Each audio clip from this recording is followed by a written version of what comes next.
Coningsby. Hiya. You alright? Yeah, do you know if anything's flying today? I guess so, yeah. Right. Have fun. Thanks, you too.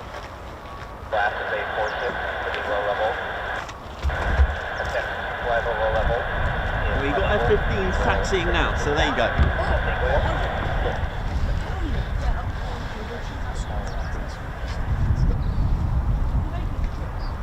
Wait, Ted, what way are they starting? They're coming towards us.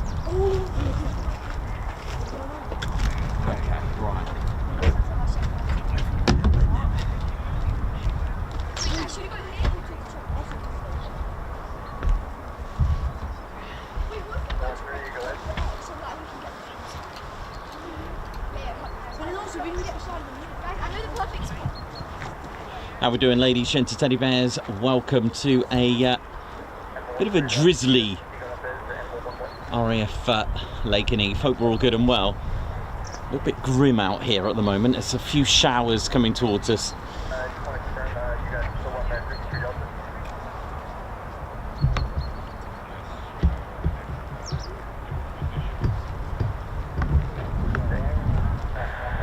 We made it. A bit later than we wanted to, but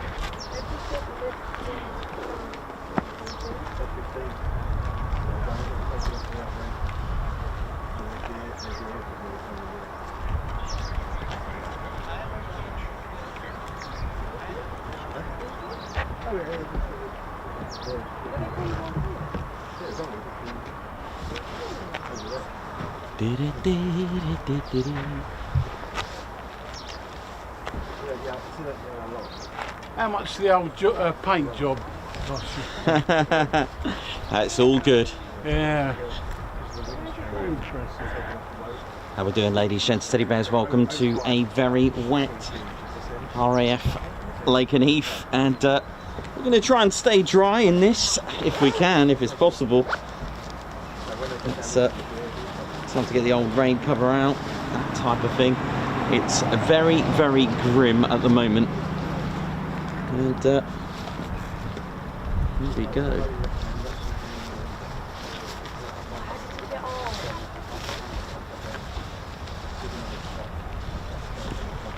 Dear, it is grim. Look at that. Very grim at the moment.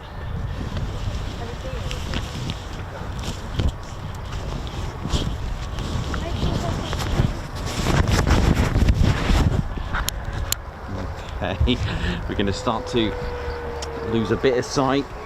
It's going to get a little bit grim, but never mind.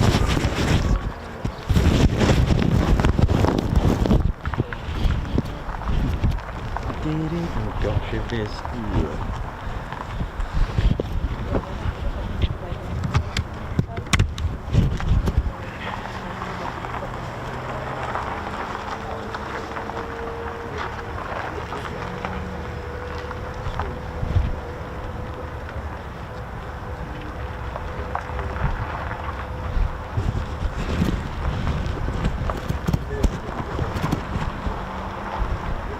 God, look at the state of that weather in motion.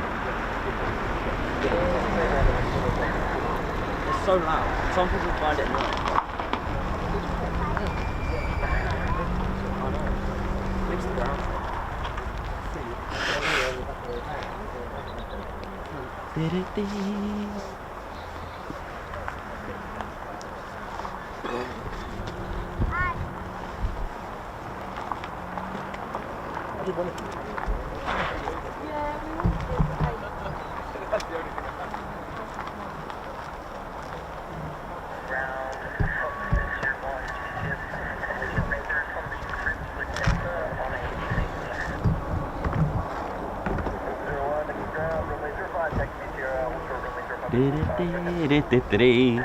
How we doing, ladies, gents, teddy bears? My name's Nikos. I'm your cameraman, historian and commentator, if you can hear me clearly on this drizzly day. Hope we're all good. It's a bit like mizzle or Cornish drizzle, whatever, wherever you're from in the UK, you'll know what I mean. It's that type of drizzle that no matter what waterproofs you're wearing, you'll still find that you're completely soaked to the bone.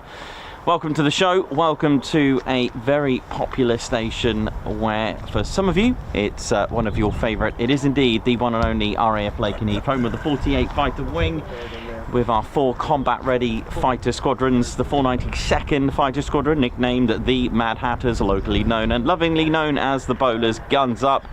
They fly the F-15E Strike Eagle. We've also got the 493rd Fighter Squadron, the Grim Reapers, Fear the Reaper, and they fly the F-35A, the latest and greatest squadron to operate the F-35A. They actually arrived with their new piece of kit in 2022. Next up, we've got the 494 Fighter Squadron, the finest, meanest, baddest, the Panthers.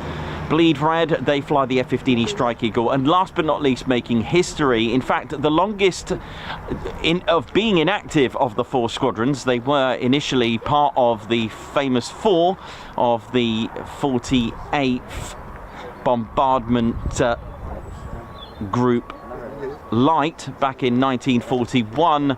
Started off as the 9th Reconnaissance in 1941, then changed to the 88th Bombardment Squadron, and finally changed in 1943 to the 495th Bombardment Squadron.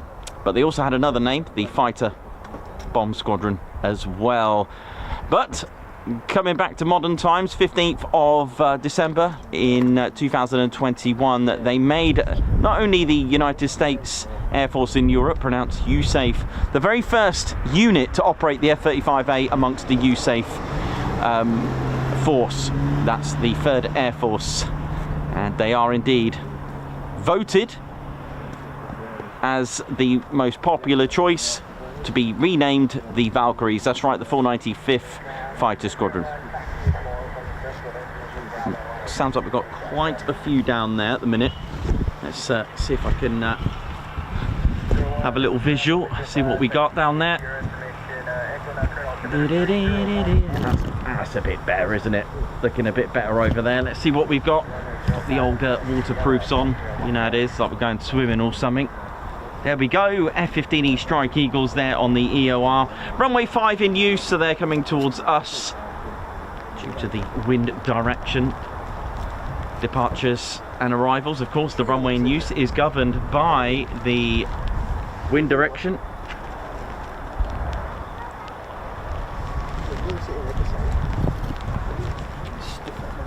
Just getting quite a bit of rain at the moment, smashing towards us.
Gonna ride this out at the moment.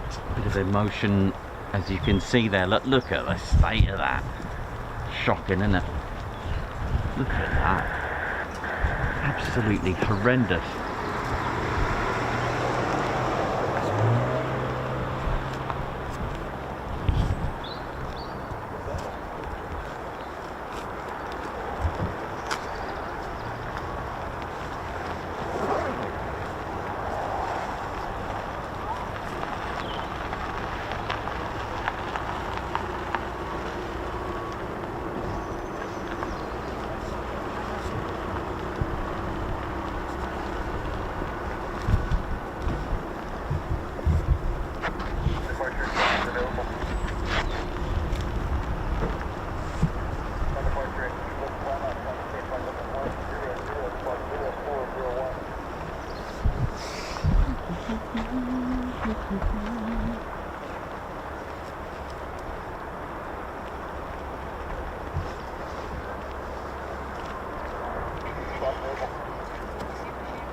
Well, there are aircraft down there, as you may be able to make out. Look at the state of that. Unbelievable.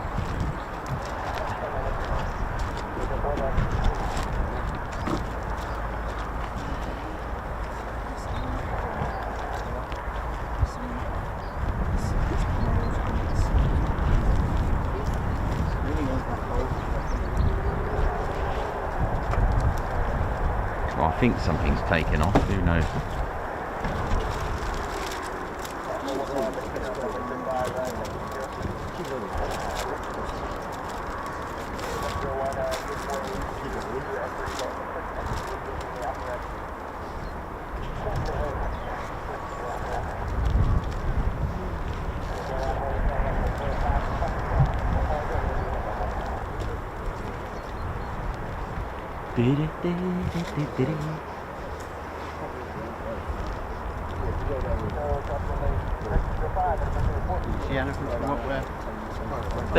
There's F-35s on the right and F-15s on the left. Coming this way?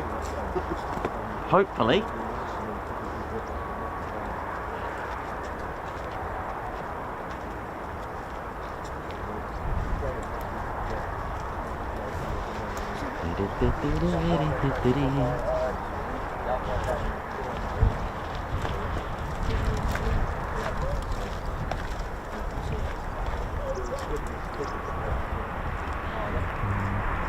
So, ladies and teddy bears, welcome to the show, and do your in-stream checklist, just like the pilots would do with their checks before departures and before even starting up. So please do hit the like button, give us a thumbs up. You've been cleared to start on the like button. Give us a thumbs up as well, and do check your subscribe button. Make sure you've subscribed to your one and only Ted Coningsby channel. All these things are free, of course. It's free to hit the like, it's free to subscribe to our channel, and don't miss out on the latest and greatest live streams and videos and shorts as well. We do post regularly and daily, so you don't miss out. Click on that notification bell button where you'll be notified of our latest and greatest live streams and videos, so don't miss out on that. Like I said, we post daily, whether it's shorts Sunday. Wearing shorts on a Sunday is optional if you wanted to watch our YouTube shorts, and do enjoy. And if you also like to share as well, sharing is caring. There's also the share button, spelled, oh hello, the don't forget to hit the care button, spelled S-H-A-R-E, lovely.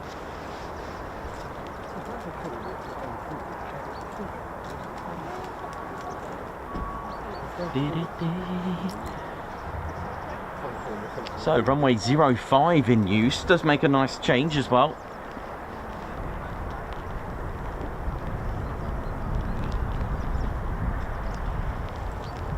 But that weather looks absolutely shocking from my viewfinder there.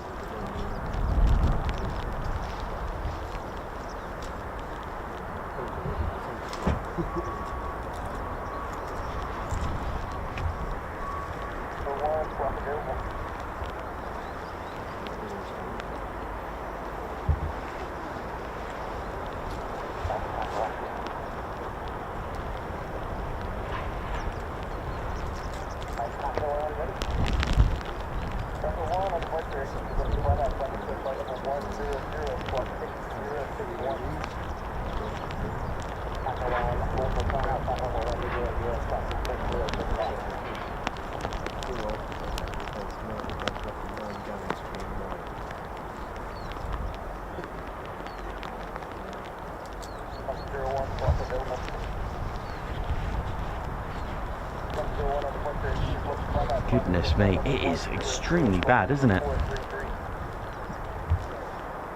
And one of the questions I do get asked, do aircraft, how do they see in this? The thing is, due to the sort of bubble and curved canopies when flying, and especially with some special coating, the rain will just, actually there's a word for it, is it not bleed? Bead, it will bead off. I'm sure it's beading, they call it. You know, when raindrops sort of, you know, make a run across the windscreens, even when you're driving in a vehicle like a car across your windshield or windscreen, you'll see it sort of running. I'm sure it's called beading. If this is random that I've even remembered that. Wow, this is just, I mean, I can't even see that, but there we go. There is some form of departure somewhere.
I've ever known it since I've been doing this. It really is just something ridiculous.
So 2 F-35As to start with. So these are the A variant, unlike the B variant that we've seen yesterday at Marham.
Oh, I might have to miss this one.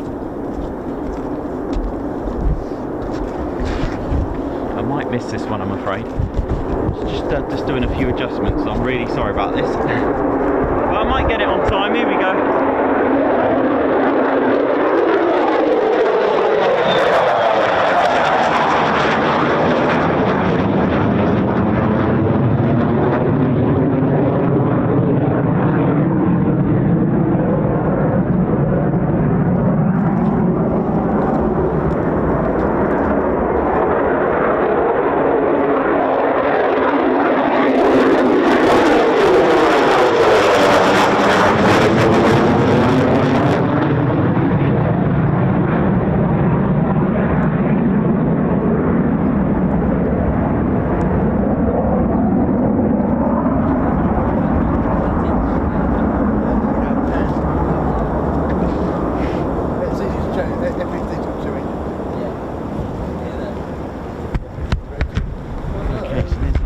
Two F-35s.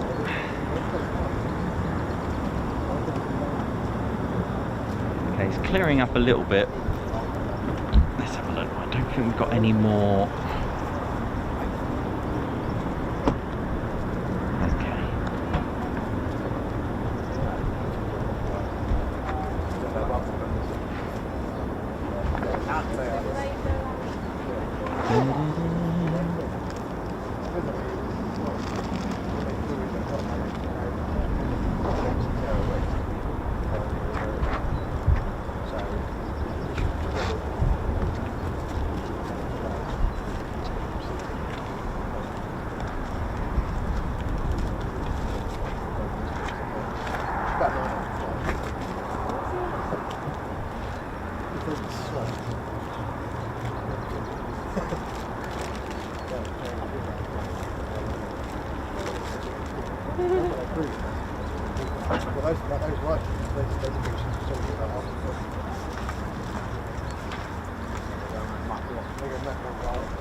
Oh, it's clearing up all right.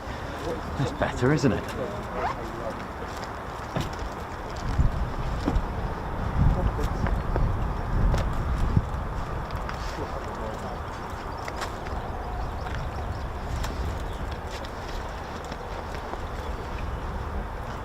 Let me just try that screen just a little bit. Excuse the My little wiper. There we go.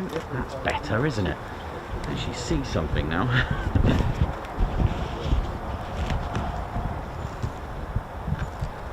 Okay, F-15s are on the move.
Hello, where did you come from? I wasn't expecting it so close. Oh gosh.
Well,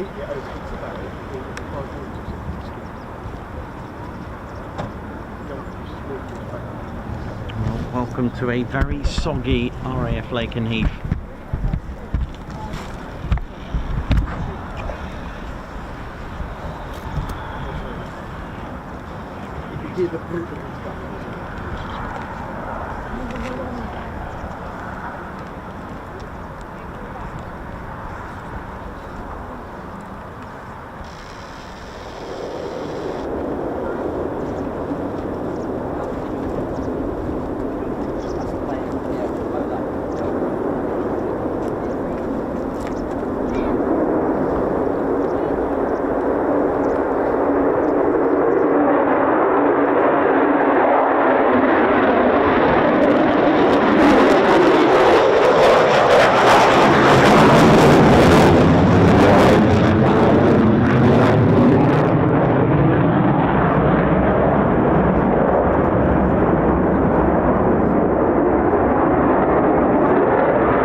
Maybe one that's not going out at the moment. We'll catch up with this one in just a moment. It's pretty grim. There's all sorts of lighting going on at the moment, as you can see. A bit of blue skies over there, a bit of emotional skies. It's a bit of everything. It's not the best. Yeah.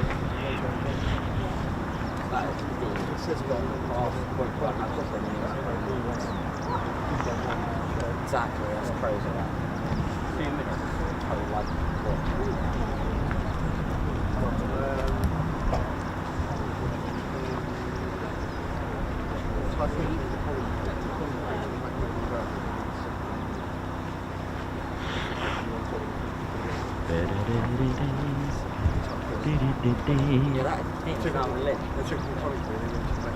Ked's not even made an appearance yet. It's that bad out here. Sorry.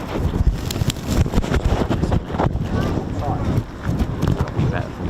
Yeah, that's better. Just here we go.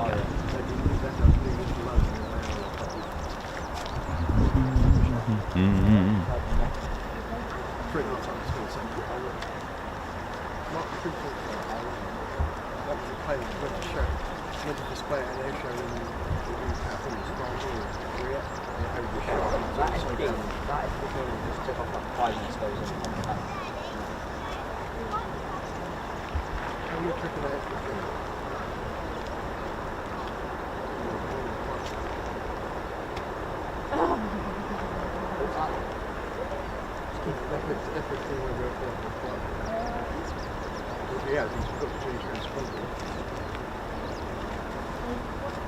He's forgotten to put his light. Oops, a daisy, someone will be in trouble. We shouldn't be doing that. It's like flight, you shouldn't be out of track. Because I was on B1 to get to this. He was literally over the end of front before he disappeared the radar.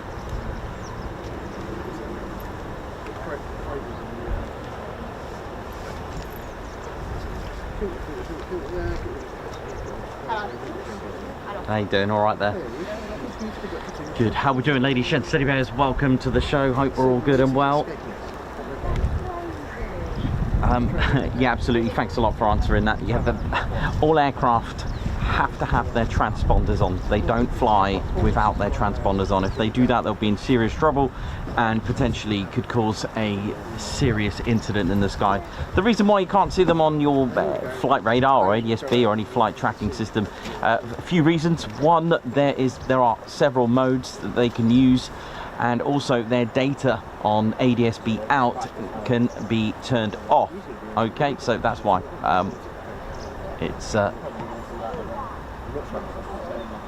it's also when aircraft are flying in formation, you can have actually more than one, and it may appear as just one. They don't all need to require to have them on. And also when they're flying low level, you may see them disappear. That's because of the way GPS works. ADSB is not radar. ADSB is actually GPS. It uses a satellite from the skies, so it's pointing downwards to the aircraft. So just like your Garmin watch, or if you're going on a run, if you're going through mountainous areas, or if you're going through a forest and you're trying to link up your satellite location, it may not work properly, or you'll get all these zigzaggy effects. Sometimes again, aircraft tankers that you're tracking across the Atlantic suddenly just disappear, and then they just show up in between Scotland and Ireland, and then it has this little irregular line. That is the GPS struggling out there, because there are ground stations. It is the same with also primary radar. If you don't have a primary radar coverage, you can't see it, although primary radar is omnidirectional. Primary radar will actually, regardless of a transponder on or off, it will actually still pick it up. Transponders on actually allows air traffic controllers to manage the aircraft. It will have certain data. They will have modes, various modes. Oh, is that a light on there, or is that the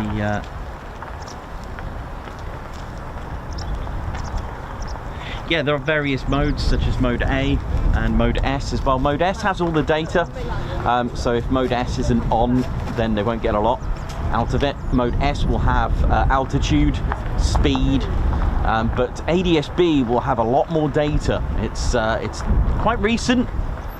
ADSB, for those who don't know and who have seen our regular shows, would have had a full tutorial on how ADSB works. It's quite clever, really.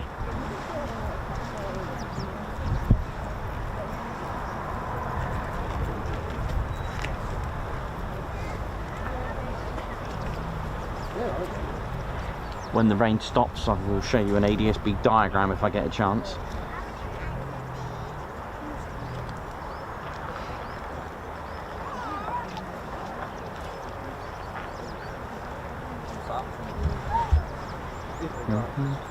Welcome to the show, ladies, gents, and teddy bears.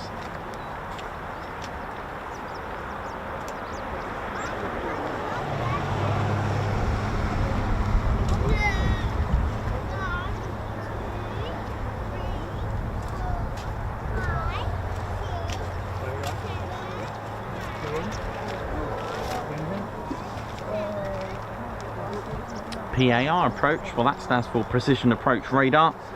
It's one of many landing or approach aids, and the PAR approach is actually a very high accuracy radar guided instrument approach. We've also got ILS, which we can see here, which I've covered many times. That's the ILS glide slope. It's actually ILS comprises of two main parts.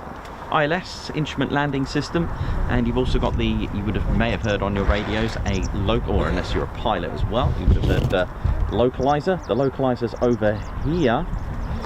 There you go, that's the localizer over there. That does your lateral. Basically, it's a landing aid. So what you've got here is two types of flight rules: visual flight rules and instrument flight rules. So ILS falls under the instruments, such as the PAR, ILS, TACAN, and this basically, in the cover of dark, soggy, cloudy weather, that guides the aircraft on the center line. This basically does lateral for the pilot to land their aircraft. So basically, those antennas, you see those sort sort of vertical stilts. There's antennas on there that spread out. So the localizer will do like 90 hertz to the left. It will send like frequency about 25 nautical miles. You can actually connect to the localizer. That's why you here have you established the localizer. That will be the frequency that they've established to and locked on. This will give the left and right of the center line. So what you want to do is actually match it in the middle. So 90 hertz to the left, for example, and 150 hertz to the right, okay, of the center line. If you imagine these as colors, so 90 hertz was yellow and 150 hertz being the right side of the center line being blue, then what you're looking for is green. Green means you're in the middle, but those are imaginary colors that don't really exist, but that's just an idea. So that will guide the aircraft onto the center line. However, what about the right height? Well, the right height is governed by the glide slope antenna, which is over here. And just quickly, the localizer is positioned at the opposite end of the runway in use, right? So basically what I mean is the aircraft that we've seen today are taking off from 05. This is the localizer for 05 because it's obviously got to spread out that way, okay?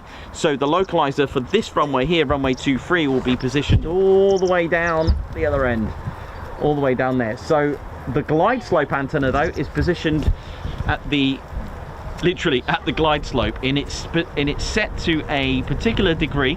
So in this instance, for this runway, it's 3 degrees. So it's like a touchdown zone. It's like a imaginary path called the glide path, but that's called the glide slope antenna. And the point of that is to govern and assist the aircraft to land at the correct and actually come in from 10 nautical miles. That's where you can lock onto. That governs the height. Okay, so you've got the localizer to do your left and right, and now you've got this to manage the aircraft landing at the right height, or coming in to land at the right height. And just to give you an idea, to be exact, I did the maths for you at 3 degrees, a bit of Pythagoras theorem. 3 degrees from here, every 1 nautical mile is 318 feet. So you know that if the pilot is 1 mile away, they should be at 318 feet. Although trying to multiply that in your head, depends how good at maths you are. However, you can round it off to 300 or round it off to 315. If we round it off to 300 feet, that means 2 nautical miles. The aircraft should be no less than 600 feet, okay? And then 3 nautical miles out, they should be at 900 feet. Does that make sense? So 10 nautical miles out, they should be at around 3,000 feet. So this will make sure that they're at the correct height, okay? We've also got the PAPI lights, but they're switched off because they need to be turned on facing the runway in use, so we can see them turned off. That's one way to understand what runway is in use. If you don't know what runway is in use, look at the PAPI lights. They're switched off, but it does mean 2 things. One, either the runway is closed, the airfield is no longer operating, or they're lit up facing the other way. Now these are actually the PAPI lights stand for Precision Approach Path Indicators. If you didn't know, there are 2 sets either side, right by the glide slope. Again, they're a visual aid, and although they shine red on the ground, they actually shine different colors, well, white or red, depending on your altitude. They're actually quite clever, because these yellow boxes have these special lights with a lens inside. It's a white light that's got a particular lens, and these boxes are tilted to the glide slope. Now here it's 3 degrees, so the PAPI box is tilted at 3 degrees, so that when the pilot is too high, the boxes will the PAPI lights will shine, all 4 will shine white, okay? If the pilot's aircraft is slightly high, then it'll be 1 white and 3 red. The pilot's looking for 2 white, 2 red. If the pilot is slightly low, you'll have basically 3. Have I done that back to front? Did I do that back to front? I might have done that a little bit wrong. If the pilot's too high, all PAPI lights will shine white, all 4. If the aircraft's slightly high, it'll be 3 white, 1 red. Sorry if I got that wrong on the first time, I'm tired. If it's 2 white and 2 red, it means spot on. If it's 3, basically if the pilot's got 3 red and 1 white, it's slightly low. If it's all red, you're either on the ground or way too low. Okay, I hope I got that in the end. So that's why when you're at this height, or when we're on the ground, they're always shining red, because obviously if you're an aircraft, you'd be in serious trouble because you're a bit low. The benefit of these, now I mentioned before, and I haven't got my TED education diagram, but I will get it out in a minute. The point of it is the pilot's looking at their dials and making sure that they've lined up and matched everything on the ILS. Okay, so basically what the PAPI light's allowed to do is let the pilot just look ahead and look at the runway rather than the instruments, because literally if a pilot's got the correct glide path and on heading for the glide slope, then there's no need to keep looking at the ILS instruments. They've got it right, so all they need to do is look ahead. So if you imagine the runway like this, we're in our aircraft, there's the runway and you've got the PAPI lights either side, okay? If you're going to be looking down at your instruments, then at the runway down at these, you could be slightly going out. So what the ILS lights, the PAPI lights do, they allow you just to look ahead as well, because obviously if you've got two white and two red, that means you're doing good.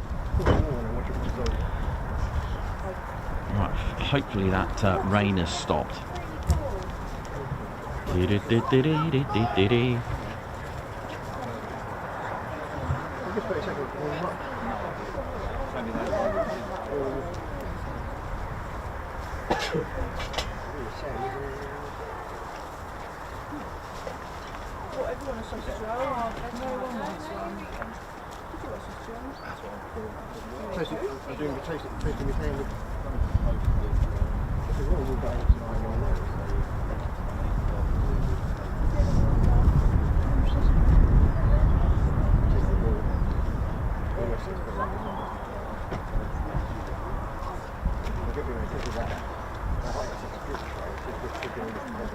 Gaz Russell, how you doing? LEJ approach, Aspen, what up? Margot, Mark Moody, hope we're all good.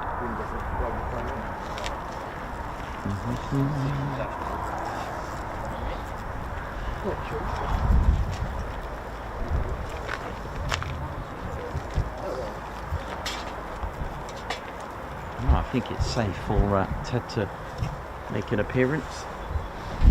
Goodness me, honestly it's been horrible this morning, weather-wise, absolutely ridiculous.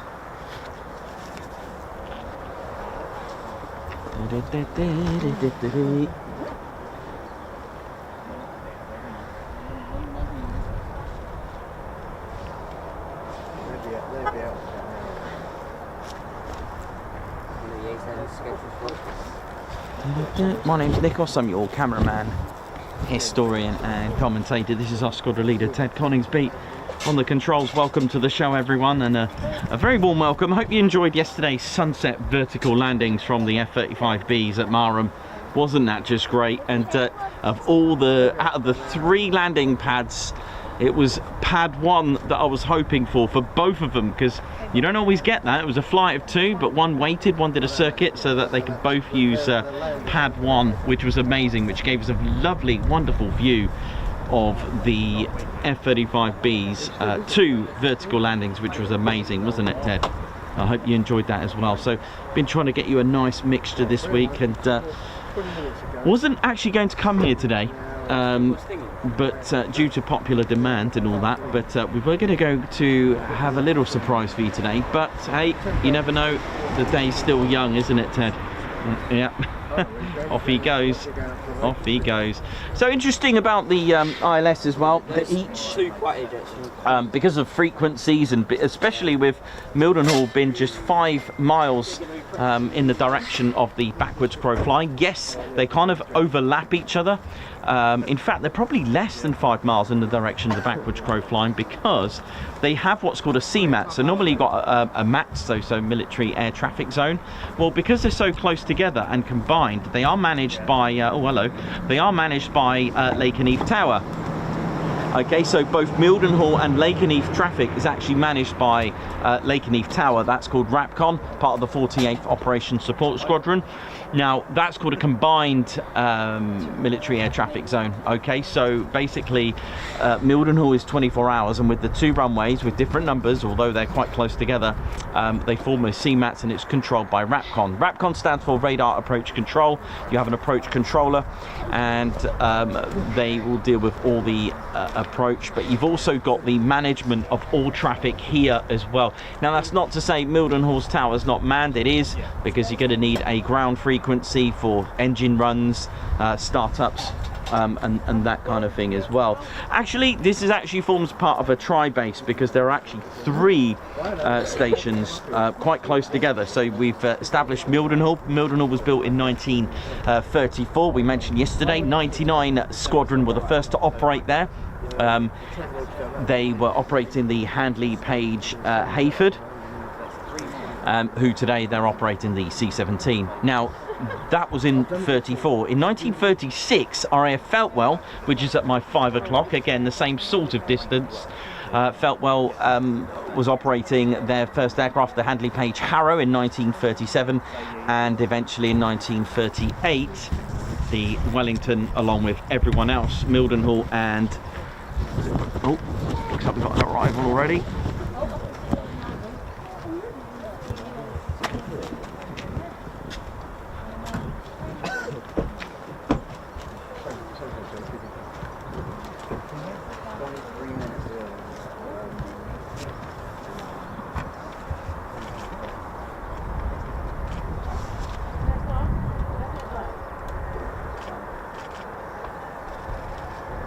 Oh, hello.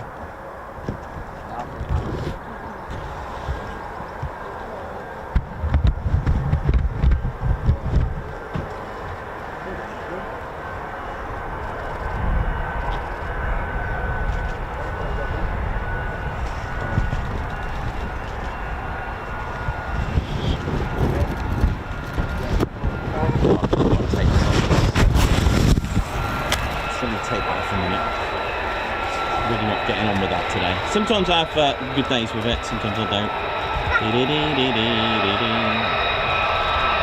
There's that massive GA-22A cannon. A quick glimpse will tell you that's an F-35A straight away. And of course LN being the tail code for Lakenheath.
Oh yeah.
Right,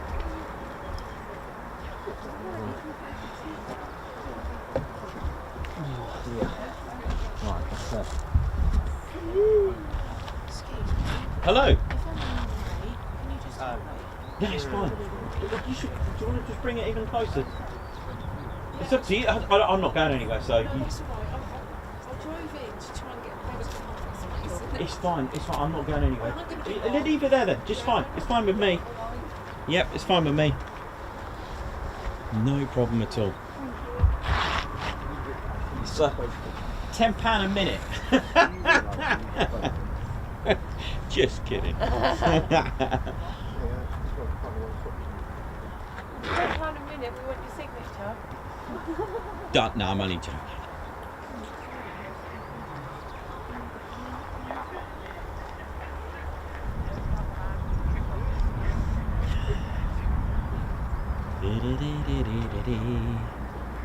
You're right in there. And there we go, our first 2 arrivals already. Right, just having a quick cup of tea. That should bring it all up here, shouldn't I? Right, so welcome to the show. Let's have a look, see what else we've got down there now.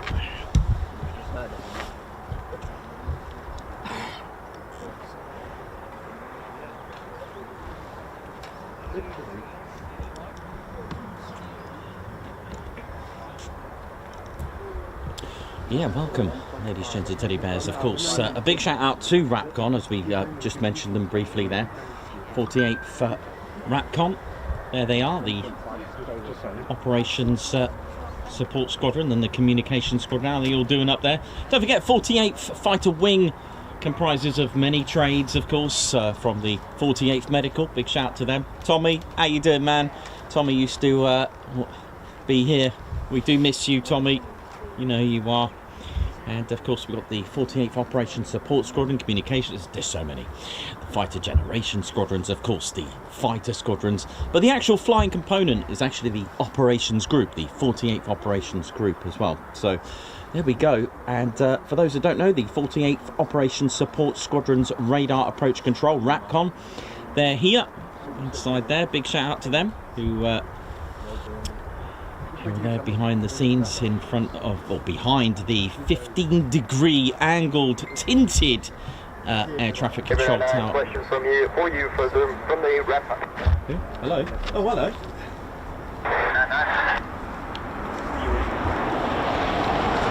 That was for me then. It was actually RAPCON. Sorry, I've got to turn that down. Sorry, I never have that on.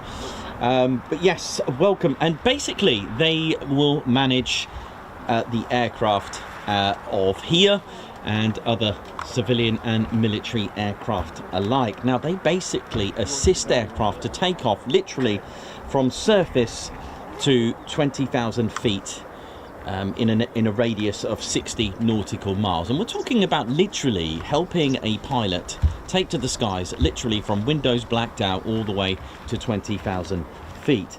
And they ensure the security and readiness of both, like I said, military and civilian flight operations around the clock, 24/7. And they employ radar technology as well. They have regular proficiency tests and simulator work as well. So they basically have a designated airspace. They coordinate with multiple host nation command and control agencies as well. Let me just... Oh, no wonder I hear. What?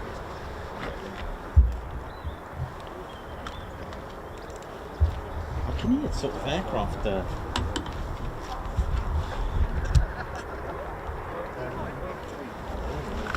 can hear something taxiing actually. I don't know if you can hear some sort of engine noise out there.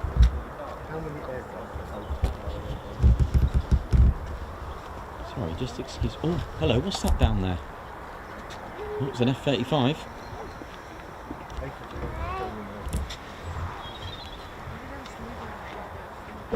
Hang on, what's that? Hang on, sorry, excuse me. What is this thing? It's an A-10. So for those asking A-10s, well, there it is. Where is it? It's on the right. A-10s are moving. There's one on our screen there. A-10 Thunderbolt 2. the Fairchild Republic Thunderbolt 2. And there's another one. Two, oh my word, look at this. Oh, oh.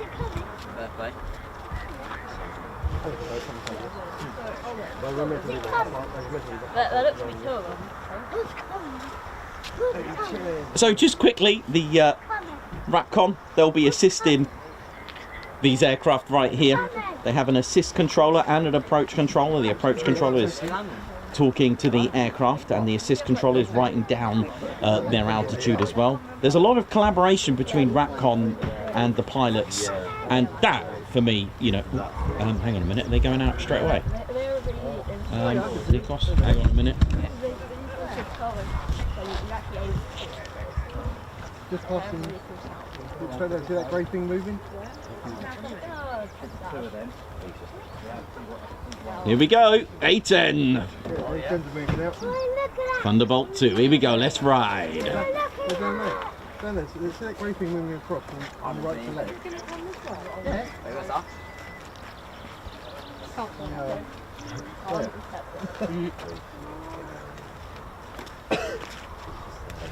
These would be a lot quieter. Yeah. And somewhat slower. Yeah. Yeah. See the A-10s?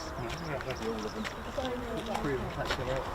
Oh, I see. A-10s, they're going to go. Yeah.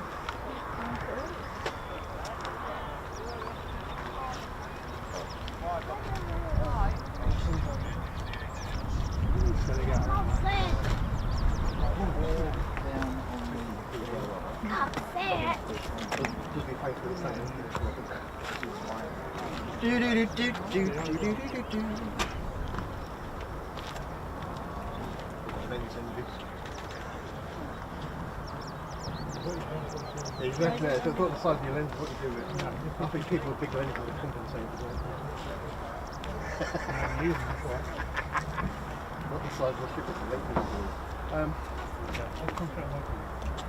I've got 2 times given out almost. Here we go, let's ride.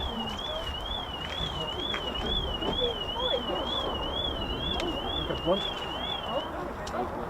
So, yeah, there it is. See, it's coming over the crest. What's that coming over the hill? You see the nose like that?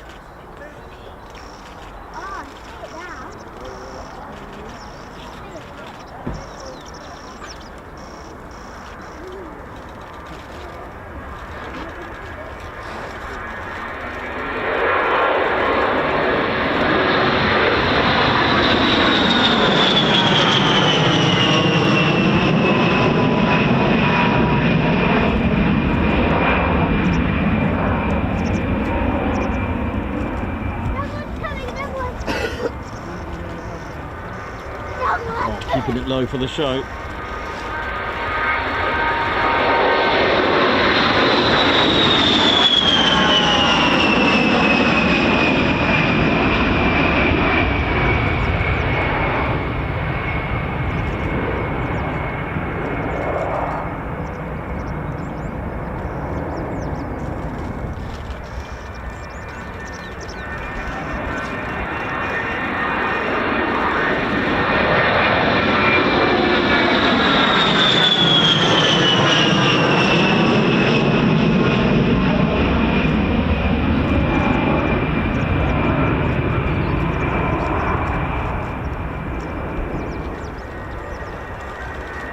Oh yeah!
Well, the weather in Suffolk is a little bit cloudy with a few spells of A-10s.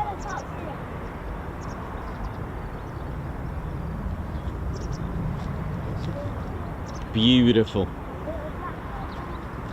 Ted Coningsby's first ever seeing in daylight. How many went out? 6 that was. Yeah. They sounded really nice with their beautiful. Hang on a minute, what else we got here? I deleted every single game on RPR and it's got like 10 license plates.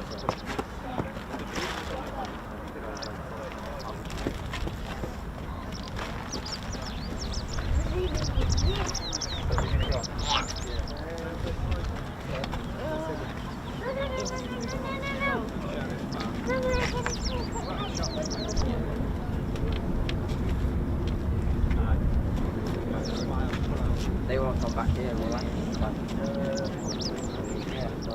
don't know how. Yeah. Yeah, they are. Are they landing here? Oh yeah, because they need airfield. I can see it when the A-10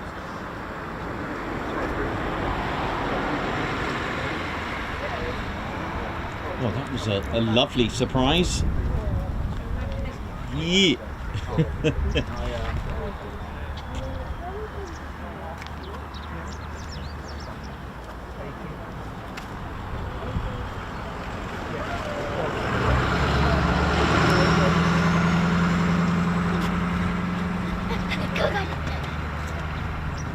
we go. Now it's time for the world's most powerful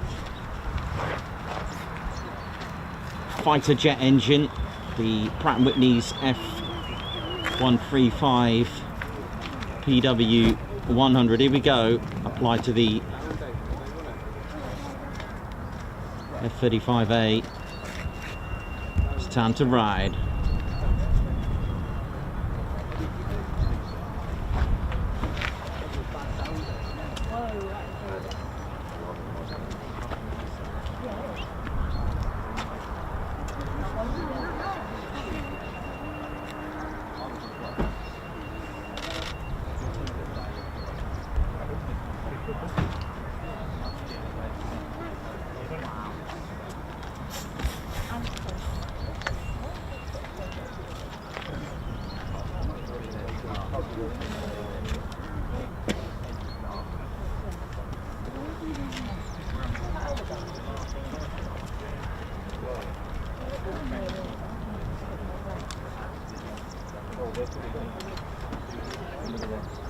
That F-15's got 40 minutes ago.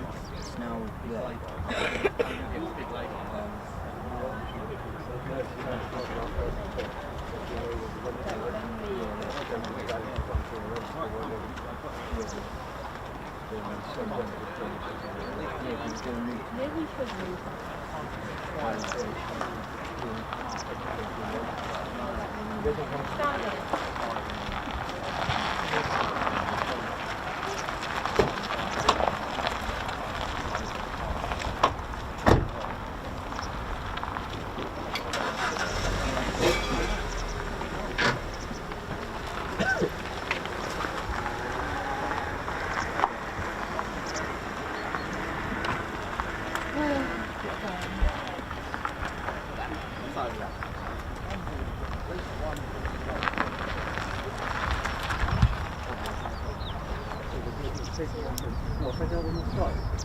Thanks, Chris. Thanks for that. Hope you all enjoyed that. And it was interesting to hear those engines. They're two General Electric TF34 108 turbofans. They produced 9,060. Can I hear F-22s just then? 9,065 pounds of thrust. I could have sworn I just heard F-22 Howl just then.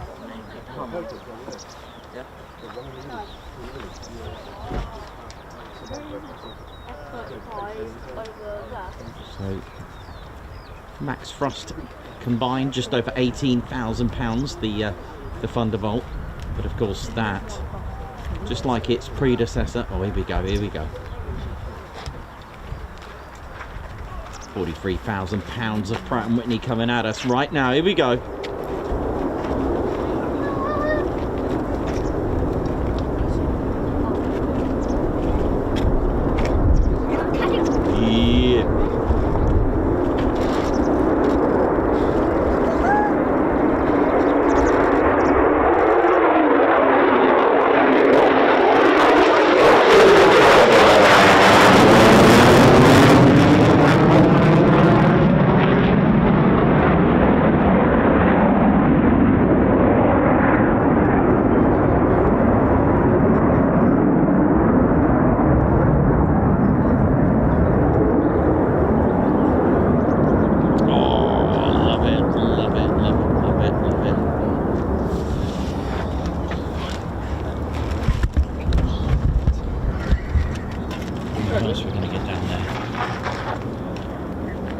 You know, there's pros and cons, of course, when they use 05. You won't get your catwalk shots. Catwalk is a Ted Coningsby original vocab for the taxiway over here.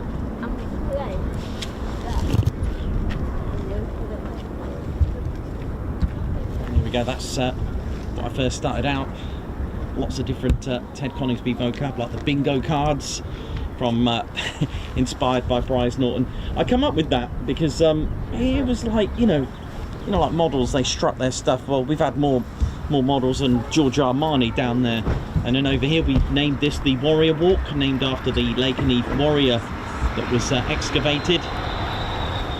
That's right, in 2000. They actually found one of 427 graves that were found here, dating back to the Anglo-Saxon period. And the Lakenheath Warrior, as he's been named, and in the Mildenhall Museum, if you'd like to go and check it out. 5'10", male, buried with his sword, shield. In fact, he was fully armed, shield, sword, and his horse as well, and decorated as well with jewellery. It's quite remarkable, really. Big go as well. Lots of different Ted Coningsby vocab.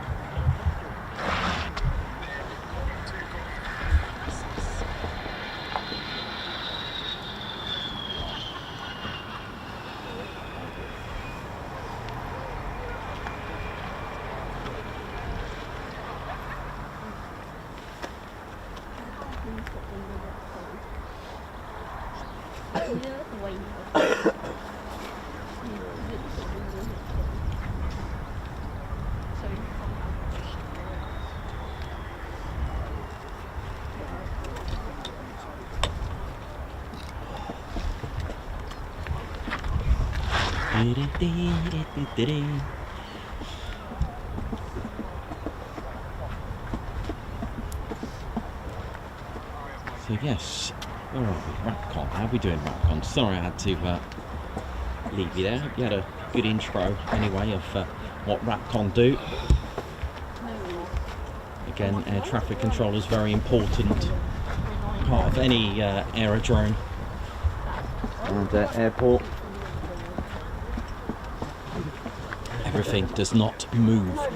Even vehicles, even cars, contractors, they cannot go anywhere. Even a startup cannot be done without the authorization of the RAPCON or any air traffic controller.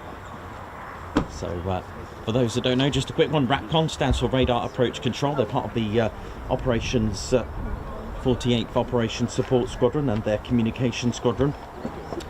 Again, they manage and support the daily flights for the 48th Fighter Wing and the 100th Air Refuelling Wing, and of course the 352nd Operations Wing, and they'll facilitate routine flights, complex military exercises, all the Cobra Warrior, Agile Warrior, all these exercises. They'll assist aircraft if they want to do their basic general handling, basic fighter maneuvers in the area, that kind of thing.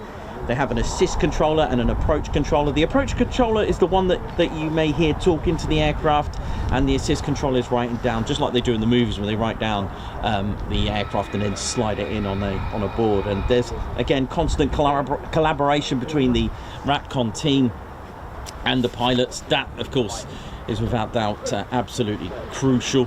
And it is part of the CMATs, the Combined Military Air Traffic Zone, because Lakenheath's air traffic zone and Mildenhall is actually overlapping each other because they're so close together. So the airspace is managed by RAF Lakenheath's RAPCON. So Lakenheath Tower will manage both Mildenhall and here.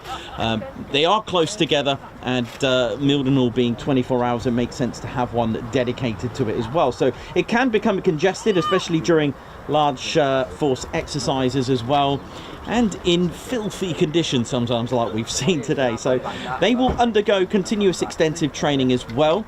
They'll also be required to take a monthly, I think it's monthly I can't even say it, proficiency tests. Hello mate, you're right. They'll even do some simulator work as well, and they are required to have constant training. And it's something, simulators are always something that we all we associate with pilots, but also the air traffic controllers do as well. But they will tell you in their 8 to 12 hour shifts that it can get quite fun. They manage maneuvers even local to here, working the pattern, doing F-35 PFOs, but they're always essentially training here. That's what they'll always tell you. Their skills, whether new or whether experienced, when they come here, they will get to know what aircraft are here. It's really important they have full understanding of which aircraft are here. So if you imagine that they didn't know about the F-35B, for example, I'm just saying, so basically Marham's TACC, they will need to know that there are vertical landing pads, so that kind of thing. So it's really essential that they know the aircraft's capabilities as well. So when they're requesting a quick climb, for example, they know, because at the end of the day, quick climb, unrestricted climb, they're the same thing, although the unrestricted part is not actually the altitude, it's actually the climb rate itself, which is why someone asked me, it's like, how is that an unrestricted climb, when they said they can do an unrestricted climb to, let's say, flight level 190, and it's the climb rate. You're literally about to let an aircraft go very, very fast and very quickly up in the skies, high and, well, not dry, with full afterburner, and probably rolling off with a turnout with an aileron roll at the end. So that's why it is unrestricted in that sense. There we go, and let's see what else we're going to get today. Oh.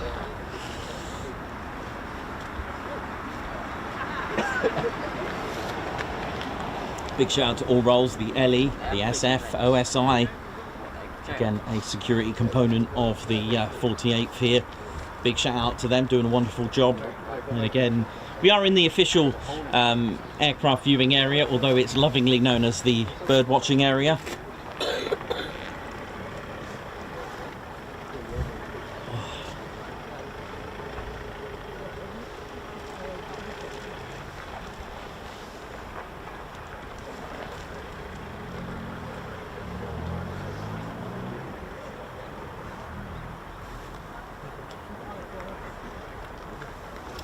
It's a shame about the sky, because if it was clear we may actually see the tanker go over us.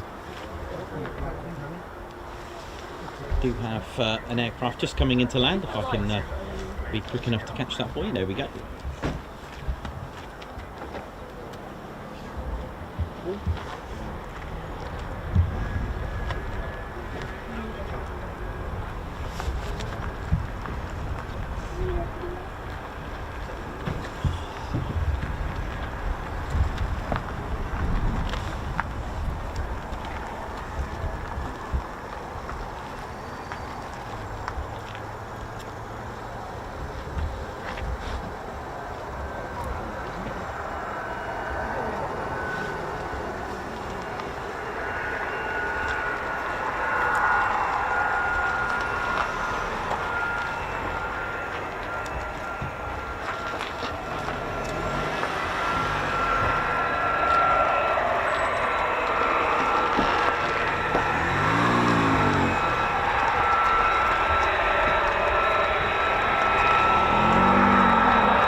sorry.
Well, welcome to the show, ladies, gents and teddy bears. Hope you're all good and enjoying it, and it's been pretty fun so far.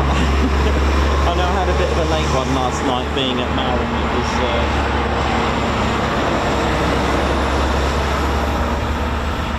oh dear, I was not expecting to come here actually. That wasn't the plan today. I just swung by early in the morning and thought, what am I doing? There are times I do think, what am I doing? And sometimes, you know, plane spotting, especially military in low-flying areas or even just bases and places, you do wait a lot. I think when you see all these posts of aircraft flying low level, I don't think it really gives you that, you know, how long that person's been waiting for. But the funny thing is, you could be waiting 6 hours for one aircraft to fly through, and when it's a fighter jet or, you know, or something heavy or something that flies through low level, all that waiting, all that agony just disappears. It really is fun. You're right down there. How's it going, kiddo? All right? Yeah. Did you enjoy them? Yeah. They were good, weren't they? Yeah, I think everyone's buzzing from ear to ear at the moment with them.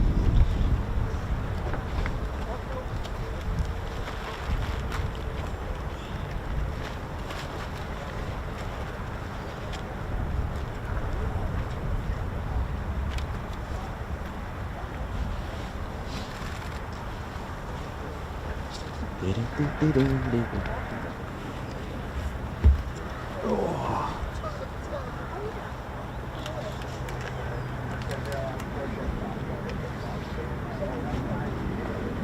I can hear the tanker above.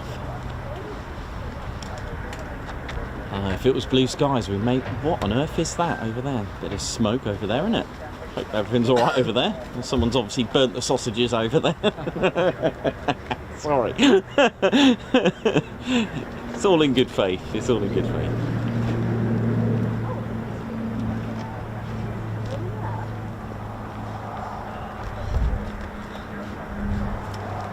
Now, there's quite a lot of people that have never seen A-10s before, and I know there's quite a few that are really probably absolutely buzzing by now to see them.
Yeah, definitely, Perry. And again, that is a good point.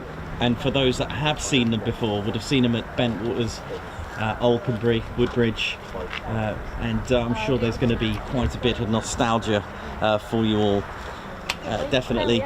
And for those that are new to this, welcome to the show. A little bit more of a tired me today. I'm a little bit shattered, actually. So I'm going to show you this aircraft because let's show a lot of love to the Vickers Wellington bomber, because this was indeed the first aircraft to operate here. One day I'll have to get some fishing wire, because, or what if I took a photo of this and did a PNG as an overlay? I could probably do that, you know. Yeah, do you know what? I can probably do it. I can definitely do a PNG overlay on the screens for you, just like the banners, just to get like a nice little... Yeah, I think I can do that. I think I can do that. But for those that are new, you will notice, yes, it's a United States Air Force station, but to be more precise, it's a USAF base, a United States Air Force in Europe. That's what the letter E stands for. It's part of the 3rd Air Force, one of the original air forces that began. Now, you may read that it was that it predates the Second World War, and you may notice that they formed in 1941. For those that know, the Second World War was actually started in 1939. The reason for that wording is because the United States entered after the attacks on Pearl Harbor, because they were neutral before that. That will be, if you ever read that. The 3rd Air Force, just to give you an idea, they under their wing they have the 48th, under all the wings and units of the 3rd Air Force have the 48th Fighter Wing, the 31st Fighter Wing, the 100th Air Refueling Wing, the Heavy Airlift Wing, and so on, even the 501st Combat Support Wing. You may notice that the 352nd that are stationed at the RAF Mildenhall, not part of the 3rd Air Force, because they are part of a different command, part of AFSOC, the American... You're right there, mate. Thanks a lot, Davey. Cheers for that. So yeah, just back to where I was going with this. So this is the Vickers Wellington, the first to operate here. This station was opened in 1941. It was built in 1941. First residents came all the way from RAF Lossiemouth, and it was indeed the Vickers Wellington bomber that they brought over to train. It was an operational training unit, number 20, and this was the first. But RAF Lakenheath actually functioned as a satellite station to Mildenhall. You'll find that satellite stations don't necessarily, especially during World War II, don't necessarily have to be close together.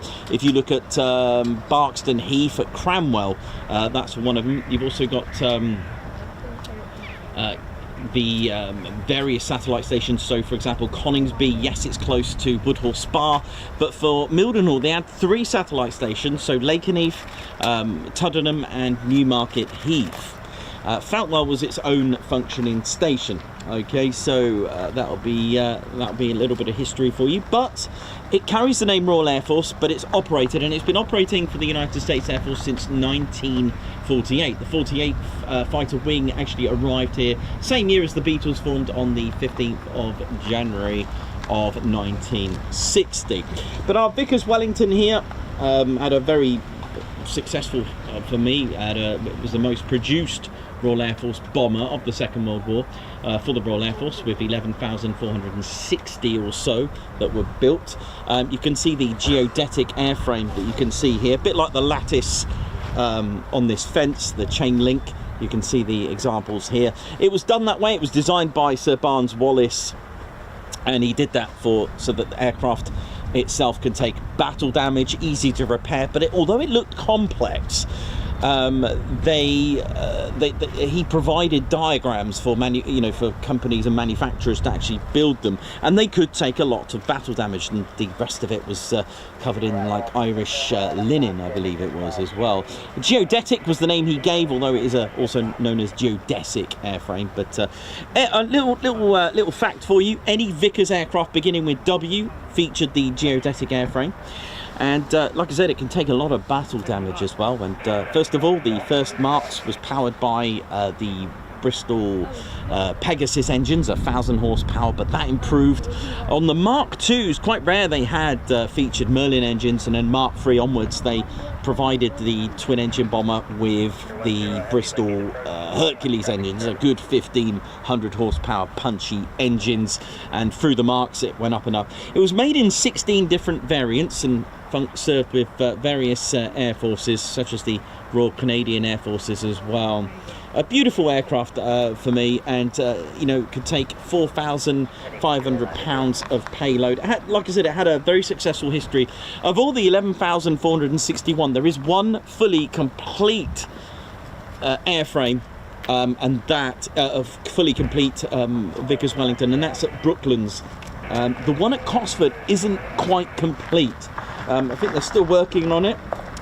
And like I said, 4,500 pounds of payload. It had 6 to 8 guns, 303 Brownings, 2 in the nose, 2 in the tail, and they also had 2 in the waist positions as well.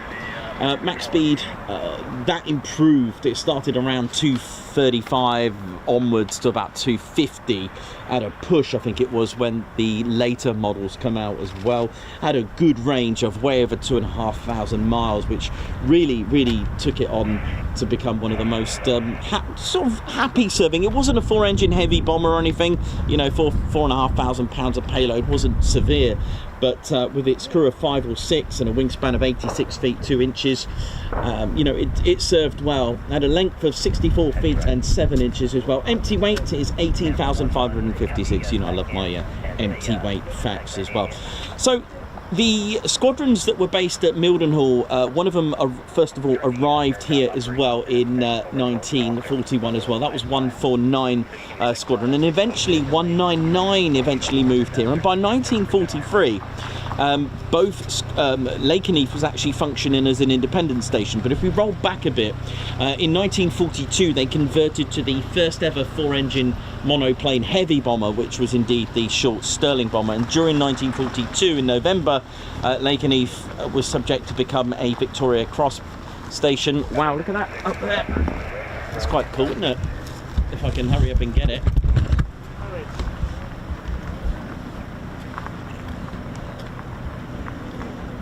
I wonder if they're doing parachute drops.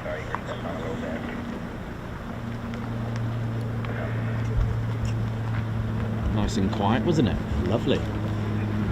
Yeah, the Royal Air Force's first ever monoplane, 4-engine monoplane heavy bomber, which was indeed the short Stirling. There's a lot of history here. It's going to be a reasonably dry day now, I think. We'll see. It's getting there. We're drying up now. We're drying up. Oh dear.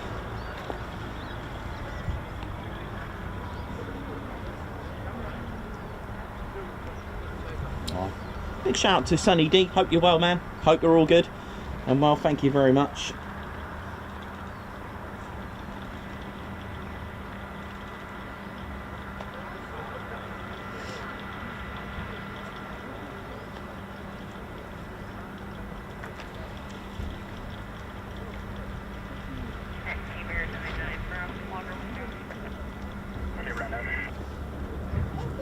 Yeah, we were originally tracking on our plan for the first AR was Emperor and Lasso, and the second one was Sonap Orca. So we weren't actually filed EMPOP on the way out.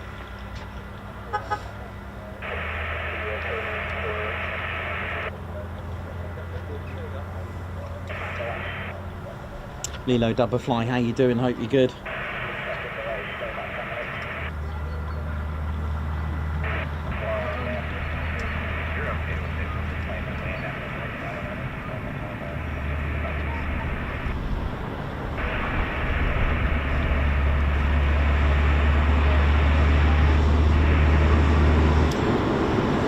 So we would have seen A-10s, they were our first, and I wouldn't roll back because I roll back to an aircraft. And you know, the A-10 Thunderbolt 2, if you notice the 2, this is the original Thunderbolt. This is the Republic P-47 Thunderbolt. Now the A-10 Thunderbolt 2 is a close air support attack aircraft, and this is exactly what this was doing. This, for me, looking at what it did during the Second World War, especially with the 48th, the P-47 Thunderbolt was a close air support. Now, just like the A-10, okay, the A-10's built around its gun, the P-47 Thunderbolt was actually built around its massive engine. Just to put that into perspective, this is the intake here, and you can actually fit a human being in there. I've seen photos with ground crew. Of course, please don't try that at home, but you can actually fit a whole human being inside there. I've seen ground crew in there. So it was built around its Pratt & Whitney PW2800. It was a 2,000 horsepower engine. It was a mighty, mighty engine. And I know many of us have heard the 8th Air Force, but this the 48th, they served with the 9th Air Force. Now, if you're looking at history, if you're looking at the 48 Fighter Wing, you'll notice that you won't find them during the Second World War because they weren't actually a wing, they were a group then. In fact, they were flying under the 70th Fighter Wing. They started, when they came to England, they formed on the 15th of the 1st, 1941.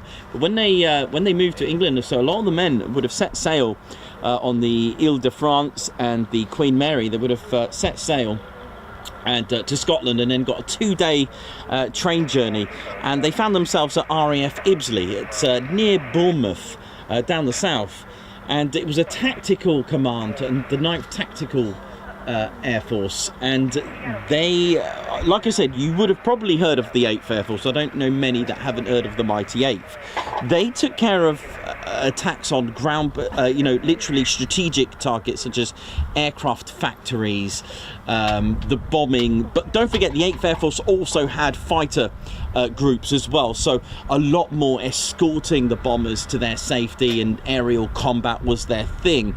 But the bombers of the 8th Air Force would have taken care of like sorry, not gun position. I'm thinking of the 9th Air Force, that's right. But it was more strategic bombing with aircraft factories, ball bearing plants, that kind of thing.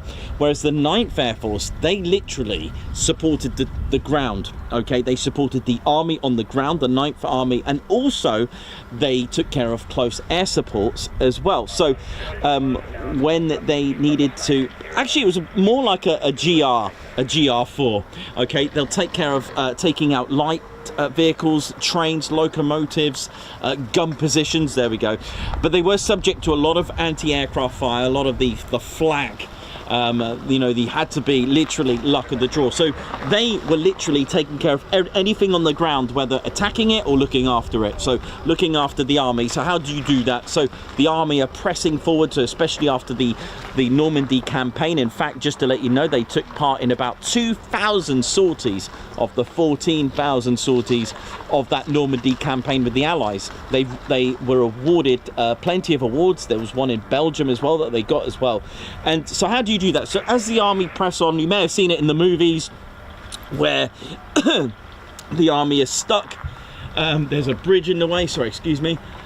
There's a bridge that they're stuck, and the P-47s will go out and destroy any tanks. They'll have a visual inspection, armed or non-armed reconnaissance. They'll give them close air support. There was one story in December, the legend that is Ed Cottrell in 1944. They were stuck in December the December the 12th. They were stuck behind a soccer field. There was the German army that were that had them pretty much pinned down, so they sent in the P-47s and took them all out. Okay, I can't find a better word to, you know, it's the way it is. War is war, and that was history. And they allowed the 9th Army to proceed. So any light vehicles, trains, locomotives, they even carried out one of the most important manoeuvres, the split S. So if there was a train with lots of armament, the P-47s will literally do a split S. They'll turn inverted, they'll dive and turn 180 like that, and then strafe. Okay, just a quick one, a little bit of fact here for you for the 8th Air Force. You may hear ramrod here. Ramrod was actually a operational code for the fighter aircraft or fighter groups of the 8th Air Force to escort bombers. Nice bit of thing there. The guns, lots of them, 8 of them, and it actually would lose about 25 miles per hour when all 8 were fired. Actually, such a big, heavy aircraft. I'll go and get my diagram actually now that it's dry. I can show you the inside of a P-47. Let me just go and get that for you. Give me 1 second.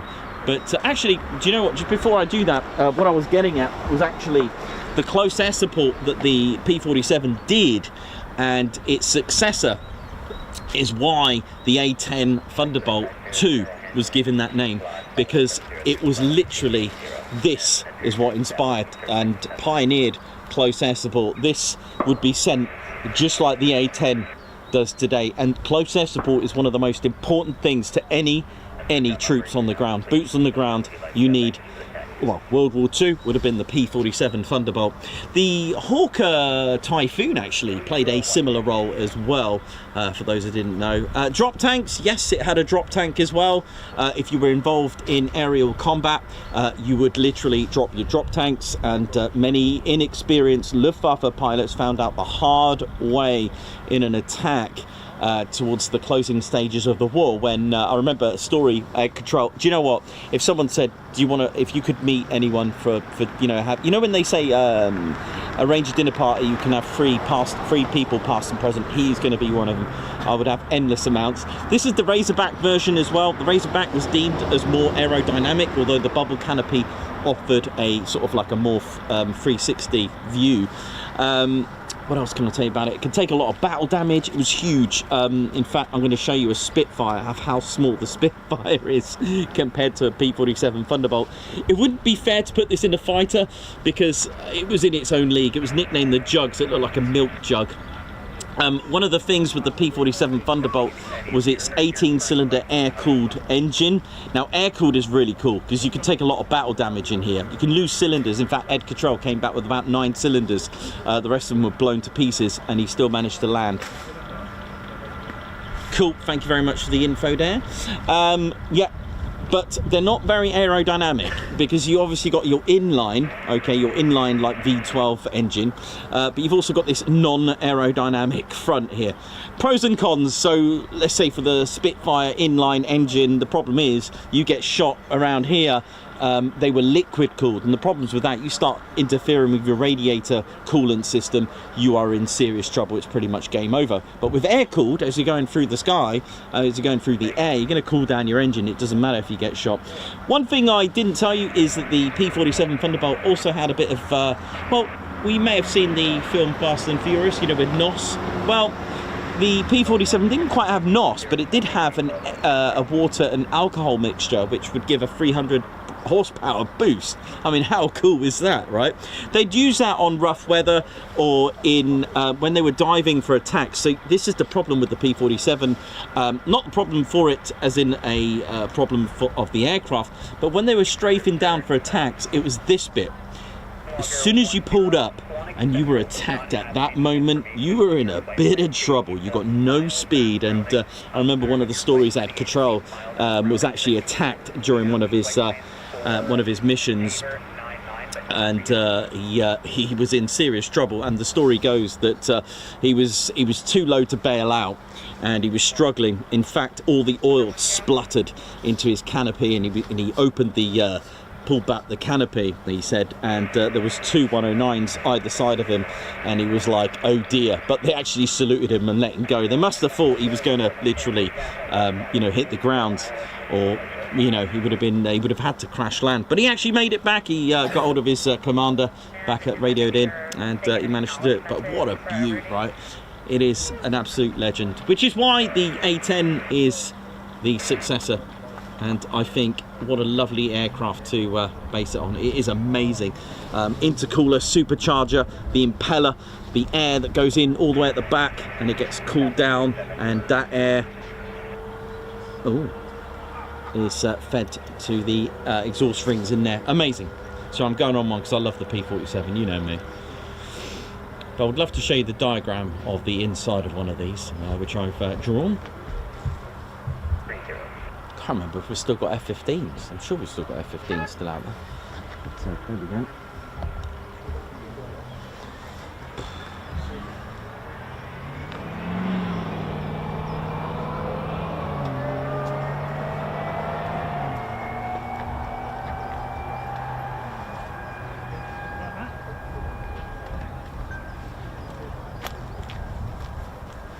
All right, let me go and get the education folder. I'll tell you what, I'll go and get a cup of tea while I'm at it.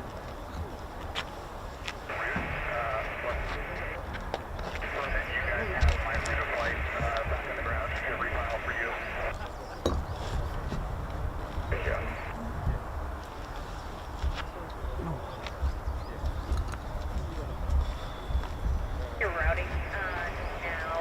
We just need to make sure they have a backup account.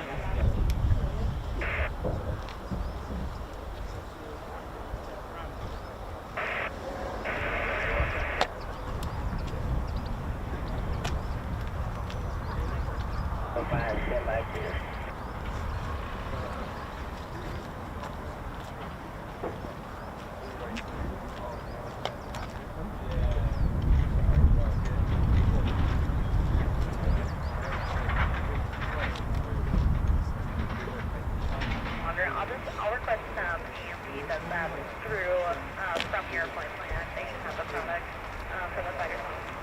Okay, sounds good. And it should go all the way outside of any international country boundaries, so there shouldn't be any different rules.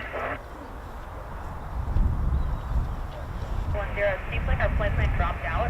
Control doesn't have anything on record for us anymore. It's all the files that so if they could just refile it to the same route that P-39 was filed as soon as possible, that'd be great.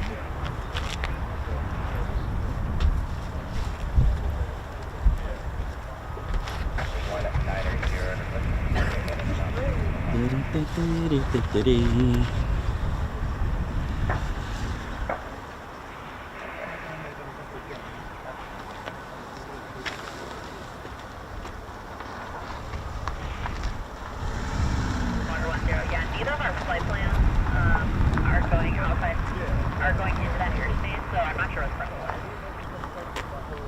Yeah, let me know if you need anything from there. I guess, yeah.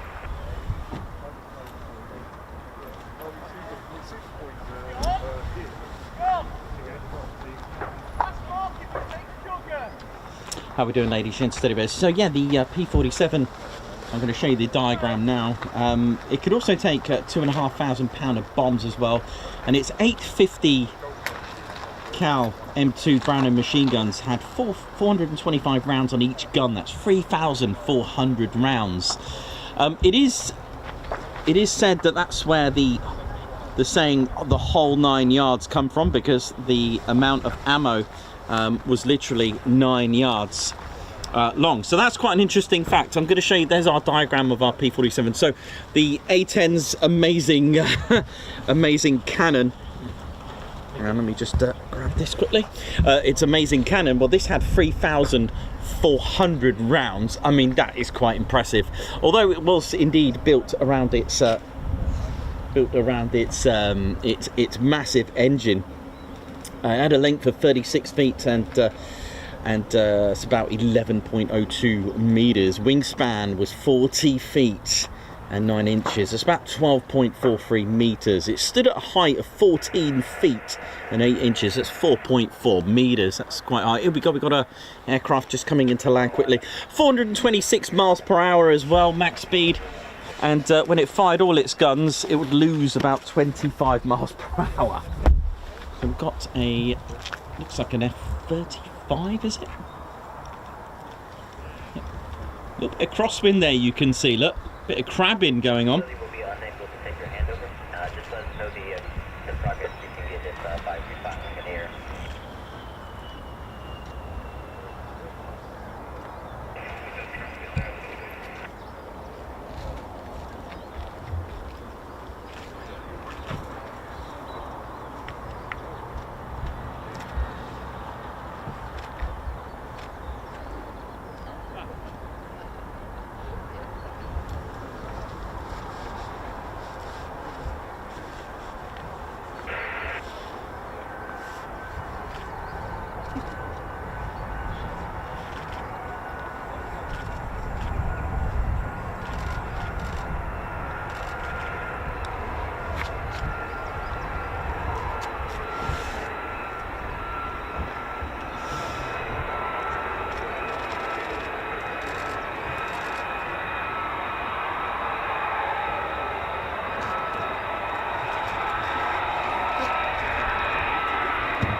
So, quick inspection, you can tell that's an F-35A. Look at the size of the cannon. It's the only one of the 3 variants that has an internal cannon. You can see that long contour. The others don't have it. And secondly is the fact that the United States Air Force don't operate the B or the C. The other thing as well to notice, especially from the back, you can see there a little bit better, is the fact that the A has the Arrestor hook underneath it, which I'll show you from one of my models, which will be a lot easier to inspect. Also, if you look at it from front facing, you'll notice that the canopy is almost bubble, as opposed to the B variant. The B variant almost like as though it's wearing its hood over, you know, like a hoodie, you know, when people wear their hoodie over. It's got like like a canopy that's been hugged and wearing a hood, literally, so to speak. So you can see the arrestor hook there. I don't know if you can see it, the compartment for the arrestor hook, where it's kept as it dips down. But if I show you the model, it'll be a lot easier for you to notice. The F-35C will have this wingspan and more. It will have an additional 4 feet either side. You'll see the hinge where it would be folded out. It's massive. It's 2.4 meters wider wingspan. So just little indications, but the first thing you want to look out for is that cannon and that arresting hook compartment. The F-35B doesn't have an arrestor hook.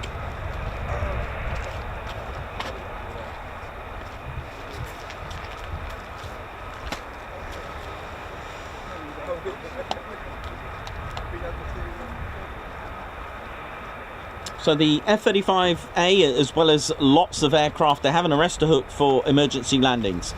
That is it, and it can save a life. So a cable or a barrier arrestor kit, or in the Royal Air Force, it's called the RAG, R-H-A-G, rotary hydraulic arrestor gear. And I'll tell you where it's situated. You may have noticed it and never realised what it was. These black squares with a yellow circle is where the arrestor hook, or RAG, or the barrier arrestor kit, is situated. So it will go from here right across to the other side. There's actually 2 on each side. We may be able to catch a glimpse of it. It will have, there it is, there actually. There it is. You'll see one there. Can you see that with the little dumbbells that are positioned, or grommets, whatever you want to call them?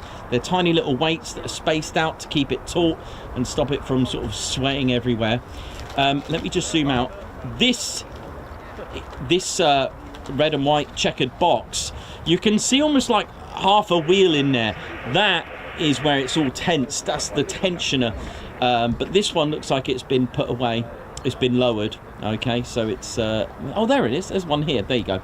There you go. So it's got 2 on each side, 2 on this end. So Lakenheath has 4 back 12s, barrier arrestor kit version 12. So it will catch a cable and potentially save a life in emergencies, or there may be braking issues, hydraulic issues. It's enough to slow down. Now, it's completely different to carriers. Remember, I've mentioned this several times. These cannot land on a carrier. They cannot land. Why? Well, the airframe is not made for the stresses of carrier landings, and also the arrestor cable is different to the one that of a carrier variant, because it would probably snap and damage the aircraft. Don't forget, carrier variants, well, put it this way, there is literally an end of a runway on a carrier and it needs to stop straight away, right? So with land-based arresting hooks and aircraft, land-based or CTOL aircraft, they don't need that complete halt. Okay, you want to soften that landing, you want to make it a gradual land, whereas arresting gear and arrestor hooks on carrier, and then that of the aircraft, the actual hook and the actual gear for carriers are a lot different. Uprated suspension and oh, hello. So when you see videos, I've had this before, I've had to literally correct lots of people. And they see an F-15, especially my F-15, the emergency landing videos, and I see it all the time when they go, oh, it's carrier landing practices. Absolutely couldn't be any more wrong. If it's wrong times 50, because it's literally to land either in a genuine emergency, and they can test them as well, they can certify them.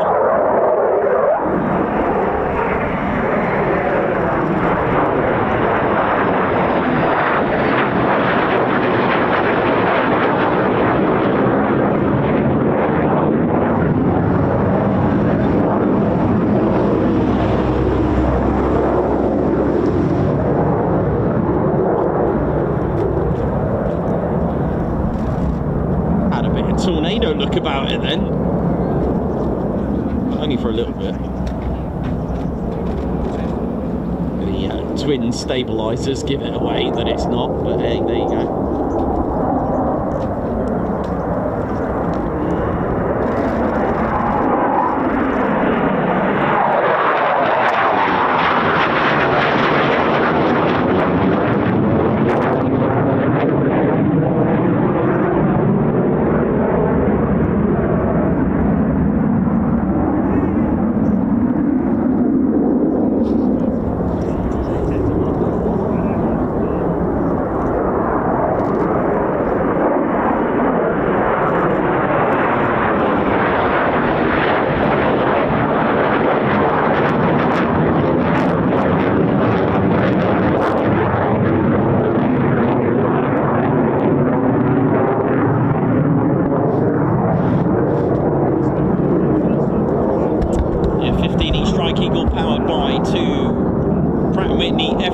PW229s. Just under, combined that is, under 60,000 pounds of thrust with afterburner. So it's just over 29,000 pounds of thrust in each of those engines.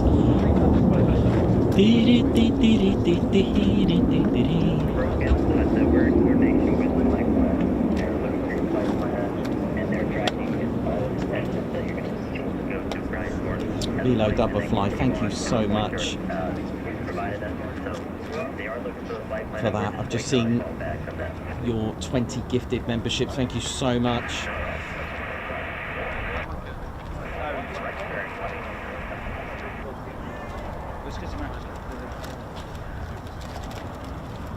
Yeah, we've got some blue sky, just that little patch for now. And get involved in this job.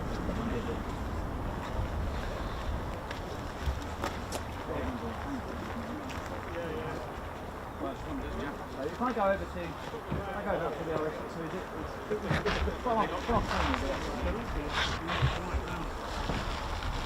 Yeah, it's right at the other end.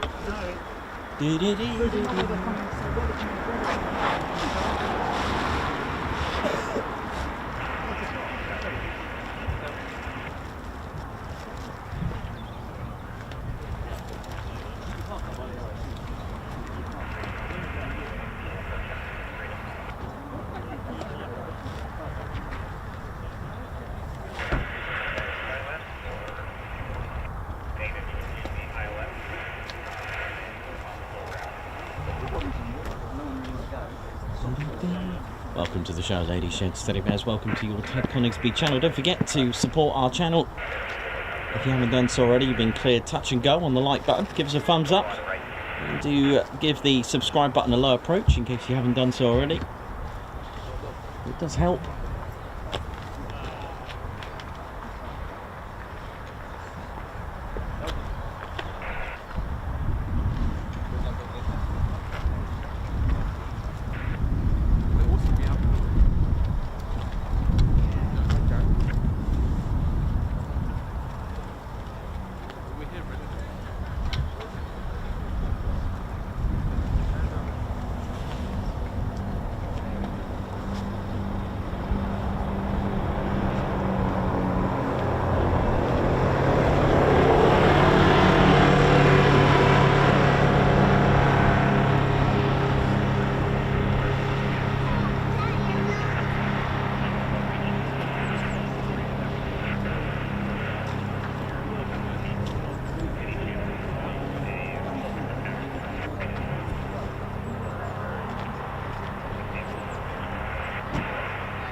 If you want to use a background check in order to do that, that'd be great. But don't get me.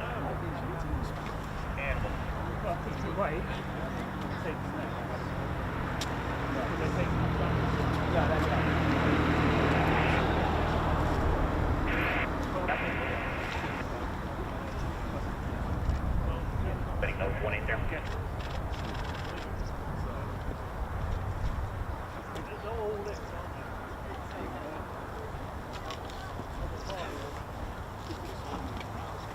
They're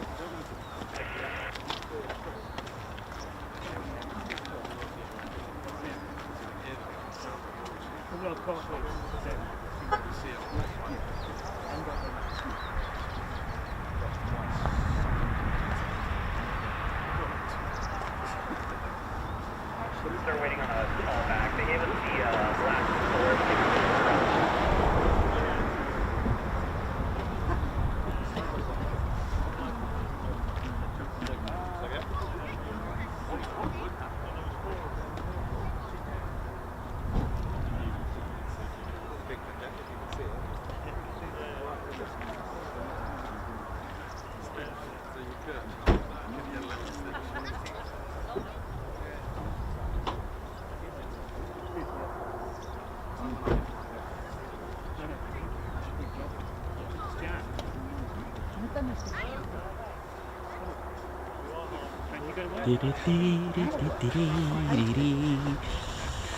So we still got our F-15s that just were on initial just then, on initial approach. I've just gone over.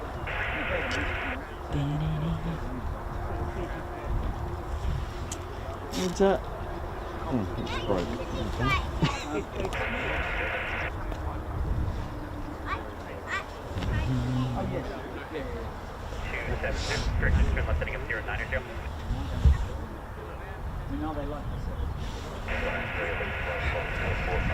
Just going to see what sort of tanker situation we got at Mildenhall. That always helps.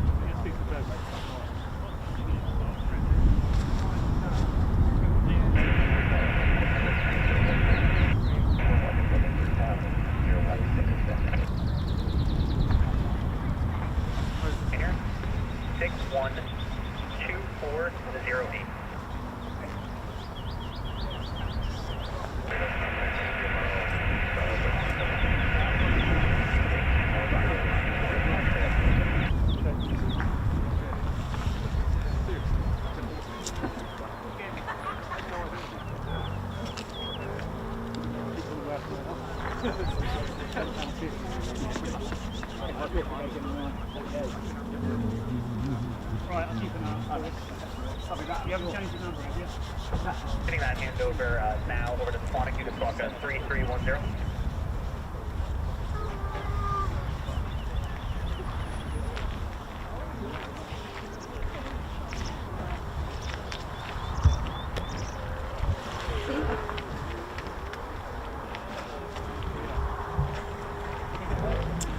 Thanks everyone for getting us to 1,000 likes as well. That's going to help massively. So big thank you to everyone. Just going to get Ted. Ted's just going to say hello to everyone and a big oi to all of you. Thanks a lot for tuning in. Got a nice. I'll tell you what. There's a couple of heavies over here. So got a very sort of light grey C-130 over there. Look at that. Very distinctive. And then we got this C-17. Looking quite shy.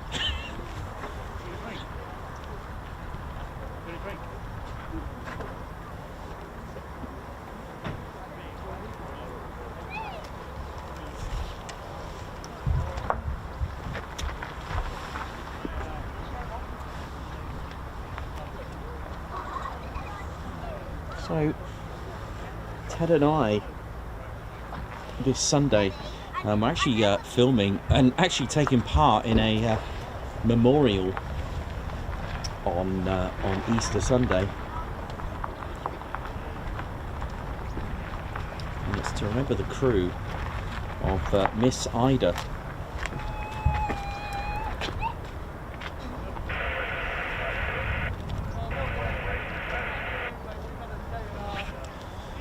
And sadly yeah, we'll try that. Whatever works to keep us rolling. Sounds like we're making progress. Our flight plan, we're on the phone still. Yeah, so crashed on takeoff on the 5th of April 1945. She was part of the 748th Bomb Squadron, part of the 457th Bomb Group. She was a B-17G, and Miss Ida sadly crashed. So Ted and I will be, she was based at Glatton, RAF Glatton, And yeah, she was about to take off, and sadly she crashed. So Ted and I will be there for the memorial.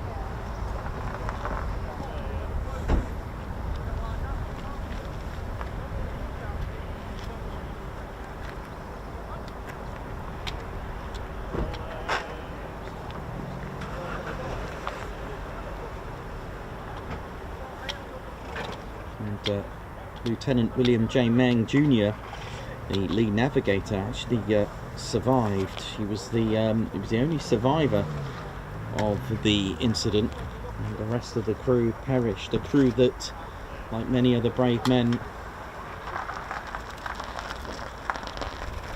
dedicated their lives to freedom. So Ted and I might actually be doing the reading. I will definitely be filming it, or get Claire to film it. So we'll be covering that. So Miss Ida's memorial, which sadly crashed in 1945 on takeoff. Margot, a Guards March to you. Thanks a lot for the super. Thanks a lot for your span of flight service as well, Margot. Enviro Vibes, Guards March, thank you so much for your super as well. Quality content, always thanks Nikos, Ted and all involved. Thank you very much. Guards March. Another Guards March from Spirit AF91. Guards March to you. Thanks a lot for the super. But hopefully the super chat brings the sun out. Hopefully the orange super chat. Thank you very much, Guards March. Also another Guards March from another Guards March for Enviro Vibes. For a super chat there, who's put, oh yeah, love that. Andrew Stevens, thanks a lot for your 38-month membership. Oi oi. Good morning, TCS. No rain in Ipswich. Still, I suppose it has to start and finish somewhere. Poor Nikos always seems to find the start. Yeah, I should go to places where they need rain. I think I'll be much appreciated. The rain god or something. Anyway, no, not that I would consider myself a god, but certainly a magnet for rain. Anyway, Spirit AF91. Wow, high five, Guards March. Thank you so much for that super chat. A Guards March to you. Sneaky Josh, 9 months membership in. Oi oi everyone on this foggy morning. Yeah, finally it's cleared. Also, Wee Stevie Boy, high five, Guards March. Thanks a lot for your gifting membership. Guards March. Ardot 1862 with 8 months membership. Nikos's knowledge always is impressive. Thank you very much. Wee Stevie Boy, thanks a lot for your super. Where's Downer? 21 months membership. Any A10s yet? Yes, there were 6. Wee Stevie Boy, Guards March, thanks a lot for the super. Oh, bless your heart. Haven't seen you in a while. Nick Knott, high five. Poor Pump, thank you so much for gifting 5 Ted Coningsby memberships. Right, well, we resume because we've got F-15s on initial by the look of it. Thank you.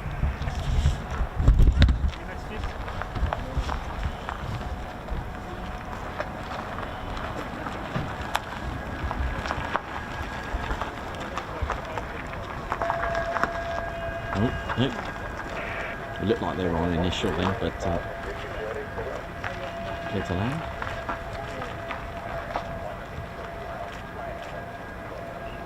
Maybe not.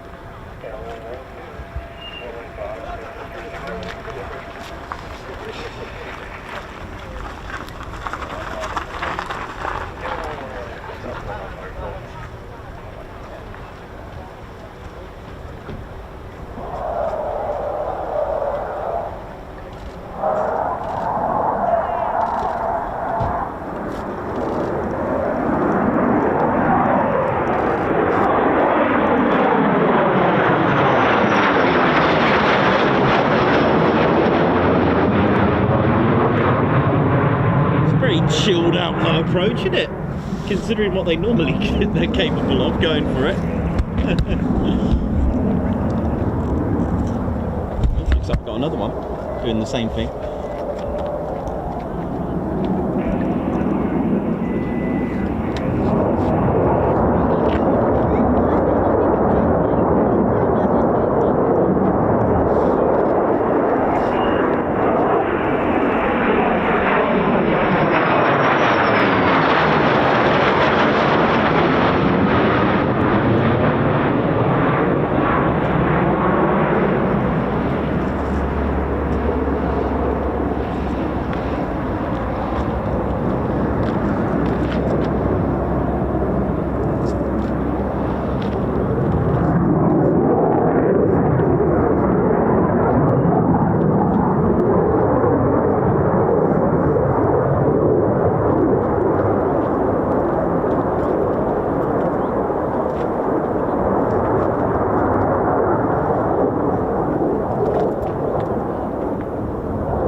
drop tanks, about 4,000 pounds of fuel in there in each.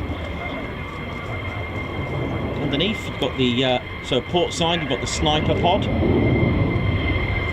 which, as the F-15E Strike Eagle, is a two-man crew, a Wizzo, a weapon systems operator at the back, doing all the weapon side of things, and you've got the fighter pilot. So basically what they say here is that the pilot rows the boat, the Wizzo shoots the ducks.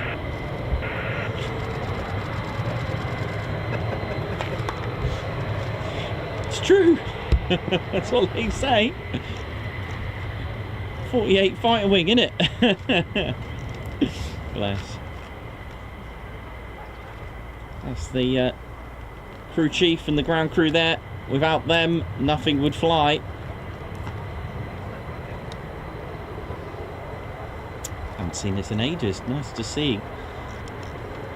And the EOR. So there are 4 EORs, end of runways they're called, a safe place to either park up. You can park 6 fighter jet-sized aircraft, or jet-sized aircraft. Well, fighter jet-sized, because you could get a C-17, that's still a jet. Yes, so there are 2 for runway 23 and 2 at runway 05, either end of the runway, either side of the runway, shall we say. Is that right? North and the south, there we go. So they'll be doing all the post-flight checks, having a look for any hydraulics, which is why it's actually quite important. You can see there's a lot of white on the landing gear, you know, the wheel itself, inside. They want to check the make sure nothing's popped in there, like any breakers, any hydraulic leaks, which is why it's white inside, because it makes it a lot more visible to see and spot any issues with hydraulic leaks and things like that. They'll check the status of any ordnance, drop tanks, put the pins back in, that kind of thing.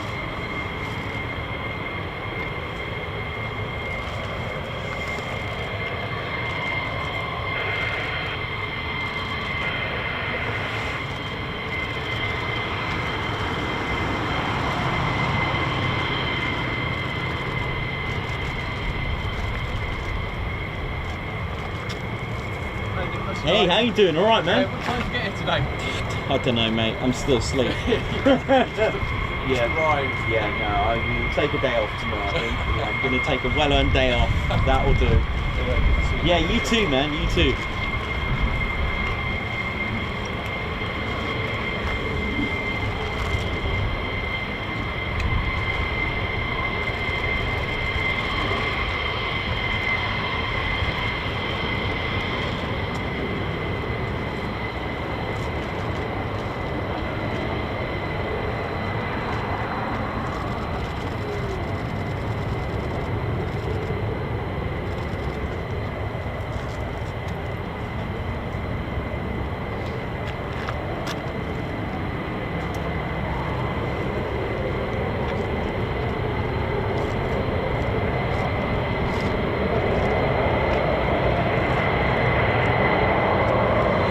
In fact, quite recently, the Wizzo, or WS, Weapon Systems Operator, they're now classed into a category called a Combat Systems Officer.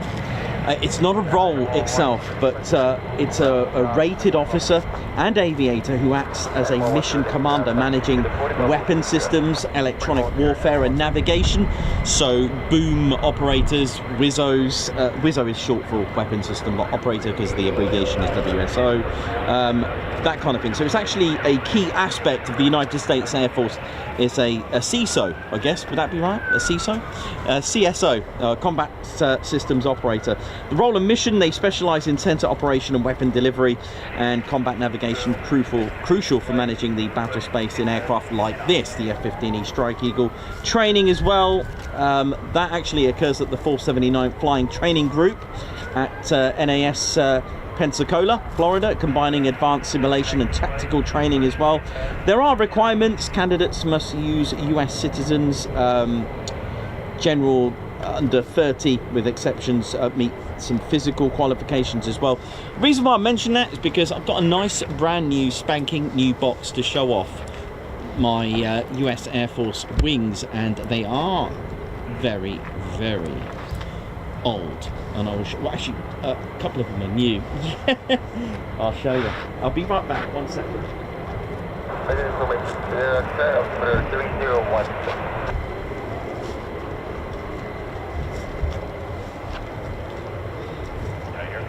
Yes. Hello, mate. Yes.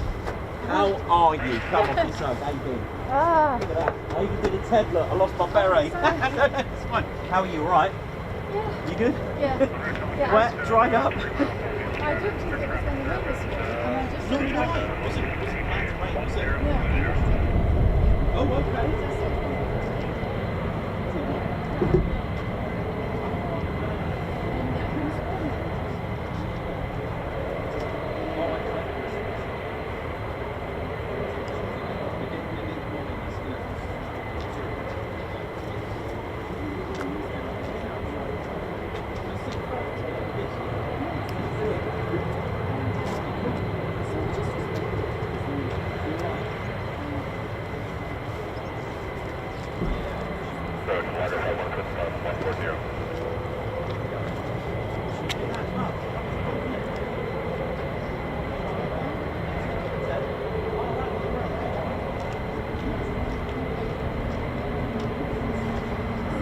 Ground animal 1-2, taxi 1 at DR, come around. Animal 1-2, to get ground, taxi correct, yeah, 0. 1-2, get 0, taxi correct.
Ground animal 1-1, taxi 1, B-minus, bad speed, double. Animal 1-1, to give that taxi 1, define bad speed, touch to the double, yes, 0, 0. Animal 1-1, double, yes, 0.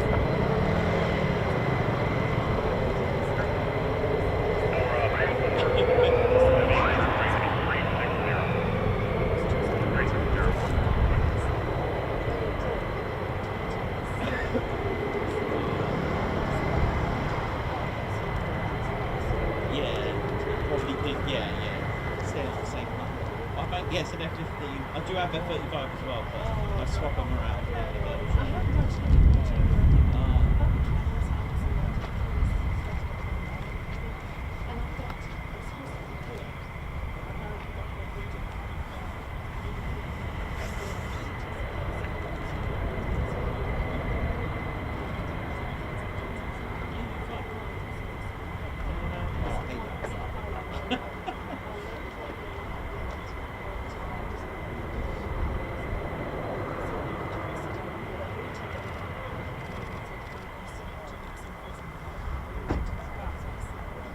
Yeah, yeah.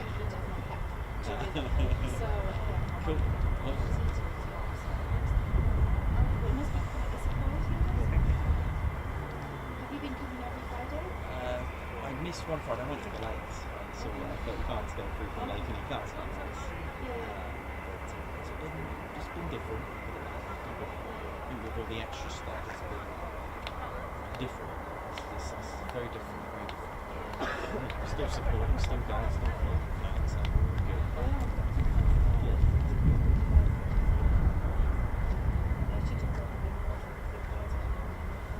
Well, that one's from the US Navy. It's a genuine US Navy one, that one. Oh, you got one here? Yeah. Oh, yeah. Oh. Turn the car around, the van the other way so I can... Oh, this is it. These Yeah, are the this ones is a that genuine one, apparently. It's got US Navy markings on there okay, somewhere. yeah, I've got this. It's like big, an but official. I'm thinking I don't want to carry the big. I mean, they're in his flag, but Yeah. and I was going to give a flag to one of the boys in the Lake District. I've got some American candy here Oh, because wow. one of the guys, his 6-year-old, his 6-year-old granddaughter is dying of cancer in her brain. In her brain. Oh. And so I got her like a whole load. Oh. I don't know. Take a pick a couple. Sorry. Oh, okay. Sure, I'll go. Couple of those. Careful. I don't know what they're because Yeah. I went on AI. Can you imagine me going on which candies are not American candies are not sold in the UK? So this is what I got. Oh, Reese's. I Nice. got this, Oh, wow. this. Heyday, I haven't seen that in years. Only on the movies I've seen it. Okay, well, one of those if you like. And these Tell you are all what, Reese's. I'll take one of these and I'll put it on the show and I'm like, look at this. Oh, hold on. Do you want? Oh, you've got payday. Okay. Yeah, that's cool. And then this. Have you ever had this No. one? Okay, take a couple Okay. of those. There All right, you go. I'm going to put them on the and show. These ones here. Okay, thank you very Here, much. take one of these Reese's, whatever Okay, it is. pop them in my pocket. I'll have them with my tea. Oh, bless your heart. Thank you very much. It was good to see you again. And I love these. Did you take Reese's as well? Yes, I have. I got them. Did you take a Reese's? No, but it's fine. Honestly, this isn't more than enough. No, take a You Reese's. sure? Yeah, Thank yeah, you. yeah, yeah. Wow, yeah. thank you. That's why I came all the way down here for. We don't get those in the UK. I haven't seen Take 5. So. Well, I did my research. I just bought stuff that you What, don't on get AI? in the UK. Sorry? No, the Take 5 version. I haven't seen that. Oh, bless. Is that a Reese's Oreo, is it? Wow. Yeah. Not seen that before. No, I'm going to put that on the show, see if anyone recognises it. We've got US viewers on the show, so. Well, there's a young lad over there, like he's as pompous as the guy, and I don't know what he was. And I'm thinking, like, don't be typically American. Like he's almost like, and at first I thought he's a pilot, but people can't be a pilot. Surely don't go out. Like it's just an insult to all the pilots. And he's some maintenance guy that he said he was in Germany, but he was up there like, Okay. and the way he was talking, I'm thinking, shut up, like, just tone down your American-ish. Yeah, whatever it is, yeah. Oh, you know, I bet you see that now and again. Shut up. Yeah, I'm thinking, yeah. Yeah. Oh So, dear. good to see you. Yeah, so you too. You're doing Yeah, it yeah. all the I'm still rolling, but I thought I'd How have a do you quick find things to say, like, because I've got billions of stuff to say. they're saying that they're not flying again till 2, right? The next lot. Okay. About that. So like, That's there's fine. 12 of them left or something. 6 are gone now. Yeah, 6 are gone. But Yeah, I might And I was do a texting part 2, Aiden. What do you mean? I might just say, I might do a part 2, I think I'll see. What do you mean part 2? Like end and then Oh yeah, continue I later. see, Might do it. yeah. I don't know. That's what I'm saying. I said, well, I go now because he's got, Yeah. like probably got a break or 3 something. hours, so yeah, maybe. And I said to him, I said, you know, I said, they're out in the evenings. The photographers couldn't really photograph. He says, well, we should have, they should have written to Pixar and told them. That's funny. Very inconsiderate, I said. Yeah, very probably. considerate, You know, yeah. the plane spotters wanted to I photograph. don't know if there's any of the another 6 going out in the beard. Well, some of the people were saying, like, yeah, coming out at 11:30. The Birdman's doing his checks on the runway, so I'm wondering if that's usually. No, had you seen these before? Because they No, said it's they the first weren't. time I've seen the A-10s. Oh, okay. Yeah, cool. Yeah. I've only ever seen them in movies. So. They said they're in Illinois. Yeah. Because I mean, Aiden has to put his request on for where he's going next. Yeah. Gosh, I told him he'd be gone. Oh, I told him, I said, I was thinking of just coming back to England.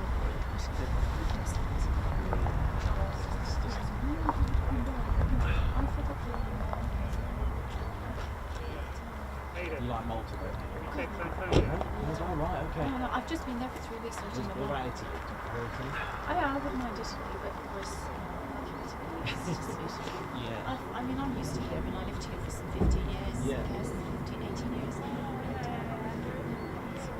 It seems where are the people? I suppose they're all in the parks, right? Where people go down those side track. Oh, I see. Yeah. Just going to say hello to Dave. Okay, I won't keep you from. No worries, it's fine. Yeah, good to see you. Yeah, you too. So you're traveling. What was it here? Probably be different. I wanted to see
Yeah, they're at home at the moment, but I'll get some more. Yeah,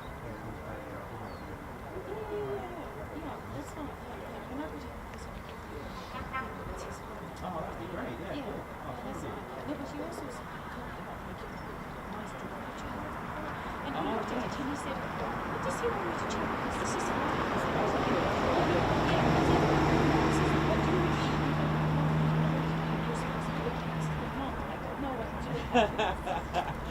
It was mainly just to see if it was okay. Yeah, I'll tell you what you do for me. Just one thing. Think of a song, because I'm sending him a song every day. Right. And I want you to think of any song that you like, and I'll send it to him, and I'll tell him it's from you. Because he loves the idea that people are thinking of, I've heard it like his relatives and his friends, my friends. So everybody I know, I'm asking people to just say, because when he left, he said, Mum, you're going to run out of songs. I go, oh, Jesus Christ, you're going to be there that long? He's already told me to finish his car insurance, like to stop his car insurance. But you could do that, please. Okay. Yeah? No rush. As No I said, rush, next week okay. is good. All right. Cool. Yeah, Good to see you. He'd like that. Yeah, I will do. Okay. All right. Thank you very much. I was going to give you another hug. I'll just give you a hug like this. Take care. Thank you.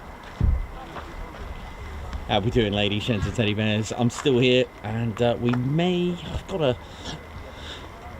Yeah, I'll keep it rolling. Let's just keep going. Let's just go with it. Hey, buddy, all right? I like your van. Thank you very much. Cool van.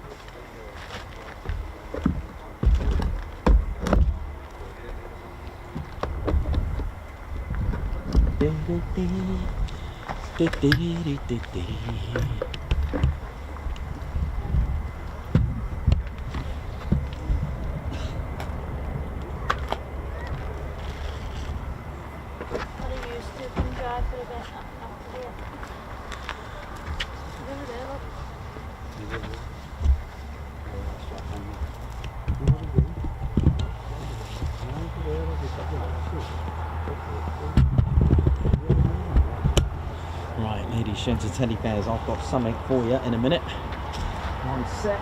Oh. Turn that off. Still rolling, that's good. Give me a second. Just something pretty cool to show you. All genuine, of course.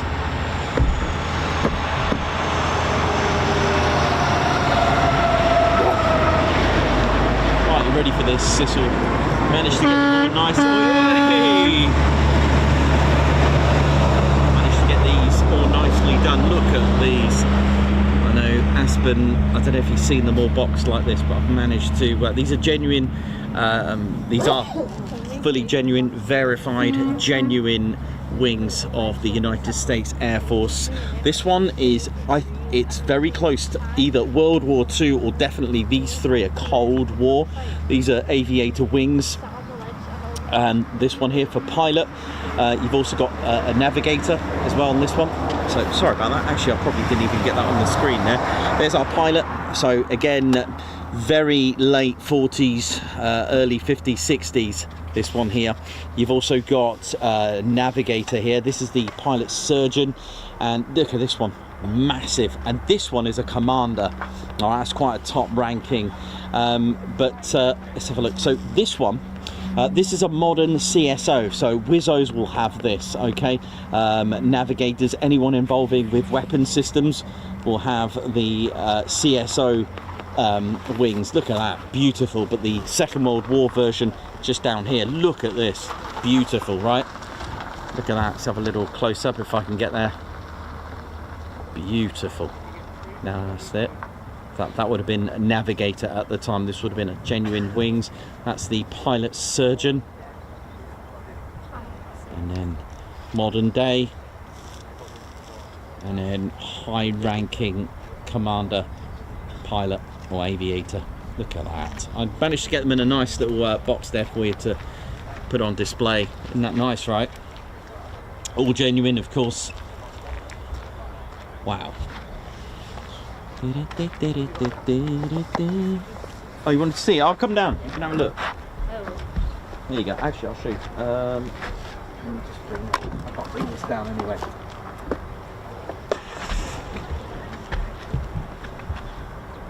Yeah, I've just commented. I had to look what it was. I was like, I'm currently stood in front of you, but I don't know what you're showing, so I need to have a look. I'll bring it down. Let me just put this in the van. You can have a closer look at genuine wings. One second. Adam's going to be well down.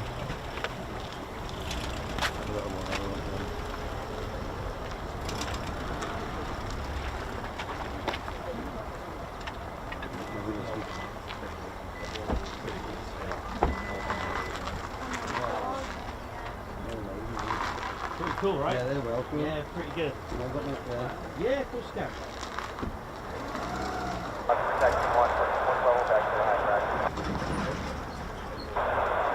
Animal 1, 2, you're going to get your aspect to the aspect here.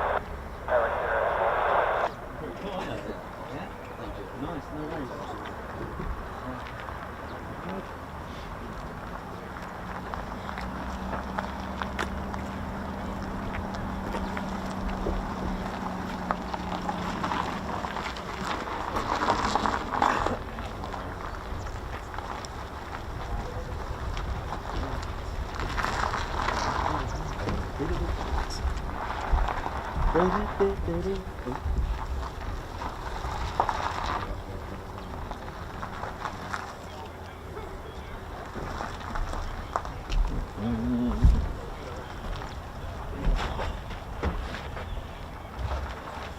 Davey, yeah, you never know. Hey man, how you doing, Danny? All right, man, yeah?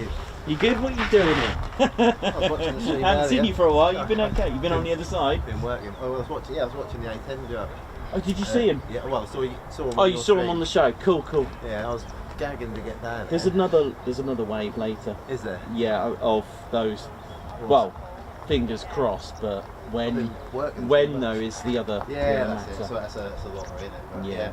I just didn't have a minute to get down there, and then got some time off. Well, I it's got. had a delivery this morning. Oh, right. Some building materials, and I had to stream on in the kitchen. I was like, get this delivery off, and I get up there. I was like, oh god, Nice. At least I saw them on the stream. Yeah, that's cool. That was mega. What a plane. I know, they look cool because you could see all four of them lined Yeah. up, staggered. I was like, oh, this is a. Unusual, wasn't it? How Yeah. exactly that. How they Yeah. were placed was really cool. Yeah, it was. Yeah, no, it's yeah. I've been keeping in touch on the stream, but just haven't been able to get up there. No, so, that's fine, man. Yeah, it's good to see you, man. Yeah, it's good to see you too, mate. Nice one.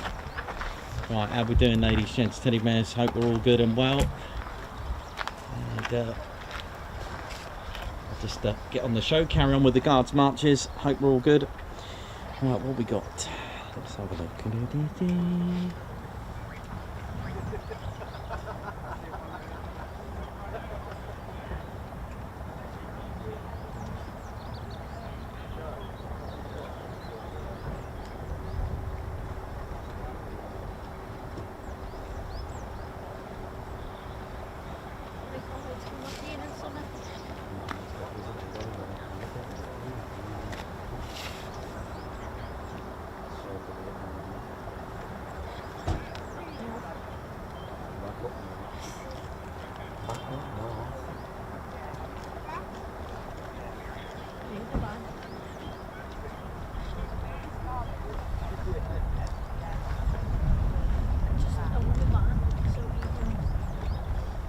Andrew Mackenzie, Lilo Doublefly, how you doing? Hope you're good. Right, let's. I'm just going to go back to the guards marches for some amazing, amazing Lilo Doublefly. Got a little fly past for you coming up from Ted. Oh yeah. Ted, thank you very much. So Lilo Doublefly, a high five, a paw pump, a little salute there, and what Ted's going to do is going to do a little fly past for you. Thank you so much for gifting 20 Ted Coningsby memberships. Thank you so much for that. That is amazing. Thanks for your support, Lilo. Again, Lilo, you know, someone that's you know, supporting the channel from quite a while, through and through, a regular on the show. So thank you so much for that. Guards march to you, and again a little fly past there from Ted for, you know, that generosity of 20 Ted Coningsby memberships, and Ted's continuing the guards marches for Lilo Doublefly. Thank you so much. Simon Watchorn, part of our Spanner Flight, high five and a guards march to you. Thanks for gifting a Ted Coningsby membership. Alan Q, thank you as well for your super. Dieter, thanks a lot for your super as well, guards march.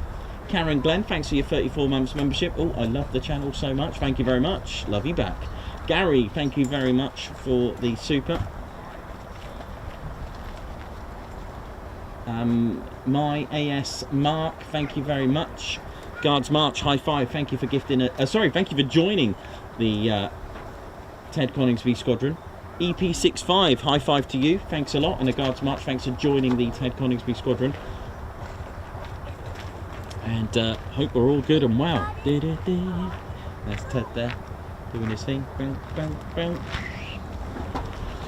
Right now it's literally a good old classic wait around and see what happens scenario, as well, can't hear anything on the radio, can't hear any start-up, so it's literally could be 1 hour, could be 2, could be 3, could be never. So this is the waiting game now, but it also gives me a chance to go and get some scran and a curtsy.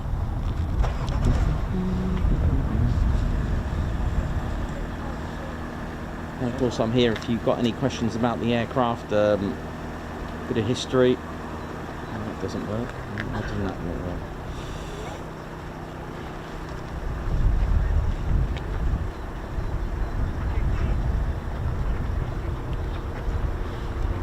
Any questions about the aircraft? Oh, hello. Sounds like me.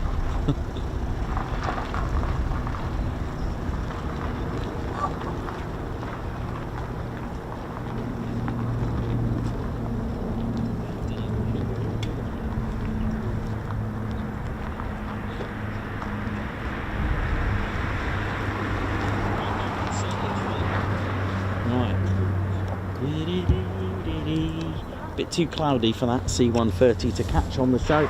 Right, I thought I'd make an appearance as well. How are we doing, ladies, gents and teddy bears? Yes, I am shattered from yesterday. A bit of a late one, but hey, I really needed, and probably the first time actually in that position, to get 2 F-35Bs vertically landing in the sunset. How amazing was that, ladies, gents and teddy bears? It was worth it. The reason for the late start, I just needed to get some sleep, but now I need some more sleep now after today.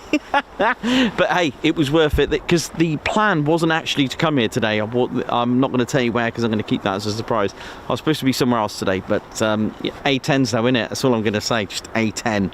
That's all I'm going to say to that. And it was worth it, and I haven't seen them ever. The first time I've seen them or sniffed them was on Monday, but it was a bit dark, so it was the first time I've seen them in actual daylight, which was good, and that was amazing. My name's Nikos, I'm your cameraman, historian and commentator.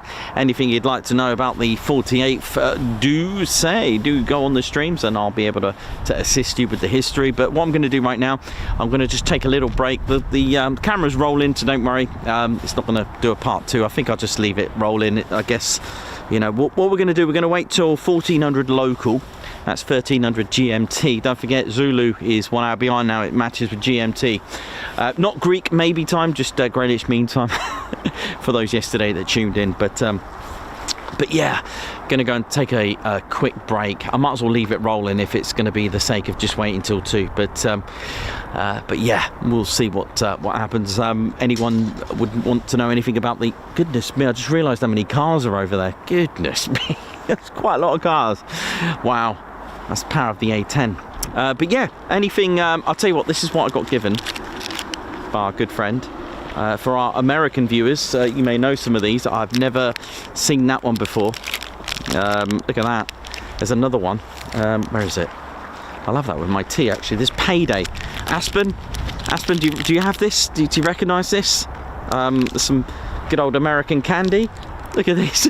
Pretty cool. This Reese's. I think we've got some Reese's Oreo. Amazing, isn't it? So I'm going to have that with my tea, which would be quite nice. So yeah, all is good. Don't know what this, 100 grand. Look at that. What else we got here? Got more of these Reese's Oreo. That's pretty cool, isn't it? What else have we got here? Just having a little rummage, see what we got. But I'm going to go and I'm going to have a quick break, and I'll be back with some history. How's that? Is that all right? Does that sound fair? Sounds fair to me.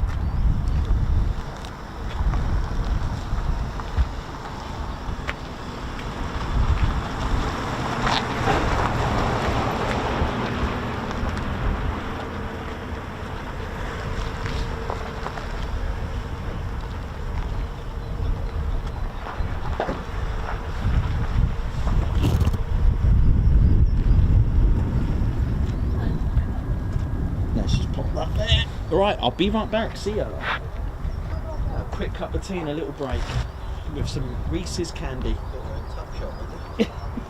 It is, isn't it? A little break. Oh, what we got there? I've got a Spitfire there, haven't we? Pretty cool, isn't it?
Spaceships and rockets, isn't it?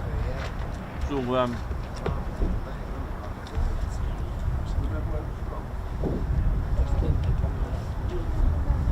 as soon as I talk about the world, I looked at the world this don't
How you doing, mate? All right?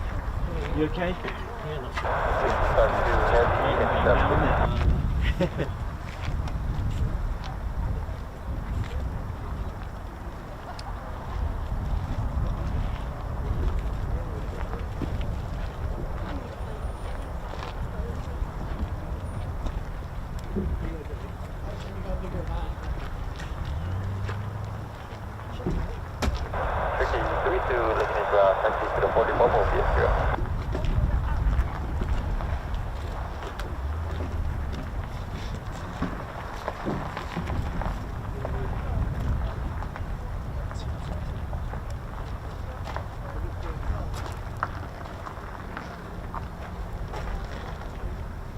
About time we got a bigger van anyway, yeah.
Anything exciting happens in the film? Every time you walk down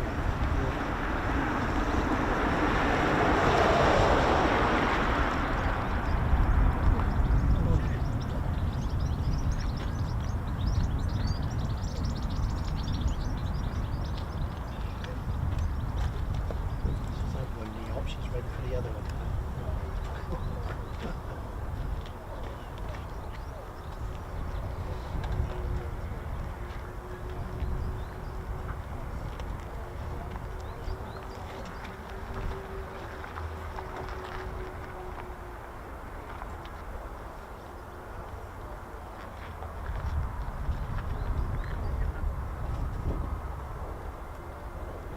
What time did the A-10s go out early?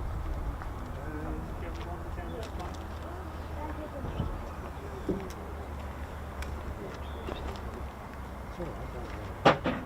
I wonder if they're coming back.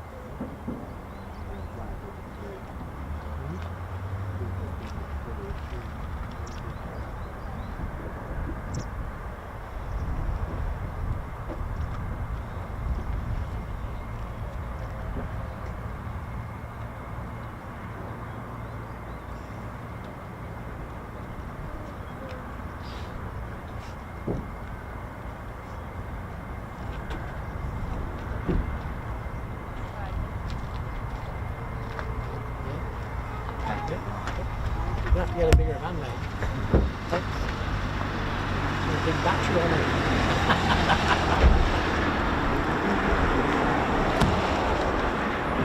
Oh, that's a nice little break there, ladies and gents. Teddy bears, hope we're all good and well. Right, so the plan, here we go. So we're going to wait till about 1400 and see what else we're going to get. If not, that'll be it and it'll be done. That's our weekend complete.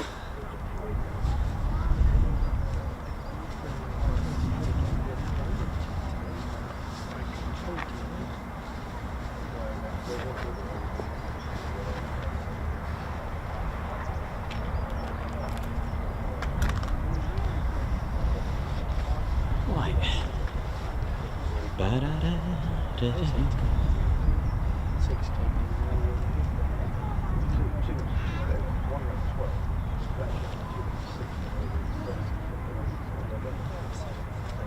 Thanks, Davey. Thanks for that, man. My daughter said she was on like watching the film. They come from America, so it looks like these and that's coming up. She looked at them on the runway, so yeah, dozens of them. And they went out.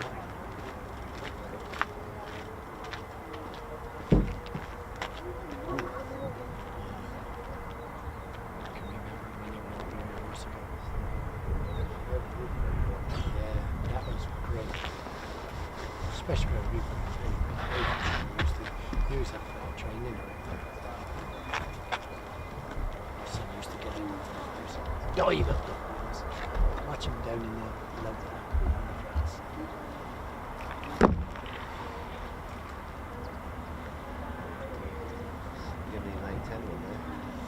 Yeah, I am going to need one, aren't I? Definitely. Increase the fleet. Yeah, 100%.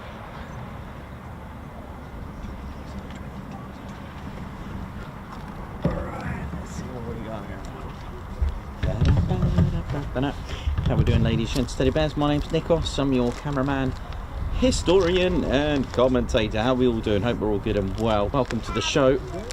And let's see what we can come up with today in our history session. Sounds like I can definitely hear an F-15E Strike Eagle spooling in the distance there. But how we all doing? How we're all feeling? Just going to get a couple more aircraft up here just to show you some of the history. I'm missing a few, so let's let me go and get them.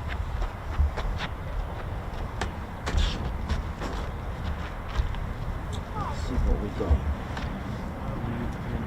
1, 2.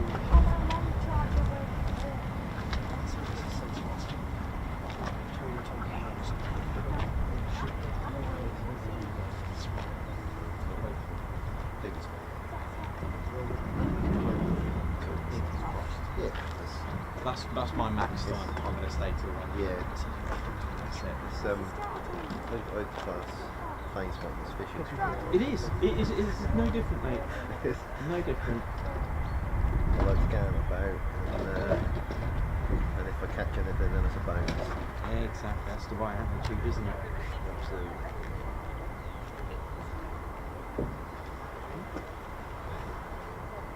Last time I bought the camera, I got the battery. This time I bought the camera because I was in a rush, the battery's flat. So I got the phone. Sometimes it's nice just to watch it rather than take pictures. Yeah, isn't it? No, nice one.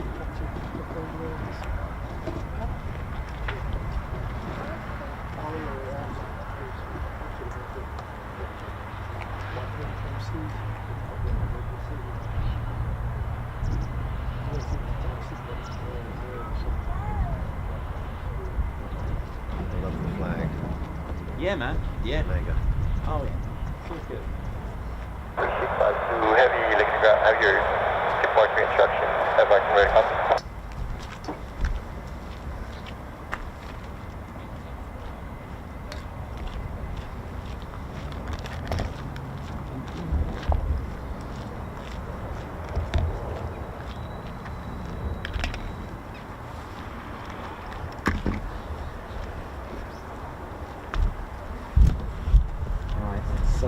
Let's do things a little bit different. Right, so normally, usually, before I even go into detail about the 48th, I normally tell you about the history about the airfield itself. But do you know what?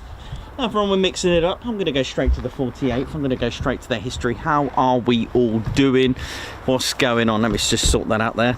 Got some pictures, diagrams, everything that we need today to cover the history of this amazing wing. And it really is, and I'm not just saying it, and what is amazing is that with everything of the 160 airfields of the United States Army Air Forces during the Second World War, this is an absolute testament to what was left and what remains. Oh, hello, that might be a bit loud, isn't it? And I find that fascinating as a oh, I know why. There's actually two radios up here. Hang on a minute.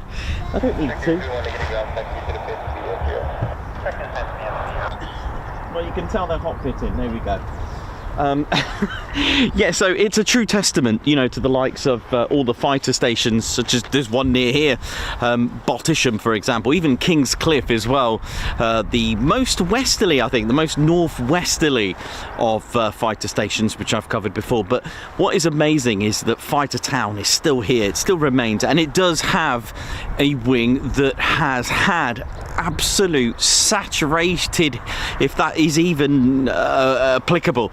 It's got such rich, that's probably the better word, isn't it? Such rich, deep history involved in every single aspect of the Second World War. Is the 48 Fighter Wing's legacy, and it really played a major part during the Second World War. Again, normally I'll go into detail about how it all began here as a station. What I can do is just tell you, look, it started off in 1941, built as a Royal Air Force station with Bomber Command. It was a satellite station to Mildenhall. There were Wellingtons here, then the Stirling, and then it closed in 1945 until 47 because it was here and Sculthorpe and Marham that were selected to be VHBs, very heavy bomber bases. So they closed it was about 2 years, which is actually quite a long time. I don't know the reasons behind why it took so long. I mean, usually it takes about 18 months to literally from a piece of land to build it, concrete runways, into a functioning squadron base bomber command station, roughly 18 months, just to give you an idea. So this was already here, but anyway, it switched hosts. It was hosted by the United States Air Force from 1948. So that'll be where we leave Lakenheath history. But for the 48th, we have to go back to prior to the attacks on Pearl Harbor. We have to go to a time where the United States was neutral during the Second World War. We have to go back, and I always say this, but you'll find that I say the number 15 quite a lot, and yet there's an F-15 here, but 15 seems to be like some sort of lucky number for here, definitely. I don't know how it works with all the other stations, but to even go through, because you may have noticed Liberty Wing or the Statue of Liberty Wing in its full name, because this is the only wing with a name as well as a number. Okay, it's the only wing in the United States Air Force with a number and a name. No other one has it, and it's called the Statue of Liberty Wing, or in French as it's written on. And we're gonna explain to you why it's written in French. We're gonna explain to you where it gets its name. It's not because it's an American fighter town here. It's because of something of a move and more like a tribute as well, and a chain of events which led to that. But we have to go back to the 15th of January 1941, a crucial date, okay, for the United States Army Air Corps, because what happened on that date, there were 54 activations. All right, so this is 11 months before the attacks on Pearl Harbor, on a time when the United States was neutral, but the war had already been kicking off for a good 2 years. What up, man? How's it going? Okay, yeah? All good. Excuse me. Right, so what happened? Well, the reason for these activations was the fact that they knew something was up, and at the end of the day, why wait until you need to do something about it? Why not get in, why not get yourselves prepared? It's almost like training. You train for something and you get good at it and you're ready for it. That is life, right? You train, you become good, and you're ready for it, rather than, oh dear, we haven't trained, we have no idea what to do, oh dear, it's game over. So there were 54. They were called First Aviation Objectives. All right. Now these were units that were put in place, but for the United States Army Air Corps to think, hang on a minute, there's something not quite right. And luckily they had that in place, because what happened 11 months later, and it had a whole chain of events that happened after that. But on this day, with 54 activations, one of them was the 48th Bomb Group Light. They activated. It was in Hunterfield, Georgia. Now, the numbers that I'm about to tell you, they probably mean nothing to you, but hang on. There were 4 squadrons, and they were it was a training unit, because a lot of these were training. The 48th were actually like a training unit. What I mean by that is the 4 squadrons within them, once the pilot or the crew were trained, they would then go off to a front line, for example. Okay, so almost like an OCU, so to speak. And there were the 55th, the 56th and 57th Bomb Squadrons Light. Now, you may see in history in World War II, you may see a letter in brackets. L for light, D was for dive. If you ever get to see M for Mike, it meant for medium, and H for heavy. For example, a heavy bomber unit. Okay, so they were and then there was a 4th unit called the 9th Reconnaissance Squadron. A year later, in 1942, the 9th Reconnaissance Squadron became the 88th Bomb Squadron Dive. The other 3 squadrons switched from light to D for dive, so the 55th, 56th and 57th, and then you got the 88th, okay? Why is that? It's because of the aircraft that they were using. They flew a range of aircraft such as the A-24, the A-31, the A-35, and then in 1943 the P-39 and then the P-40 on the early part of the changes which I'm about to tell you, because in 1943 a big change happened for those 4 units, still part of the 48th, and they changed. Okay, they were called the Fighter Bomb Squadron, okay, the Fighter Bomb Group, the 48th Fighter Bomb Group, but the numbers changed. The 55th became the 492nd, we know that number. The 56th became the 493rd, and the 57th became the 494th. These numbers you know. And the 88th, they had another change, they became the 495th. These are numbers that you associate with the 48th Fighter Wing today. So they had another name change. So you'll notice if a group or a wing in today's case, if a wing has a title, the squadrons get it. Okay, so they became the 48th Fighter Bomb Group. Okay, so the squadrons became for example, the 492nd Fighter Bomb Squadron, the 493rd, 494th, and the 495th. However, things changed.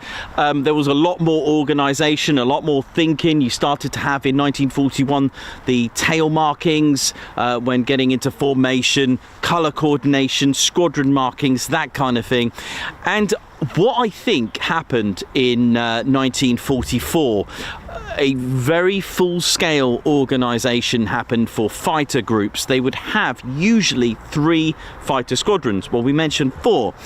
It's possible that the 495th moved to another fighter group due to the fact that there were too many, and they were going to become a fully functioning unit. Okay, so the 495th moved to a new bomb group, the 407th fighter group, sorry.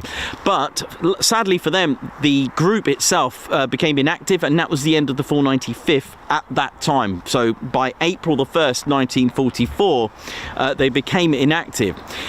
They switched to the P-47, which we gave you an intro. So the Jug was their weapon of choice, but they trained them because they were going to be allocated to the 9th Air Force. They trained them on a lot of manoeuvres, from low-level attacks, ground attacks, learning manoeuvres with the Split S, taking out gun positions, literally ground attack and reconnaissance. So basically like a GR-1 or a GR-4 Tornado, but to bring it back to World War II, that would have been its sort of role at the time. Not really for aerial combat, although those skills would have been implemented as well during their time.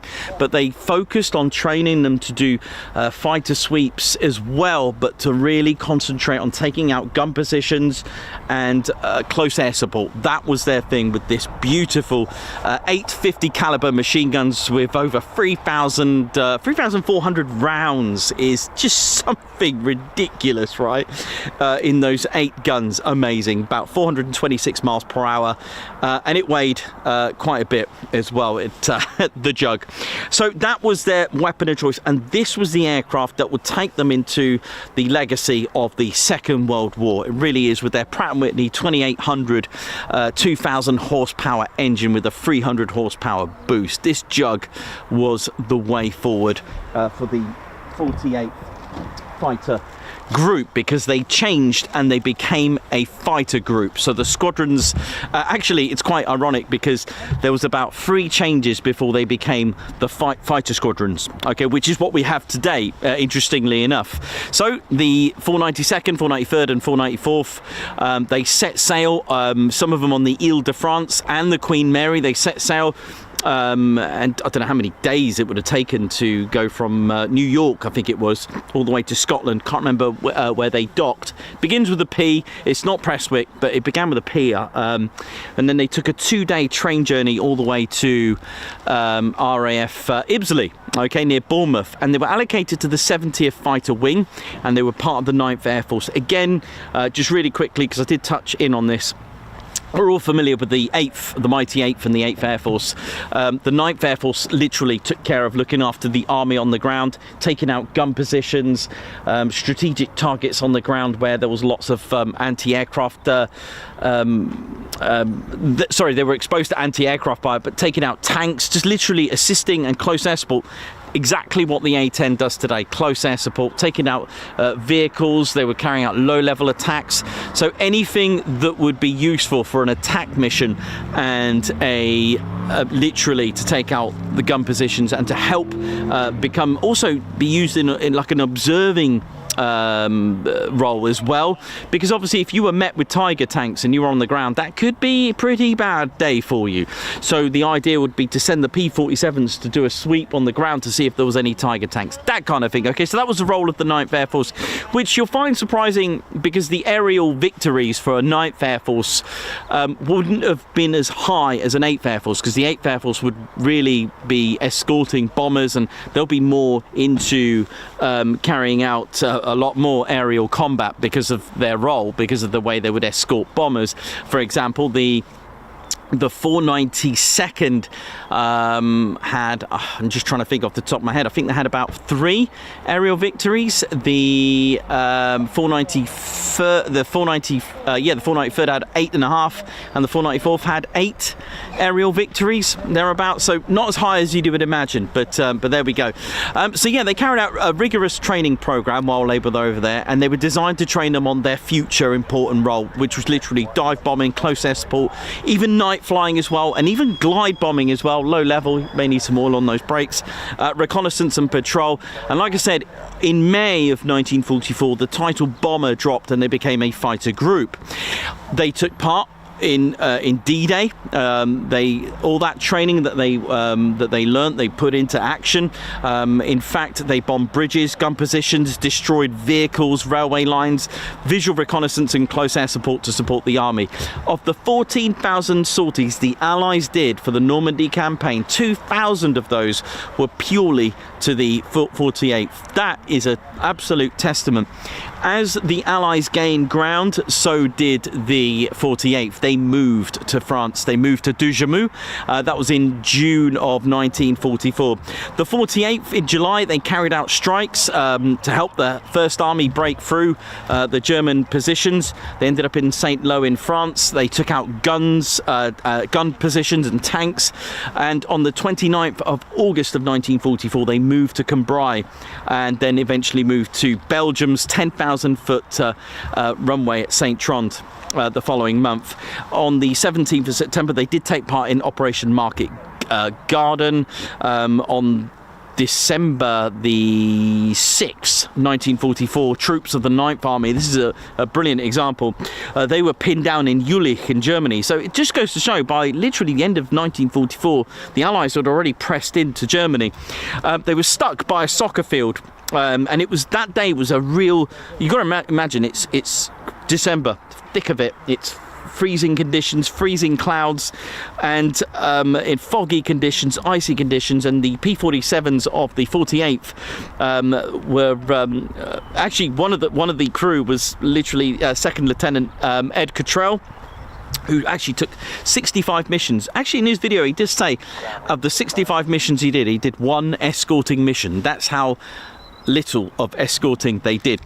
They were flying, remember he tells the story, they were flying at 200 feet at 325 miles per hour. They were led by Major Stanley Latiolis with delayed bombs, and they helped the army break through. They strafed the ground, and with success. And Ed was Ed came back. Although Ed came back well, he was shown his P-47 to have 40 bullet holes in there. Sometimes there was hundreds. On the 11 days later, on the 17th of July, the 493rd had another mission to attack a bridge, and tanks were spotted. Now, let me just show you a little situation of this. Tanks were spotted, so the 48th went to assist the 9th Army on the ground by taking out the tanks, which they did. Okay, so Ed Cottrell tells a story where he dived down and did a split S, and he completely opened fire on this tank, obliterated it. However, as he pulled up, he said, it couldn't have been any worse for me, because that is when 109s came and attacked and actually hit right in the engine cowling area and around here on the 2800 Pratt & Whitney engine.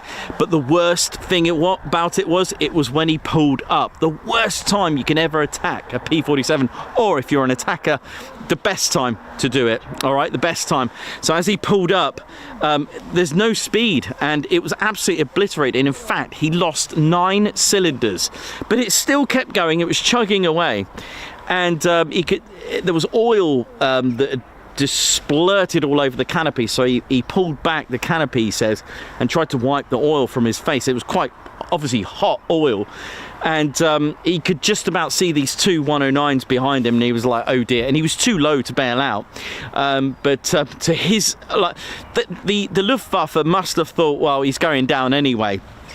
And Ed prepared for the worst, and the Luftwaffe probably expecting Ed to crash. They actually flew side by side, saluted him, and they went off. And Ed Cottrell, to his disbelief, managed to get back. He radioed in his commander, and Ed. I remember Ed saying that when he got out, he actually kissed the ground and contacted Pratt & Whitney and said, "Thank you for making a life-saving engine." And it was indeed. There were many stories like that. In fact, just quickly, I'll tell you what I've got here. I've actually got, yeah, I know, I've still yet to finish it, I know, but the original markings here. Let me just show you the original. I haven't finished my 495th, but let me show you the original markings. These are what they had. So the 55th Bomb Squadron. There you go. Noticed that, okay, one thing, for those that answered correctly on my quiz, it's not an eagle on the Mad Hatters, it's a kestrel. Because if you notice, it's like a brown red. And if you notice, here's a thing to notice, if it's, you can date the aircraft, even though you can date, even on a quick picture, the kestrel is facing from left to right. From the 60s, late 60s, the kestrel is pointing this way. Probably because maybe they thought about it, because obviously things fly like a flag the other way. Maybe, it's just my thoughts, but you can see there the kestrel looking through the scope. And I think the reason why that is, looking at the A-35 Shrike, it had that sight. I was looking into that bomb sight. I was thinking, because a lot of people think it's an eagle because of the Strike Eagle they fly, but don't forget, this is an old insignia. So that's the original. And then you got the 493rd, the Grim Reapers, with the 56 Bomb Squadron. So you could tell they were either kestrels, probably their original nickname. Obviously right, so in 1943, this changed to the skull and those lightning bolts going through. So that's where the Grim Reapers probably changed nickname, or maybe that was their nickname and they just happened to have this bomb indicating, you know, accurate bombing. Because don't forget, they were a bomb unit. Panthers, you can clearly see that, the 57th Bomb Squadron. And then what I thought was an aardvark, I'm going to go with 99.9% sure that it's some sort of bird, which would probably make a lot more sense, but that's just my investigation, because I love it. So yeah, so the obviously you can tell that the P-47 was their absolute amazing weapon of choice, and they did well with that. And right up to 1945, the 48 Fighter Group continued to support the army and help them advance, and with close air support, arm reconnaissance, and finally on the 8th of May 1945, victory in Europe, the last mission. It was Captain Troy Smith, tells a wonderful story as he flew past over. You got the German army walking in one direction looking dejected and defeated, and then you got the 9th Army walking the other way all happy. It's the way he described it. It was quite almost like a complete different side of the spectrum, but that's how it goes. In June of 1945, the 48 found themselves slowly moving back to their original stations that they were functioning from France. They went to Laon, and then eventually they moved back to the US, and finally on the 7th of November 1945, they sadly deactivated. And yes, with total kills, the 492nd with 3, 493rd with 8.5, and the 494th with 8. Okay, however, 5, 6, 7 years later, in fact on the 25th of June 1952, they were reactivated. Why is that? Well, things weren't quite right, even though the Second World War had been finished. Well, usually you will find, usually after a world war, things don't quite add up and they go all weird, and civil wars and people disagree like normal human beings, I guess, but hey, that's the way it is. The Cold War began, and that they were reactivated because things weren't quite right into Europe, so they moved back to Europe. And they activated as a wing. They were given wing status. All right, so that's the first time we hear the word wing associated with the 48 from 1952. They actually became the 48 Fighter Bomb Wing. They moved back to France in Chaumont. I follow a Chaumont Air Base group, and it's amazing. It really is the way it's described, and those pictures made a lot of sense. You may have seen some old Indiana Jones movies, or where you've got these US Air Force bases out in the middle of the desert with just a little shack building and those little thin little barriers with 2 guards sat there. It's like that, literally, with muddy acres of land. But it did have a concrete runway though, but eventually they started to build on it. And their first ever jet aircraft was the F-84. Let's go and have a quick look at it. Let me get the F-84. Let's have a little look at the F-84. Let's have a bit of light on the F-84. This was their first ever jet aircraft, man. Look at that. So there we go. There's our jet aircraft, the first of its kind. And the 48 Fighter Bomb Wing activated with just the 3 squadrons again. The 495th was still not reinstated back in their history. So the F-84 Thunderjet, and with the 3 squadrons, so obviously they became fighter bomb squadrons, okay? And this was the Thunderjet, and interestingly, the 492nd at that time, they became an aerobatics team known as the Sky Blazers. You may have heard of the Sky Blazers. They were before the Thunderbirds, but actually, interestingly, it was the Thunderbirds' aircraft eventually, when they formed, actually took them out of business in a way, because they were able to carry out air-to-air refueling with the aircraft. And of course, we all know the Thunderbirds today has been a legendary aerobatics team, but the 492nd actually were an aerobatics team with this. And there's our Thunderjet, and introduced in 1947, so it was you know, it's been around for a few years, but then aircraft do carry on for quite a long time after their introduction. It was powered by an Allison J-35 turbojet with similar engine to the Red Arrow's aircraft. It had about 5,600 pounds of thrust, about 622 miles per hour, so not quite supersonic just yet, but although they will have that in a next aircraft. So they were operating this from 1952. However, here we go, a bit more history for you. Let me get you the next aircraft. The Swift, that's a good word, Swift. Okay. So I'm going to show you their next aircraft, which I'm looking forward to seeing this year at air shows, was the F-86. Okay, now I want you to understand that in May 1954, whilst transitioning to this, the F-86, that's where the Sky Blazers were now using this, and they actually became the official United States Air Force in Europe demo team. First displays were carried out on 4th of July 1954. Now, with the mayor present and lots of other important people, guess what? They realised, and the mayor probably looking out a bit of history, they realised that they were about 20 miles away from a workshop by the man called Bartholdi, who in the 1800s designed and built the Statue of Liberty wing. So it just so happens, and coincidence, that in this workshop there was still all the moulds and the casks that they could actually make and fund, if they could, a replica. And they did. They made a 3-meter replica of the Statue of Liberty. There's even one here, I know, all the way from Chaumont. They brought it back. There's one over there as well. So the mayor, they did a little party, a ceremony, and they kind of had like a naming day, and the 48th became known as the Statue de la Liberté in French, meaning Statue of Liberty wing, and that's why they were called that. So 1956, they were the first unit to operate the F-100 Super Sabre. There we go. Let me go and get that. Was their first ever supersonic aircraft. Look at that, beautiful, with afterburner as well. A lovely, lovely aircraft, the F-100D Super Sabre, lovely. And in 1958, they had a name change, and of course, so do the squadrons. The 48th became the Tactical Fighter Wing, so the squadrons became the Tactical Fighter Squadrons. Okay, so if you see TFS on your squadrons, that's pretty cool, because it dates back from 1958.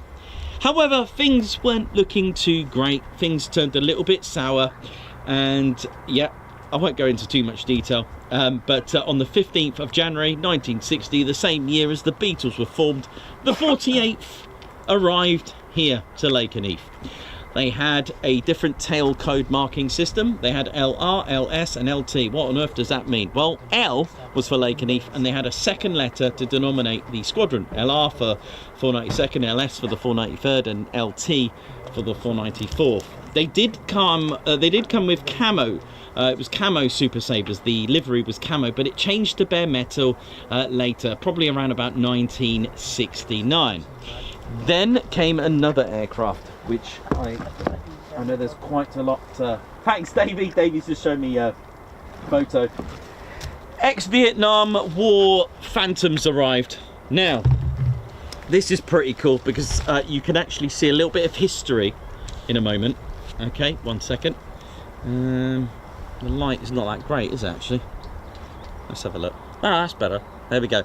So in 1972, they switched aircraft to the Phantom in 1972. Again, still just the 3 squadrons.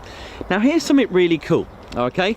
That 2-digit tail system, they got rid of it, and it wasn't LN. They actually chose LK.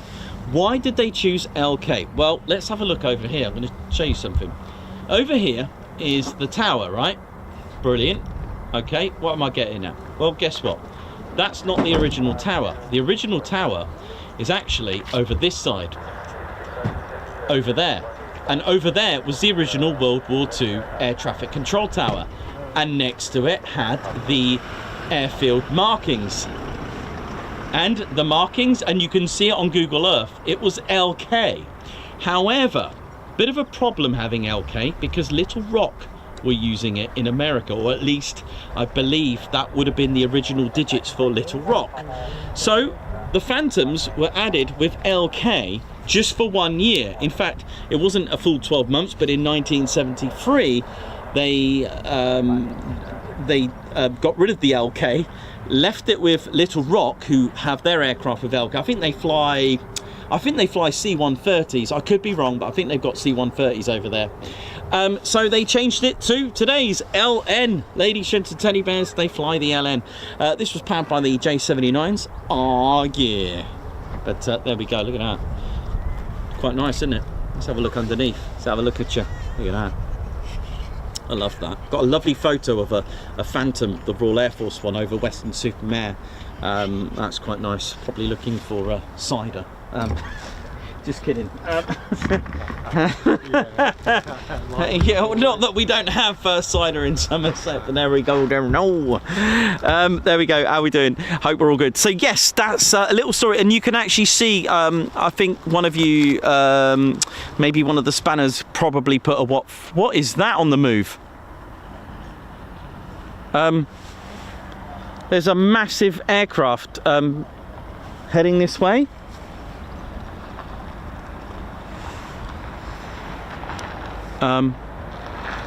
Did anyone notice that? There's a huge tail.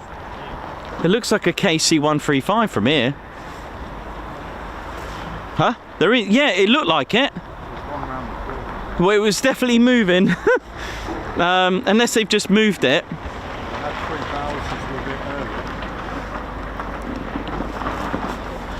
I'll keep a lookout. We could get some movement. Hang on. Thanks, Davey.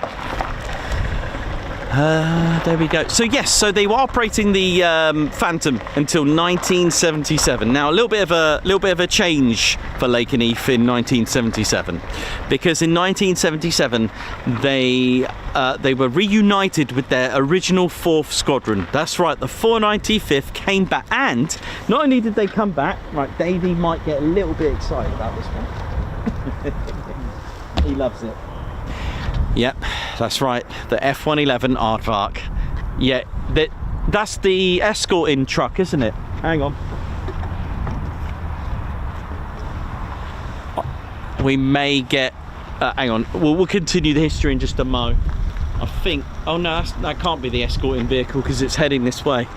Well, unless it wants to taxi past here. Yeah, hold tight on that one. Just, I did see a tail move, unless, I'm not sure now. We'll go back anyway. Yeah, so the F-111 Aardvark, look at this. Beautiful. Haven't got an LN one, but look at that. Absolutely beaut, right? An amazing aircraft, isn't it? Look at this. And the 4 squadrons were finally reunited. Okay, so we have the 492nd, 493rd, 494th and the 495th Tactical Fighter Squadrons. Colours like you see today, of course you can't really put a lick of paint on the F-35, but hey, the 495th, although they're known as the Valkyries, their nickname here was actually the Thunderbolts, and they had green. Okay, so you can see the boss bird of one of these with all 4 colours. So blue for the 492nd, yellow and, well, or gold and black. Yellow for the 493rd, red for the 494th, and green for the 495th. Although in World War II, the colours were a little bit different. Blue was actually the 493rd, yellow was the 494th, and red was the 492nd. I know, but they changed it. But yeah, look at this, an absolute beaut, isn't it, right? Absolutely amazing, and they used this in combat on a few occasions as well. I'm just going to turn the camera around this way, just in case we do get a little visit. I'm pretty sure I've seen... oh,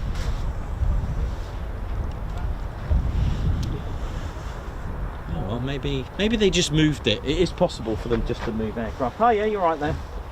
So it is quite possible for them to move the aircraft about anyway. I'm pretty sure I saw the tail there. So yes, there's our F-111 Aardvark there. And of course the reactivation.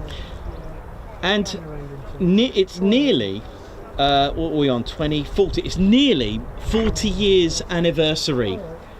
The 14th of the 4th, 1986, into the night of the 15th of the 4th, 1986.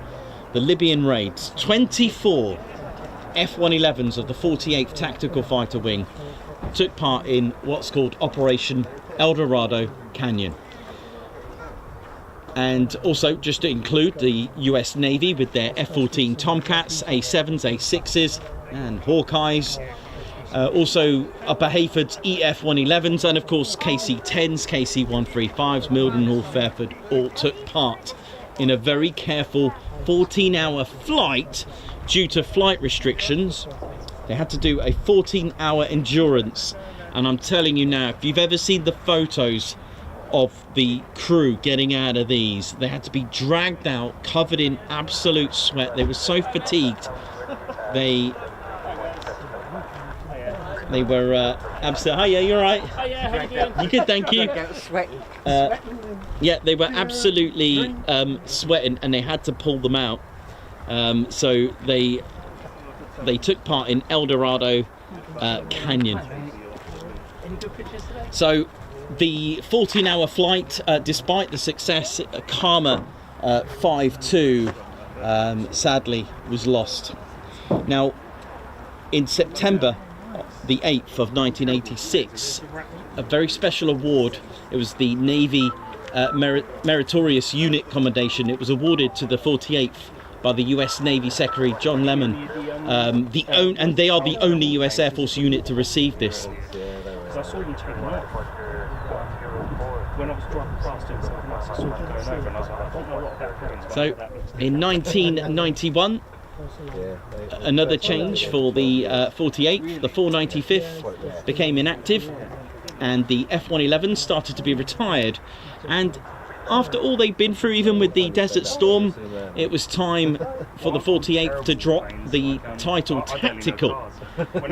And the 495th became inactive, and I think December this had finally gone. There is a huge aircraft down there. BMW's calling them it's a white car. When we run through cars, we have to say what kind of car it is. So I have to say, like, oh, index blah blah blah. looks like a blue Audi, and I'm like, it's a blue car. Okay, so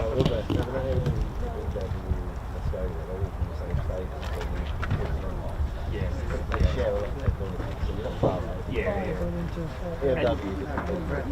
On the ground. Oh yeah, I see. 135's over there. Yeah. I don't know if it's just taxiing across. There's one going in the middle. Oh, right.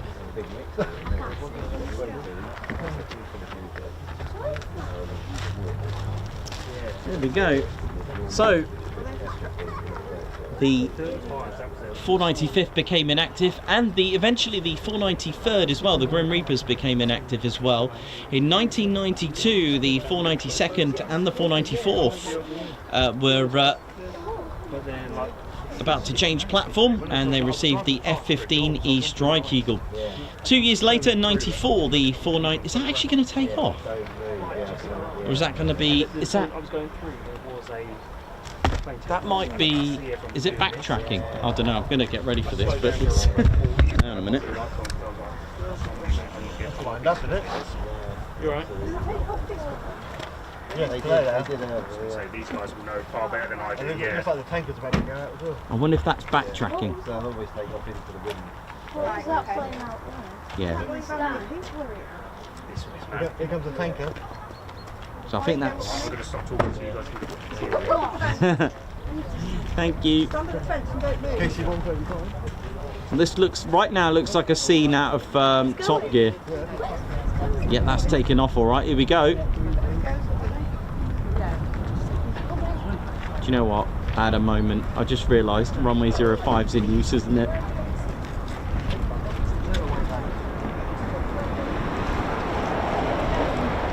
Oh yeah!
Well, yeah, don't ever get me to become air traffic control because I forgot what runway is in use.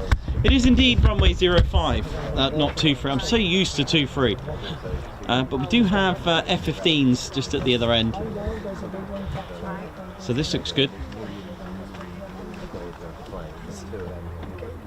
You're supposed to be working on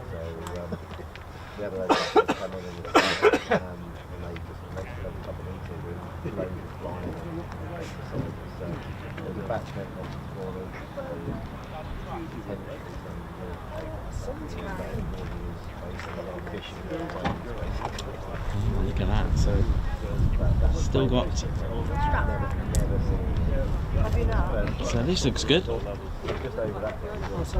Yeah, we're going there. Right. Yeah, we've been to Marham and then doing the X-rays. Yeah. Oh, nice, we've got some movement as well. That's quite nice, isn't it? So yes, just finishing off on the history. 1994, the 493rd were reactivated again, and they were flying the F-15C. Oh, we're 200 miles away. That's my first time And then seeing one. later on, they were operating the F-15D as well, the family version. 24th of March 99, Operation Allied Force, strike against Serbian targets. And in just 72 hours, 4 aerial victories came to the 493rd Expeditionary Fighter Squadron. Knife 1-3, Ed 6-1 getting an aerial victory of MiG-29s. Dirk 2-1 with 2 aerial victories. In fact, there is a canopy here of the MiG-29 that was taken out. This is Dirk 2-1's, all signed Dirk 2-1, and this was the airframe with the 2 aerial Victories. This is an F-15C single-seater in the gold and black colours of the Grim Reapers. There's the aerial Victories of a flag with no nation. That's why it's got that. If I was a pilot, I'd be concerned that there's no wheel, but it's having a wheel change. See it quick fit. 2006, we also had helicopters here, HH-60 Pavehawks with the 56th Rescue Squadron. I know helicopters here, right? A few years later, there was also the 57th Rescue Squadron, but those 2 squadrons went to Aviano Air Base in 2015, I think it was. And then finally, as I mentioned right at the beginning of the stream, history came for the United States Air Force in Europe. The 48 Fighter Wing RAF Lakenheath, the arrival of the F-35A Lightning II, and the 495th were reactivated. However, their nickname, well, it was under a competition. It was voted by members of the public. Archangels, daggers, you name it, suggestions were put out, but the winner was Valkyries. There we go. A brief history of the 48th Fighter Wing.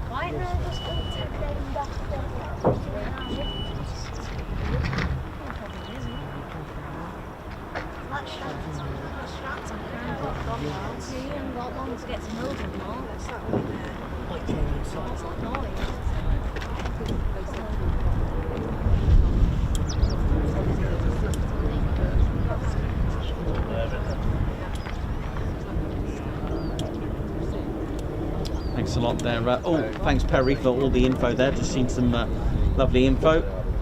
That KC-135 was part of the 128th Air Refuelling Wing, Air National Guard. Thanks a lot Perry as well. F-15 0156 is actually at the National Museum of the United States Air Force in Dayton, Ohio. Wow, cool. Well, I think we got departure time. Stood there like that.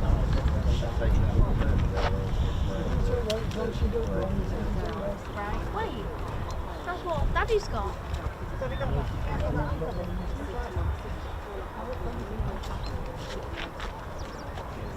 Steps in, wouldn't it? Yeah, that's Does it tell you what? Yeah. Does it tell you what steps in that? when they put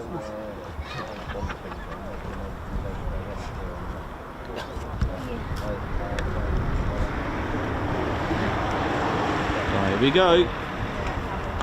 Yeah, on Flight Trader it said you can click on the right. What is that? Oh yeah.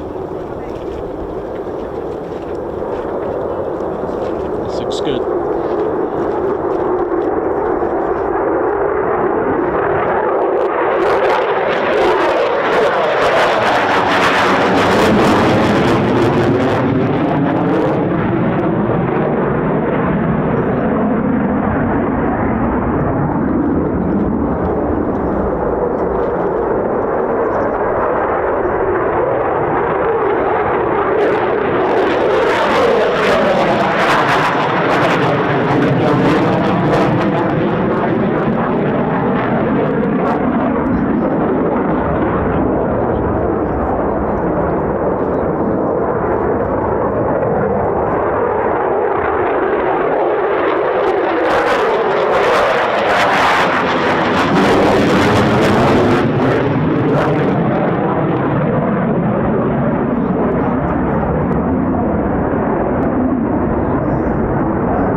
reckon they're looking for Reggie. Yeah, probably. Yeah, well, it'll show you on the app now, won't it? They probably won't be on.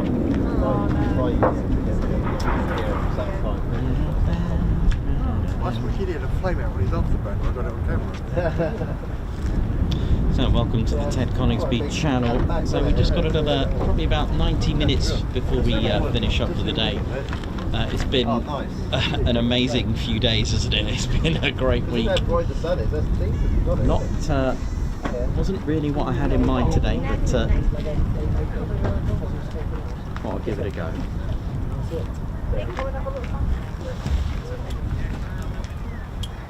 Did you see the water? Did you see them photos? That's the first one I've been on for 12 years.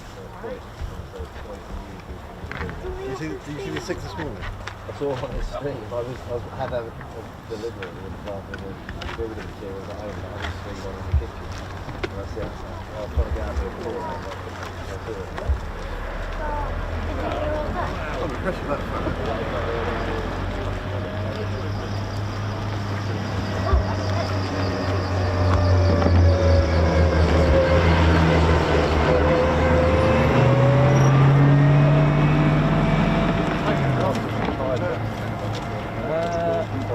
Probably.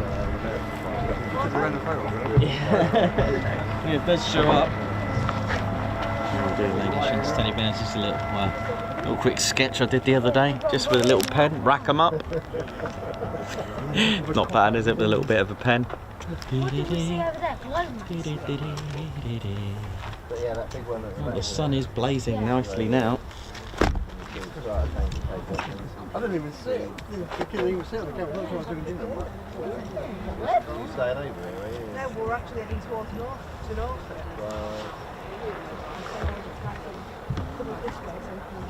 Yeah, because the Loadmasters, they're looking at that.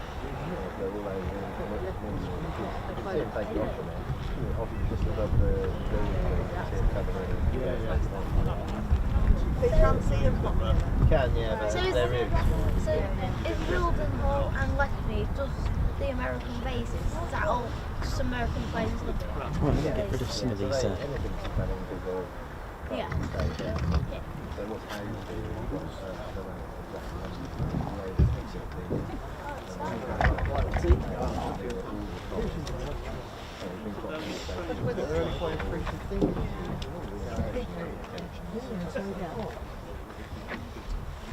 So there's always a good head of F-15 against their all the time. And if you ever miss one, you're going to try it. It's a kind of so they'll come along and whichever way they take, say, when will deploy. Thank you. Thanks very much. Yeah, that's what the Type 52 in that. So you just go take off. It was, but it was actually Go up, then they just go upside down. Go and stuff like that. Armed forces we have that there, don't we? We see all the... Yeah, me too, man. In whatever light we had left. If we get an F-15, it must be... Well, no, the first two didn't. Generally, yeah, so they go all around the back roads quite a lot. So they go and do operations and run them back. You know, like, they go, like, every plane is known for a mission. What does the F-15 do? They're like a plane that can do multiple things. Same with the F-15. The F-15 is got two things. So you have a weapon that's operating behind and then behind the front. The F-35 does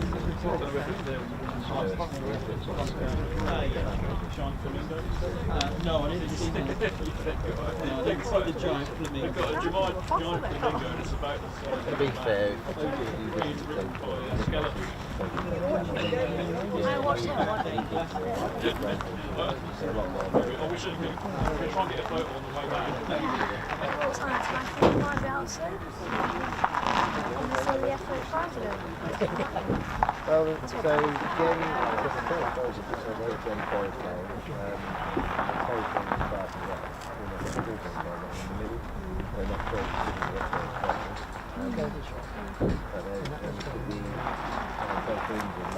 No, really.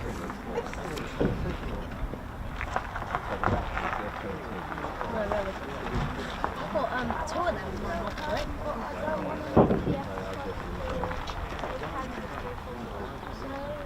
guess like somewhere really, yeah.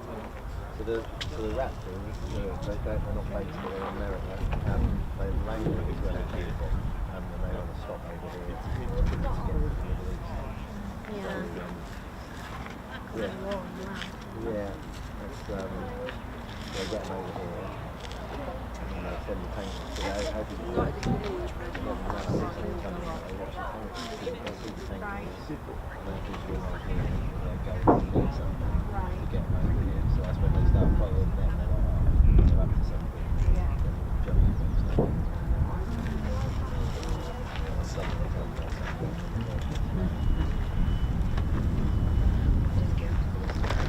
Cars everywhere.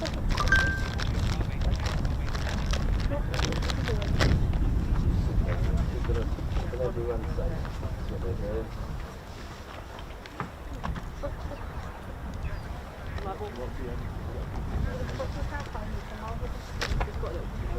This one could happen.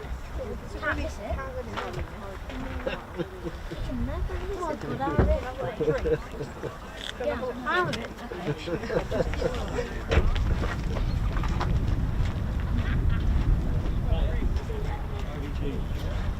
You're on there?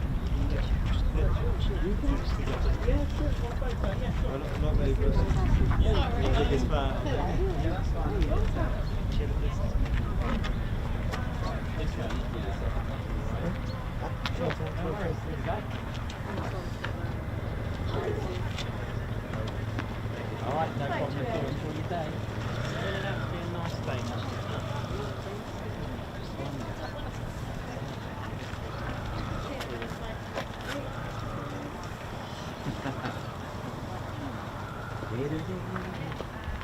Getting better the weather now. Oh, it's mega, mate, isn't it? Yeah, it was chilly first thing, but it's now. Oh man, first thing was just really doing my night. And I was like, no. Yeah, exactly. Especially yesterday, it was quite like a mild day, right? Nice. I went out with the boys, I got from Sunday, and I was like, I forgot my hat. It feels great. Yeah, man. Yeah, I know. I walked out this morning, it was freezing. It feels from all white. Yeah.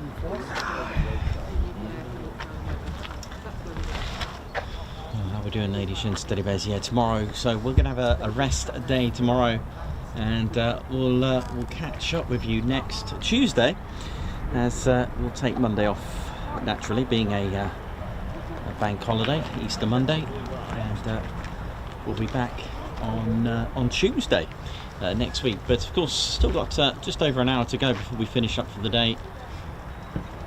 Have a quick break. If you've got any questions at all, feel free to do a Q&A. Lilo Doublefly, thank you very much. Thank you so much for that. That is awesome. Thank you so much.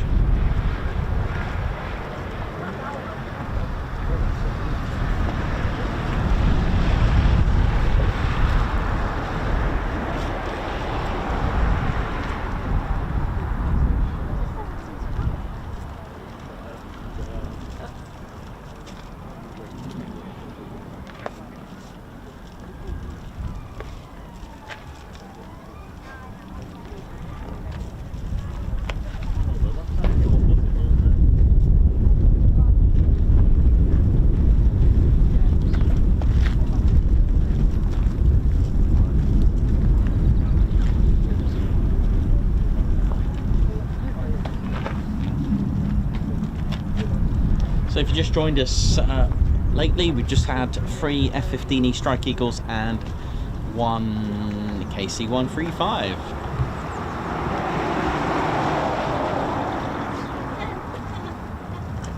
Perez, Matman Bush, how you doing? Good to see you this morning. Margot. Perry, how did you miss that KC-135, man? It was definitely there. It must have been hiding. Bless. All good. Margot, how you doing? Spanner Flight, how you all doing? Captain A, LEJ Approach, Tim Gooch, Scoochie, talk to me, man. Simon Watchorn, Aspen, Captain A, Blocks.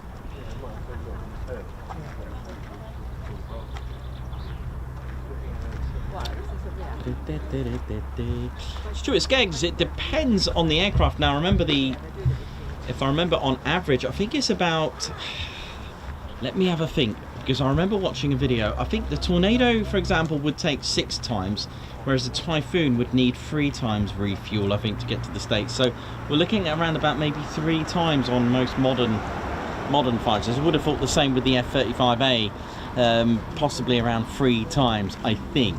But I'm pretty sure it's between 3 for, I'd say, most fighters, but 6 for the older fighters. I remember the Tornado having almost double the amount of times to refuel.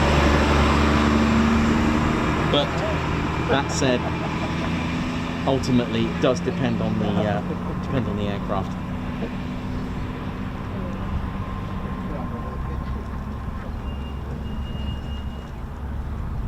Val Lissy, Stuart Skaggs, Alex Raven, Fritz, members, how you all doing? Thanks a lot for joining us. Woo! What a day it's been. Must be in a hurry.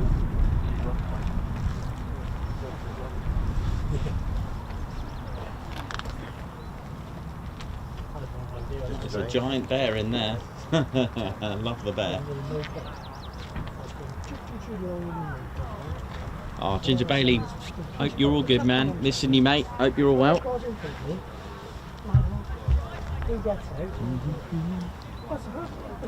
My kid was only doing about 10 miles an hour.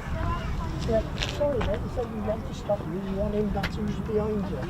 And the car behind me is stopping him behind me. They couldn't get between the two of us, so he stopped me.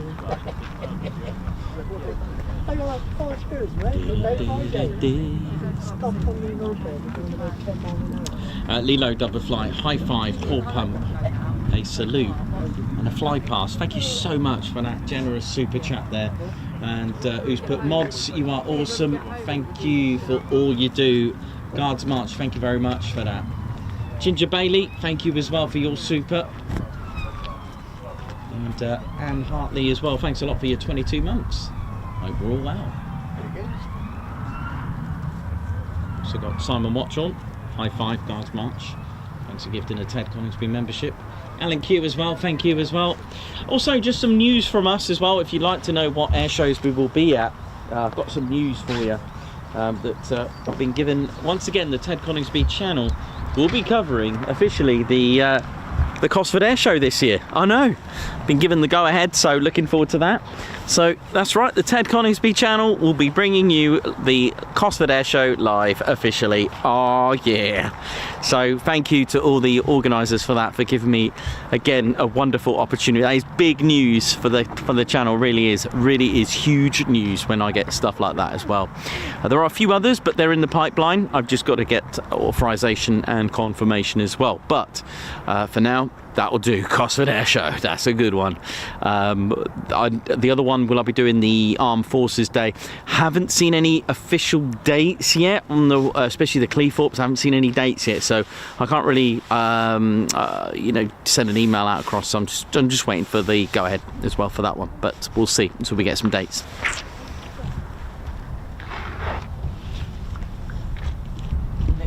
Hello there. Oh wow, look at that. That's pretty cool, isn't it? It's got function. That's cool, man. Nice. You alright? Yeah. Yeah, good, thank you. All good. A bit of a heat haze coming now, look. So it's like a nice sunny day, like a summer's day, but it's, well, if you tuned in to the morning of this stream, it looked like we've gone from one continent to another. It looked pretty emotional this morning, pretty soggy. But there we go.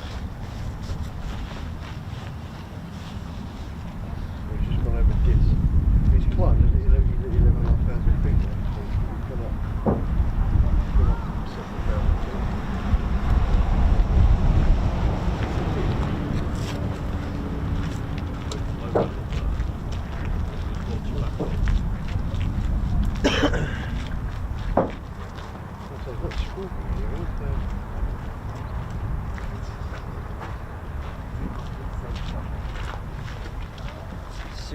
Years old, 65 years old, that's okay.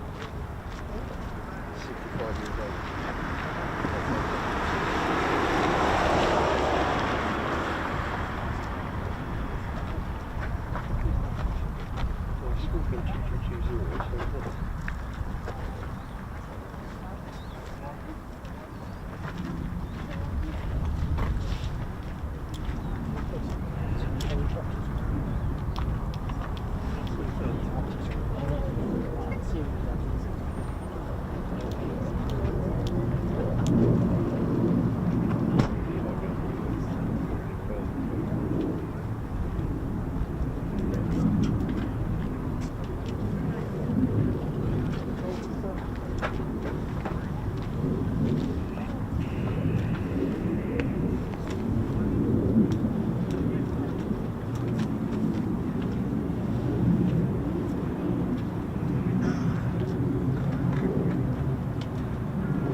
From there. What? Don't move from there. I won't. What the? It's a jolly little ringtone, isn't it? Funky time.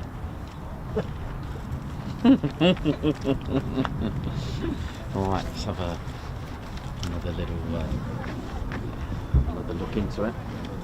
Let's see what we've got down here now.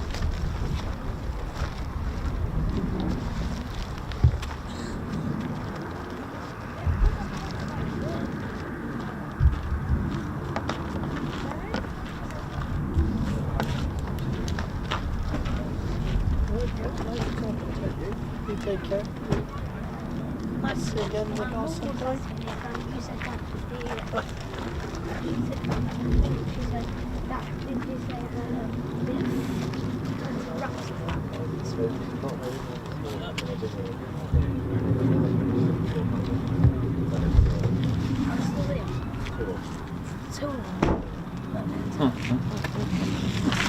Yeah, Chris said there isn't an ice cream van at the moment, but there might be at RAF, those that know.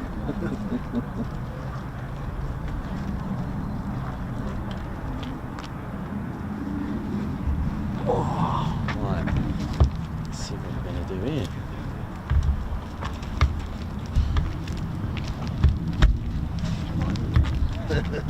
It's a big tent. That looks like Wellington. Yeah, it looks like one of the Build-A-Bear Teds, isn't it? It is. Oh, is it? Cool. You know your Teds. Alright, let's see what we've got here now. Well, my F-15 is almost recovered. I've still got the sniper pod to put back. I'm a little bit scared of holding this one because it has I think I can hear some startups actually. I don't know if you can hear that, but this is our F-15E Strike Eagle. This one's the E variant. It comes in a family version, 2-seater, and you've got LN, the tail code for Lakenheath, for Lakenheath Air Base. Pretty cool, isn't it? Pretty cool. This one's serial would have been 248. I like what they've done here. The tiny little numbers that you get actually tells you the fiscal year, the year it was put into production. So I don't expect you to see that, but it does actually have Oh yeah, managed to get that. Was that 84? 84. So 1984 this was put into production, this airframe. I like what they've done with that. 248 would have been the serial number. I like what they've done there. That's pretty cool, isn't it? Interestingly, don't know if you know this, but the serial number is also written here on the inside the landing gear as well. Pretty cool, isn't it? Don't know if you've ever noticed that before. Like I said, it normally has 2 different pods here, but I've got a bit of repairs to do on that. But I will get there. But look at this, the legacy lives on. Today I'm going to show you the F-15E Strike Eagle. Pretty cool. I introduced in 1986, September of 1986, and sorry, took its first flight in 86, introduced in 1989, where it passed its initial operational capability. Look at that, beautiful. But the actual legacy of the F-15 stems back all the way. We've got to go all the way back to 1972. The F-15 concept, the F-15A, and took its first flight in 1972. Interestingly, the TF-15A, which later was designated as the F-15B. Thanks a lot there, Perry. Is that right? Thanks a lot, man. Yeah, the F-15B actually took its first flight in 1973, almost a year later from the first flight. But it is a symbol of American superiority. It really is, and a marvel of engineering. And it was an answer to the MiG-25, the Foxbat. And in the 1960s, the design and thought was put into place to create the F-15. The thing is, though, they didn't match the MiG-25. Nah, they outclassed it. And the F-15 has got quite a bit of history because it's done a few interesting things. Like, for example, in 1983, 1st of May, training flight in Israel, the F-15 collided with an A4 Skyhawk on a training mission. And obviously, the F-15 and the A4 Skyhawk, they collided and went out of control. The Skyhawk crew, they ejected, but the F-15 strike, the F-15, I think it was an F-15D, I think it was. Sounds like a takeoff. Oh, it's a C-130. Hang on a minute. Is that? Sounds a bit too close. It's not this one here, is it? Oh, it is. Oh well, F-15, you're gonna have to wait a minute. Oh yeah, the F-15 out of control. Hang on a minute. So that would have been an F-15B. Surely it was an F-15B, right? One of the earlier ones. Yeah, I'm gonna go with. I don't know. Actually, was it a D? Was it an F-15D? Oh, do you know what? I can't actually remember. But anyway. The story goes is that the F-15 crew, the Wizzo was expecting the pilot to eject, but the pilot didn't. Instead, whacked on the afterburners to gain some sort of control. And they couldn't really see the extent of the damage, but what they could see, looking out of their cockpit, looking out of the canopy, was a massive ball of cloud on the right. I think it was it the right? On the wing, and the thing is, they only realised the extent of when they landed back safely. But the thing is, landing back wasn't quite exactly what they had in mind, because they landed at twice the landing speed they should have done. The Arrestor hook actually snapped off, but they did come to a halt, and then they realised what had happened. When they actually came to a halt, they realised that they actually landed with just one wing. So the F-15 can fly with one wing. Also in September, 2 years later, it was by Major Wilbert Doug Pearson, took off in a steep vertical climb, flying at just under the speed of sound over the Pacific Ocean at 36,000 feet. He had a target, not of the land, not of the air, not even in the sea. Well, Major Doug Pearson was indeed the only pilot in the world to have an air-to-space kill. That's right. He had a Solwind P-78-1 satellite, moving at only 17,500 miles per hour, you know.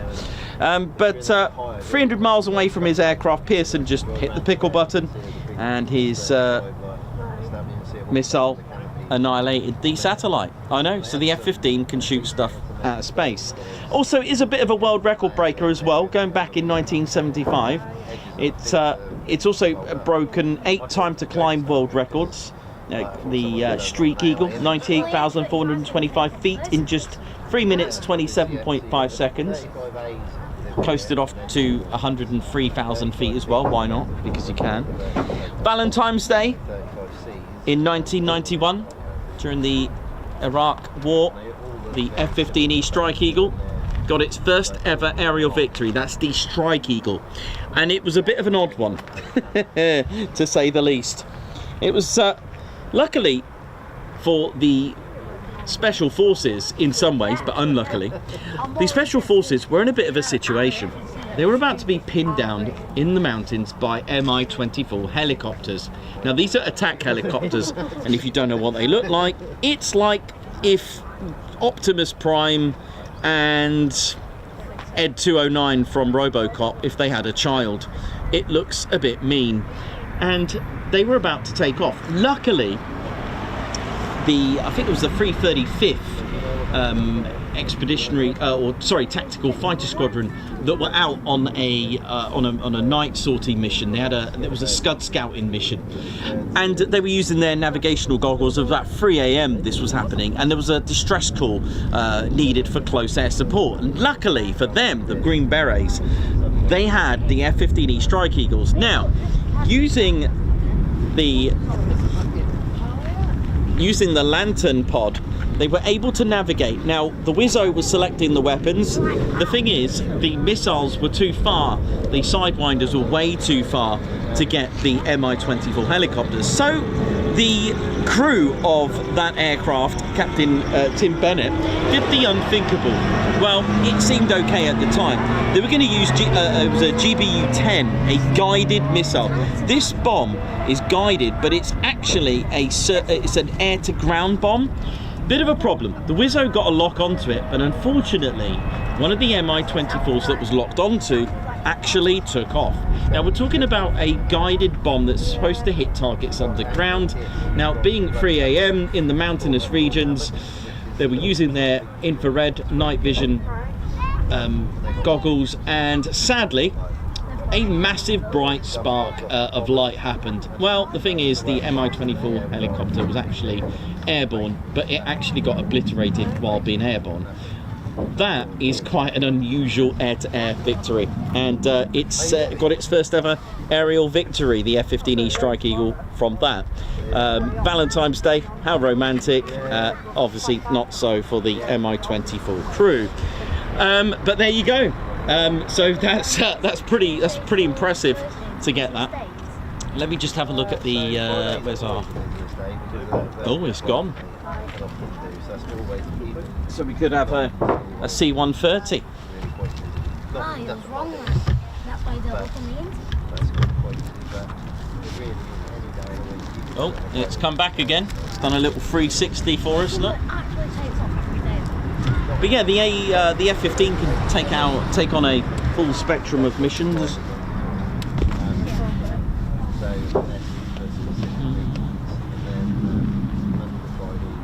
Perry, thank you for all the info there, mate. Transport Squadron based at MCAS Miramar in California. This is a KC-130J of the Marine Aerial Refueler Transport Squadron 352. Wow, is it? Cool. Well, this is quite a special one, isn't it? Typhoons can get scrambled.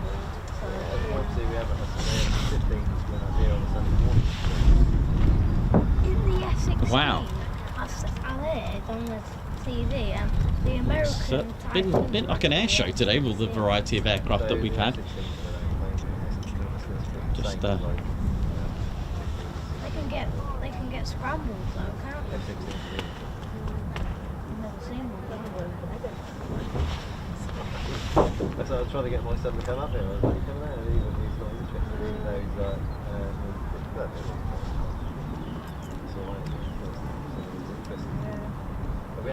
Last year we had the F-16s here for a bit.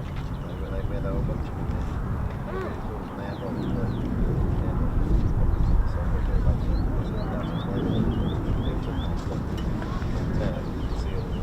Has that gone round again? Yeah, look at this. What is going on here? It's just doing some 360s, isn't it? Well, just stay here for a minute. If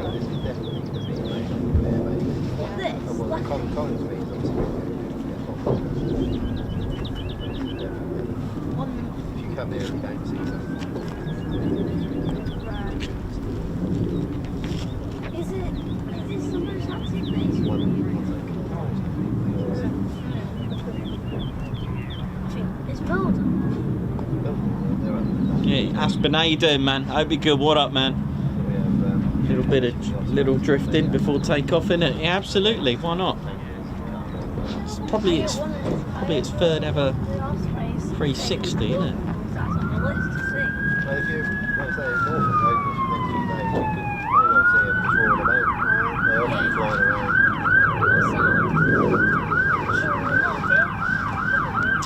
Yeah, a few people asking about the Black Buck raid.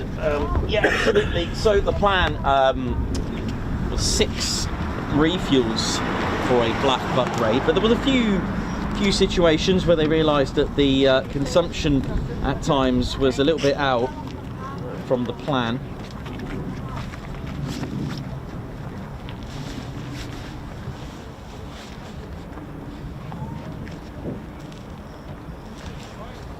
Cool. Well, if this is Miramar, it could be Tom Cruise in there. Absolutely. That's where he was. That's where it is, isn't it? It is Miramar, isn't it? Top Gun. Yeah, I think Tom Cruise is in this one. So if you see, someone hanging off the edge of that, it's fine. Don't panic. It's fine. Actually, don't do panic because I don't think Tom Cruise is here today, unfortunately. But it'll be about later. Yeah, for those asking about the Black Buck raid. Yeah, nice. Just really quickly. So the plan was 6. Successful. So there we go. So there's our 13 victors. You got 10 here. There's the reserve, and 2 to refuel each other. 2 victors, and then 1 would carry on to meet the Vulcan. So you can see how this is working out. It should be actually split in colours of white, red, and blue flight, and you've got your 10 victors here. These little targets will indicate that there's a refueling, air-to-air refueling. You can see that the Vulcan met this victor here and then came back into the flight and carried on. But this victor here refueled that one, and that one went back, and this one carried on going and going and going. You can see what's going on here. So the Vulcan on the 5th refuel would head on to carry on. So on the first Black Buck 1 raid, these were the raids in 1982 to raid the airfield at Port Stanley, so that it can no longer be in use for the Argentine Air Force, to give air superiority and obviously a bit more safety for the fleet, of the British fleet. So once that raid was complete, the 6th air-to-air refuel would be here for the Vulcan once it's done its bombing mission. But they did find, because if you have a look at the range of the Vulcan, the round trip was around, I've done it in nautical miles and good old classic musical miles, so just under 8,000 in some ways, so 7,800 or so. But the thing is, the Victor range was 6,000, so they had a way bigger range. So you're looking about 6 to 8, but the plan was 6. But they found at times, I guess, depending on the wind as well, that played a major part. Headwind would cause a bit more consumption in fuel, and not every Vulcan is the same, and etc. etc. But the plan was 6, and there were occasions where it did get to have an 8th, 748. It didn't actually take off. They didn't actually carry out the raids from Britain. It was from Waddington or Marham, so to speak. That actually was done at the Ascension Island. So this round trip is from the Ascension Island to the Falklands and back again, not from Waddington or Marham, or shall we say Britain. So that was for the Black Buck raids during the invasion of the British islands of the Falklands.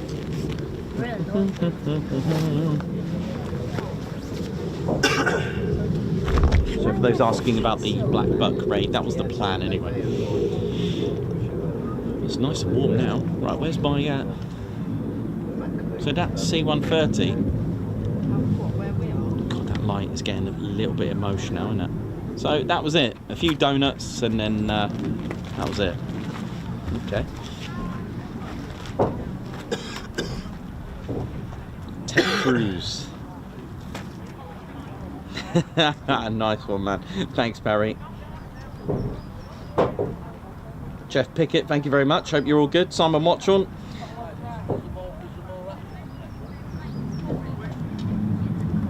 Cool.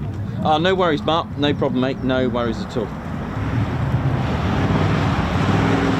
Gotcha. Justin Edwards, how you doing as well? 29 months membership. Hope you're all well.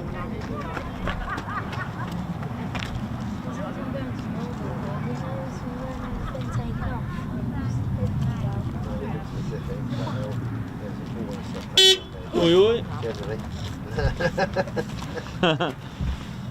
Someone obviously got the right answer.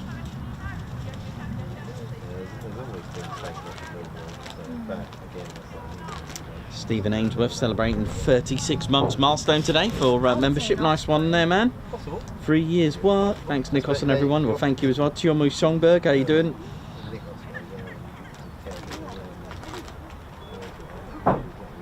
Yeah, no worries, Mark. Gotcha, mate. Gotcha. I'm with you. Yeah, I like to see. Yeah, I've actually got Black Buck 6, that Vulcan, a aviation archive by Corgi. That one with the with those rockets on there. That was quite cool.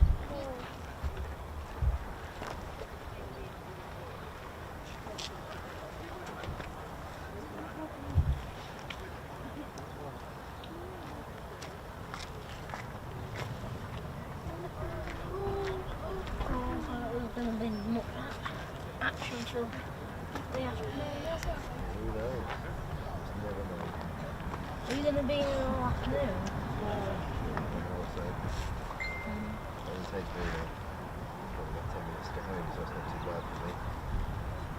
Yeah, it takes me 2 hours. I live up near, I live in Cleveland. It's seaside, isn't it? Yeah, the seaside. Now, Hull. Yeah. Yeah, I went to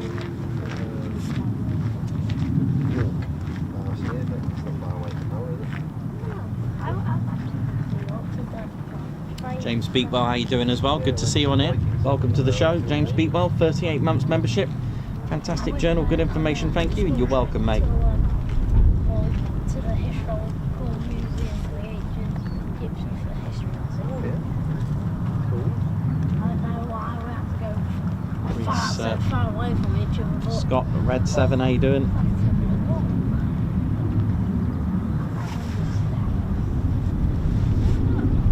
Thanks a lot, everyone who's joined us today. So that's C-130 or KC-130J.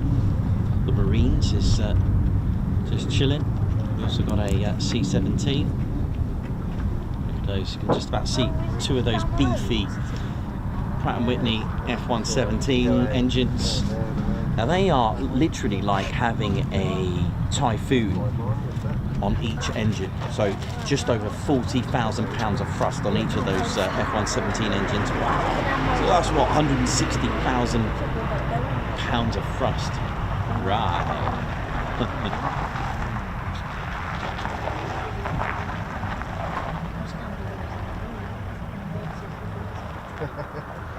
So earlier in the show we did have 6 A-10 departures.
John Minter, nice one. That's pretty cool, isn't it?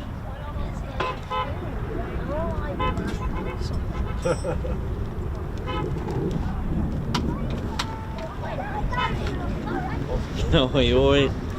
May get some excited crew here just going past.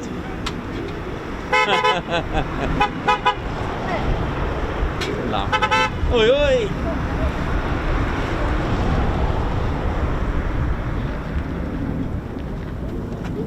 I want it.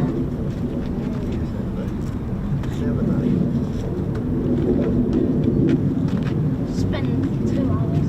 Yeah, I think you've got to see something. You've got to see something. Yeah, I've seen it. James Beatwell, thank you very much for the super chat as well. Guards March coming up just a little while. It's like still hiding back.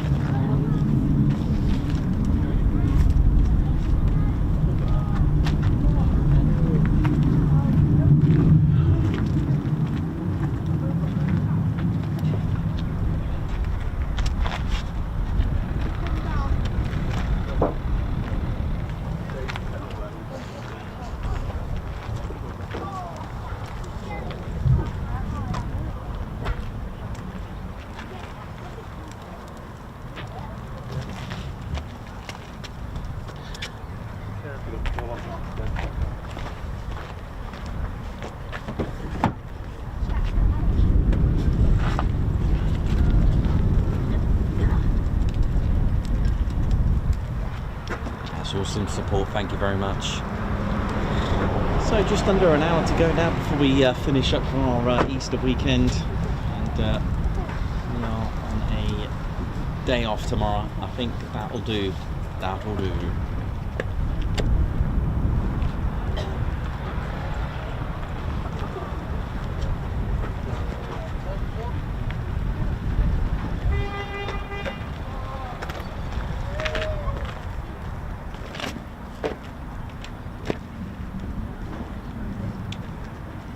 That is amazing, isn't it? £3 million of thrust. Yeah, man, that's quite amazing. I think someone said about the same power as 170 jet airliners, like an A320s, I think it was. Someone said that when you put that into perspective, the power of 170 powerful jet airliners, that is quite something. Yeah, I was hearing about that. I was on the radio. You know when we go out, we go back out the way you came in. Yeah. Hello. That's just a bit of a freaking thing. Yeah, I was just 5 miles. Bonjour. But yeah, Here we go. just leave behind the building, that's where we go. Yeah, that's where we're going. Yeah. It's the same. You'll see loads of stuff as you say. Oh. I've got that. Yeah, I've got that. But there's stuff coming. Go around there and have a look. Go now? Yeah? Sure. Not sounding a bit painful. Good luck. Thank you. You're all right. Yeah. Take care.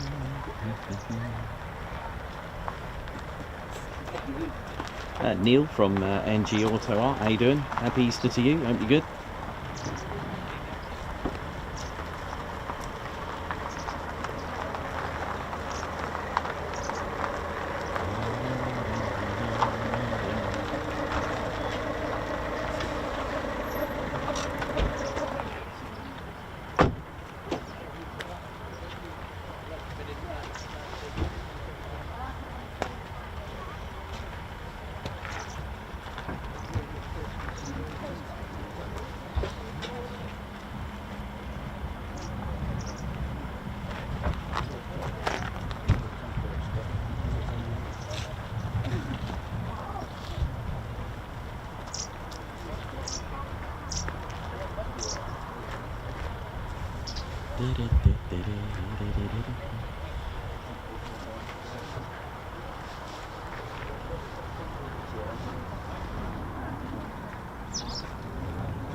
Jeff Pickett, thank you very much.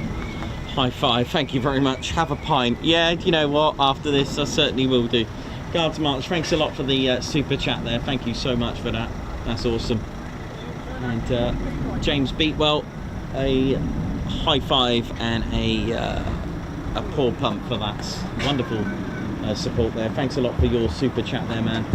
Love the A-10 War Dogs. Thanks for all the information. I've learnt so much. Thank you to everybody and for all the nice kind words. Thank you very much, James Beatwell, for that support there. That's awesome, man. Thank you.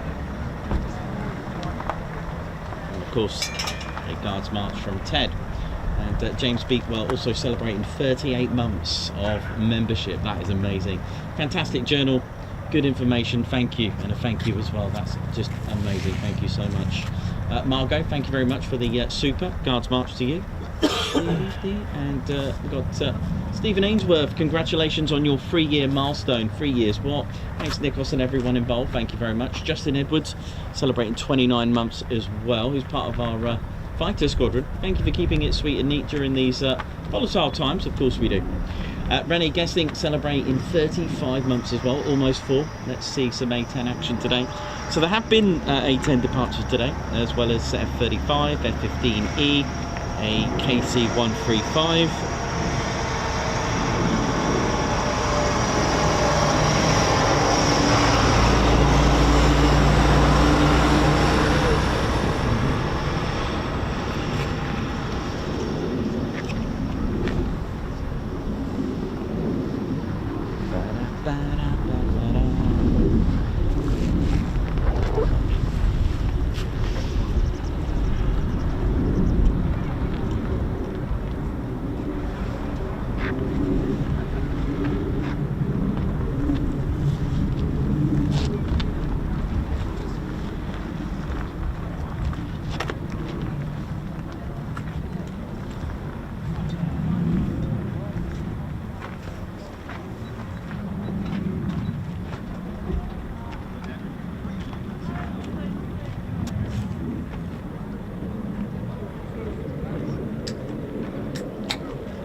Turned out that the what's on the deck at the moment. Oh, really?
Yeah, that's in the spec ops patch. Yeah, actually, I might know.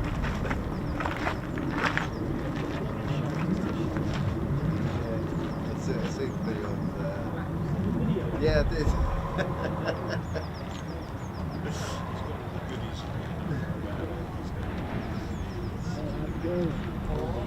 Wares.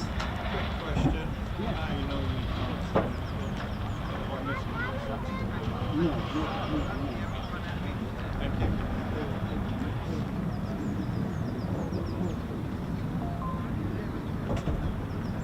I'm going to give something to you earlier for you to have.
Love it, thank you very much. The A-28. Right. That's cool. Good operating there. Oh, yeah, love it. You alright? Oh, Ventura, that's an interesting one. I will. Cool, man, thank you. That's alright, no problem at all.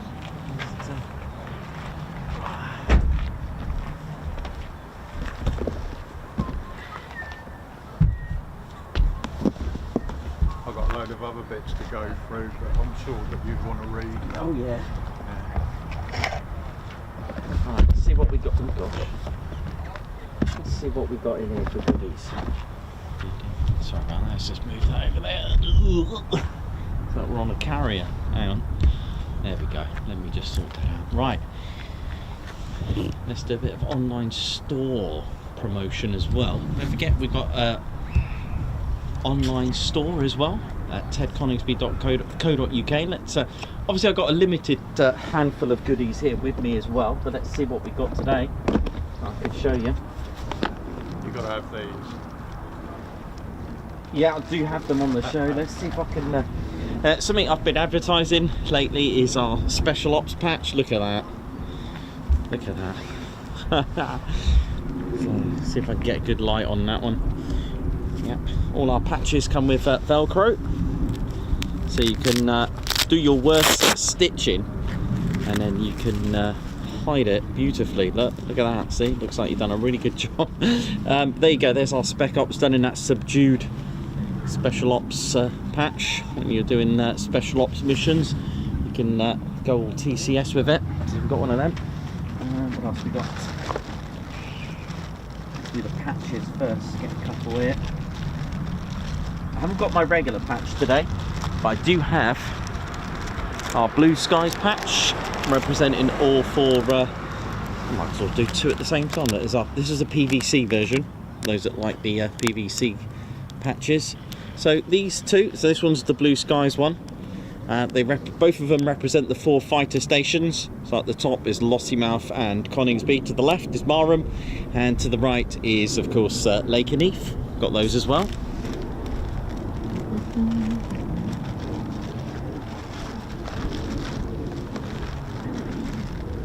And something that is very Ted Coningsby is Ted's beret. When it goes missing, we do get a team that recover his beret, so you can have got the beret recovery team patch as well. Keyring, so that's really good. Yeah. Yeah. Yeah, I don't have it here actually.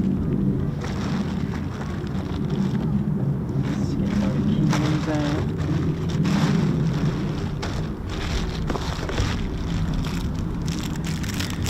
And trademark of the Ted Coningsby, yes, Ted Coningsby actually own the word FWEEP in all variants. That's right, FWEEP keyring representing the three colours, two colours, red for the Panthers, blue for the bowlers. Ted Coningsby on the back. Got a variety of key rings as well. Key tags. Remove beret before flight because it wouldn't be Ted without it. These are just some of the key tags that we've got. And other items. We've got tons of different items.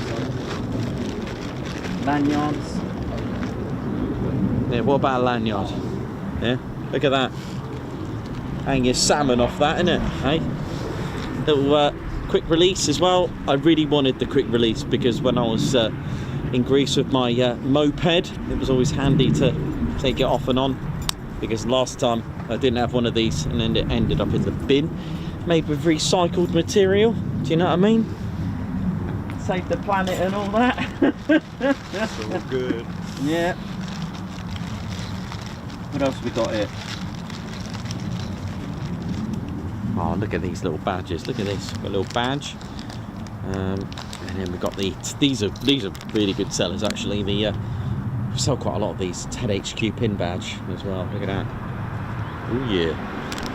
Enamel pin badge. We shop. We ship globally, worn locally. You know how it is. But there we go. Something to get your paws onto.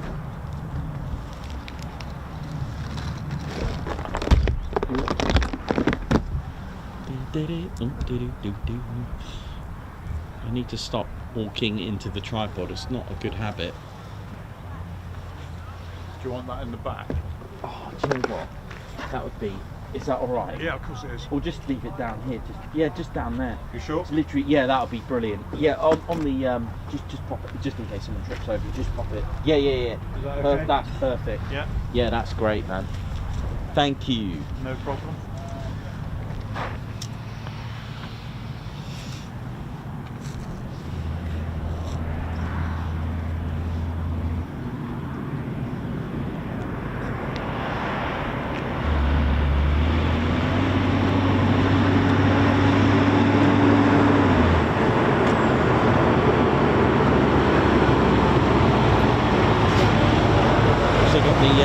Absolutely, the baseball hats as well. We've got a variety of them still. Got a couple of sweet ones left. The new baseball hats, if I can, the light's a bit. So we've got the baseball hat there. This is our latest and greatest, the 170 Squadron, Ted Coningsby. But I found out that TC squadron markings were for 170 Squadron, who are actually flying the P-51 Mustang at my home county in Somerset. Little Union flag there, again in like a PVC on the side. It got Teddy, and then on the back, still there's loads of detail on this. It's not snap back, but it does have a nice little pocket to put away the remainder of the strap when you're finished adjusting it. You got TC there. Ted Coningsby written at the back. There's loads of detail on it, even on the inside. It's like a full-on Ted Coningsby branded baseball hat, so it's quite nice. There you go. We've got, I think we've still got FWEEP ones still.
stuff earlier. That was brilliant.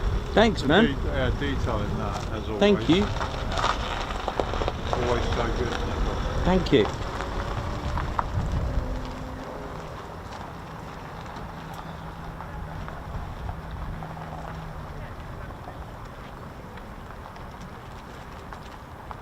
No, much appreciated. Thank you. Of course.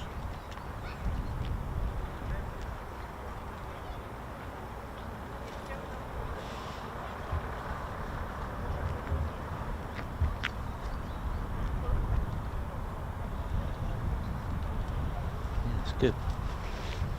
Well, Alright. that's you before, man. Oh yeah, man. Have a good Easter, mate. I will do. Yeah, And nice you one. and Claire and everyone. I have a good time. I've got to shoot at 3, Yeah, I'm so I'm going in a hoping. bit. Yeah. In about 20 minutes. Yeah. What, 2 o'clock? Yeah. Have a good one. Because it's been a bit busy. A bit busy. Yeah, it's been good. Got a nice variety. Well, fantastic. All I kept seeing was, because I couldn't get down there, I'd had some mates who shot down and they were getting like dark photos of them. But it was just getting darker and darker. I know. But it was nice to see them take off in the day, though. Yeah, but for you to actually see. I know, I've never seen them before. That's brilliant. They've got funny sound. Yeah, and as I was saying to you, I mean, I was like that high when Yeah. they were at Alpha Green, so. Wow. Yeah. Amazing. Back in the day, as they say. Yeah. Everyone, keeps telling me about the A-10s. I'm like, I've never seen it before. It's nice to tick that off. That's good, isn't it? Yeah, it's really good. It's always Have a a nice good thing. one anyway. Yeah, have a good Easter, You look mate. after Yeah. yourself, Yeah, you alright? too, man. Take care. Thank you. Have a good rest Yeah, as you well. too, mate. Enjoy. See ya.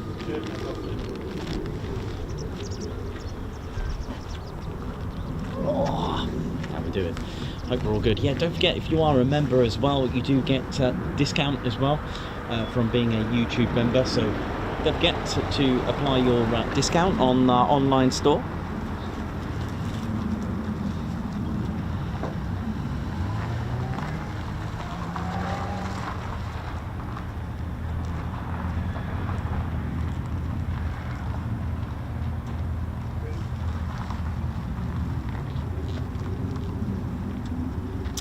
Yeah, really interesting, good question, by the way. If you look, where are we? Goodness me, that light is getting a little bit sharp. And there's our C-130, and someone's asked, so with the Typhoon, I was fascinated to find out a little bit about the dihedral and anhedral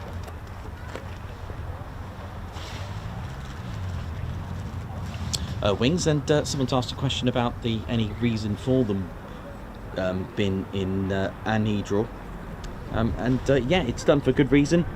They're angled downwards from the fuselage, primarily to increase roll maneuverability, enhance agility, and reduce excessive lateral stability. This is really ideal for high wing and heavy lift aircraft, and especially adding the winglets as well to really give it a more of a smoother ride. The way the winglets work is actually quite fascinating. The way they create like a vortex, a vortice, and actually makes it a lot more stable, so a lot more comfortable ride when it goes through turbulence as well. Pretty cool. I think we're going to call it a day.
Excuse me, you out with Future Park today? I'm not going to go anywhere. Yeah, it's fine. Yeah, it's fine.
Well, great way to end the show with the F-15s. Yeah. Got a little game to play just in a moment.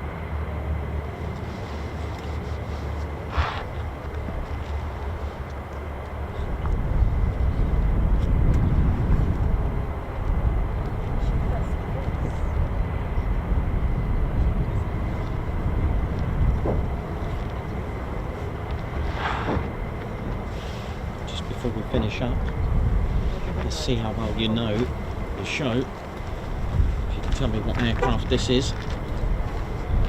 There are actually technically two answers to this, so go for it. What do you think this is? Let me know in the comments what aircraft this is. That's our little quiz for the time being. But there are technically two answers.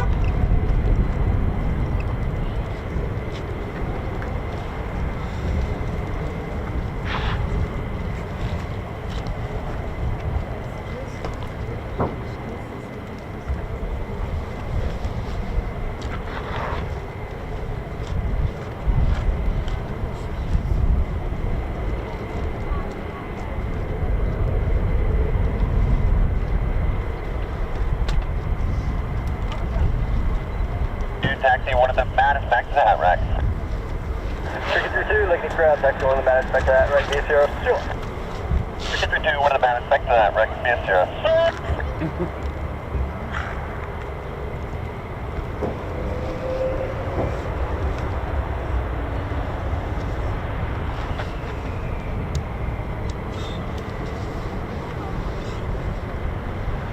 actually make that 3.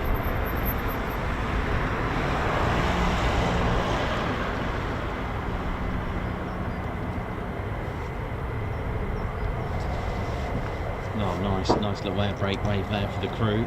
Love it.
Go, our last movement of the day as the F-15E Strike Eagle taxis back.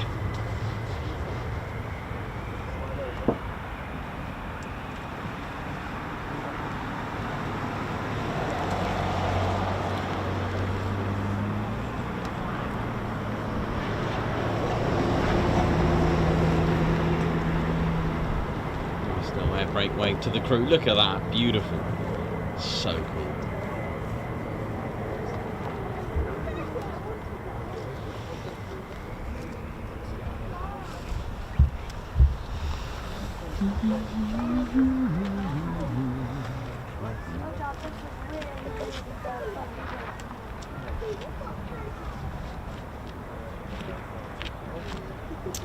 And yes, it was indeed the P-80 shooting star.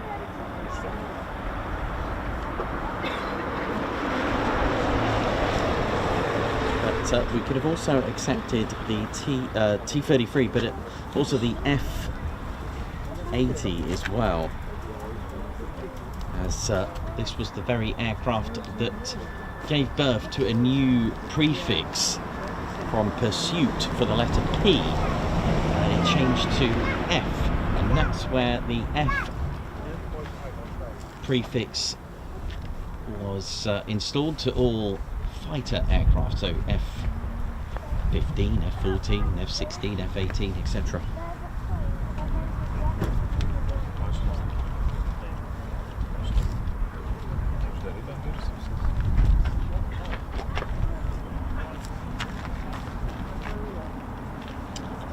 that was in 1948 on the 11th of June. It was the newly formed United States Air Force, and they redesignated the type as the F-80, the series of the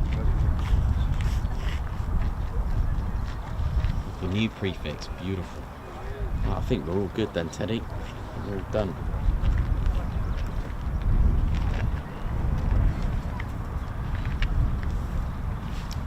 And, Daniel Roberts, very good afternoon to you. How we doing?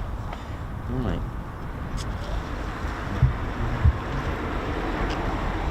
That's us done for today. And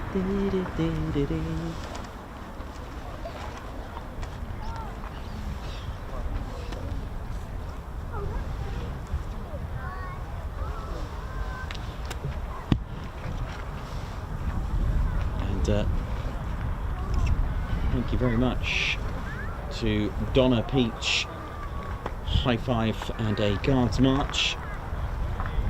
Thank you very much, Donna, for joining the Ted Coningsby Squadron. Also, Jeff Pickett, a high five and a paw pump with a guards march. Thank you so much for gifting 5 Ted Coningsby memberships. That is awesome. Thank you very much indeed for that. And that just about sums up for today for us here at the fighter town that is RAF Lakenheath. Thank you very much, everyone. And we're gonna finish it.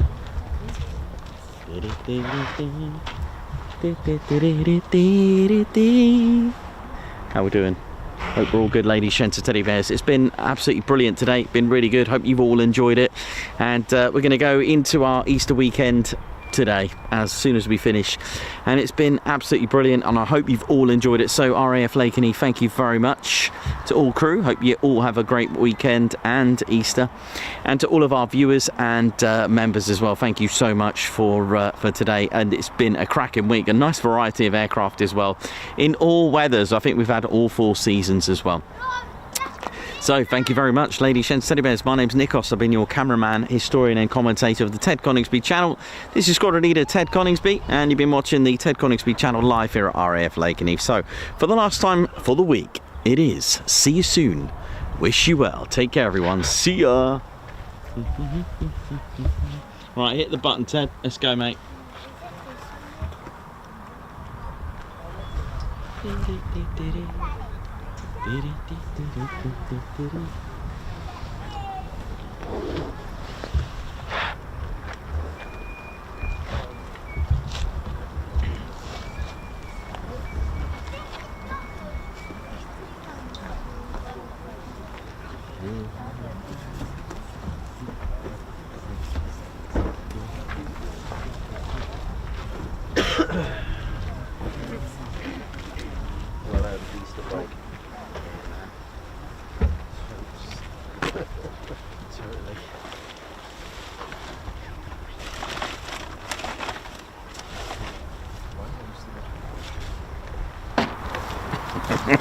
Oh yeah, ladies, gents and teddy bears, welcome to the Ted Coningsby channel membership. I'm Nikos, I'm your cameraman and commentator. This is our squadron leader, Ted Coningsby. Just want to say a massive thank you to all our members. Guns up, and oh yeah. Take it away, Ted. Ladies, gents and teddy bears, we want to say a massive thank you to all of our subscribers for getting us to where we are today. We have gone all over the country, from as far as Lossiemouth to Bryce Norton, and military areas such as air weapons ranges, low flying areas, heritage centres and special flights for TED 2. We cannot do this without your support, and your support will be rewarded. You can now join the Ted Coningsby Squadron and help fund the channel to get us around the country and provide us with the funds for equipment to bring you better content too. We have 3 levels of membership to suit everyone. With your membership, you'll get access to members only videos, photos, posts, unlock special Ted Coningsby YouTube emojis and loyalty badges, as well as being able to access our exclusive members only Discord server. All membership levels reward you with discounts to our online store.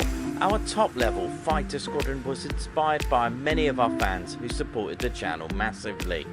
This is more of a personal experience with me and Ted, giving you exclusive live streams and content from behind the scenes photos, special info and updates, as well as a free Ted Coningsby Fighter Squadron patch for joining.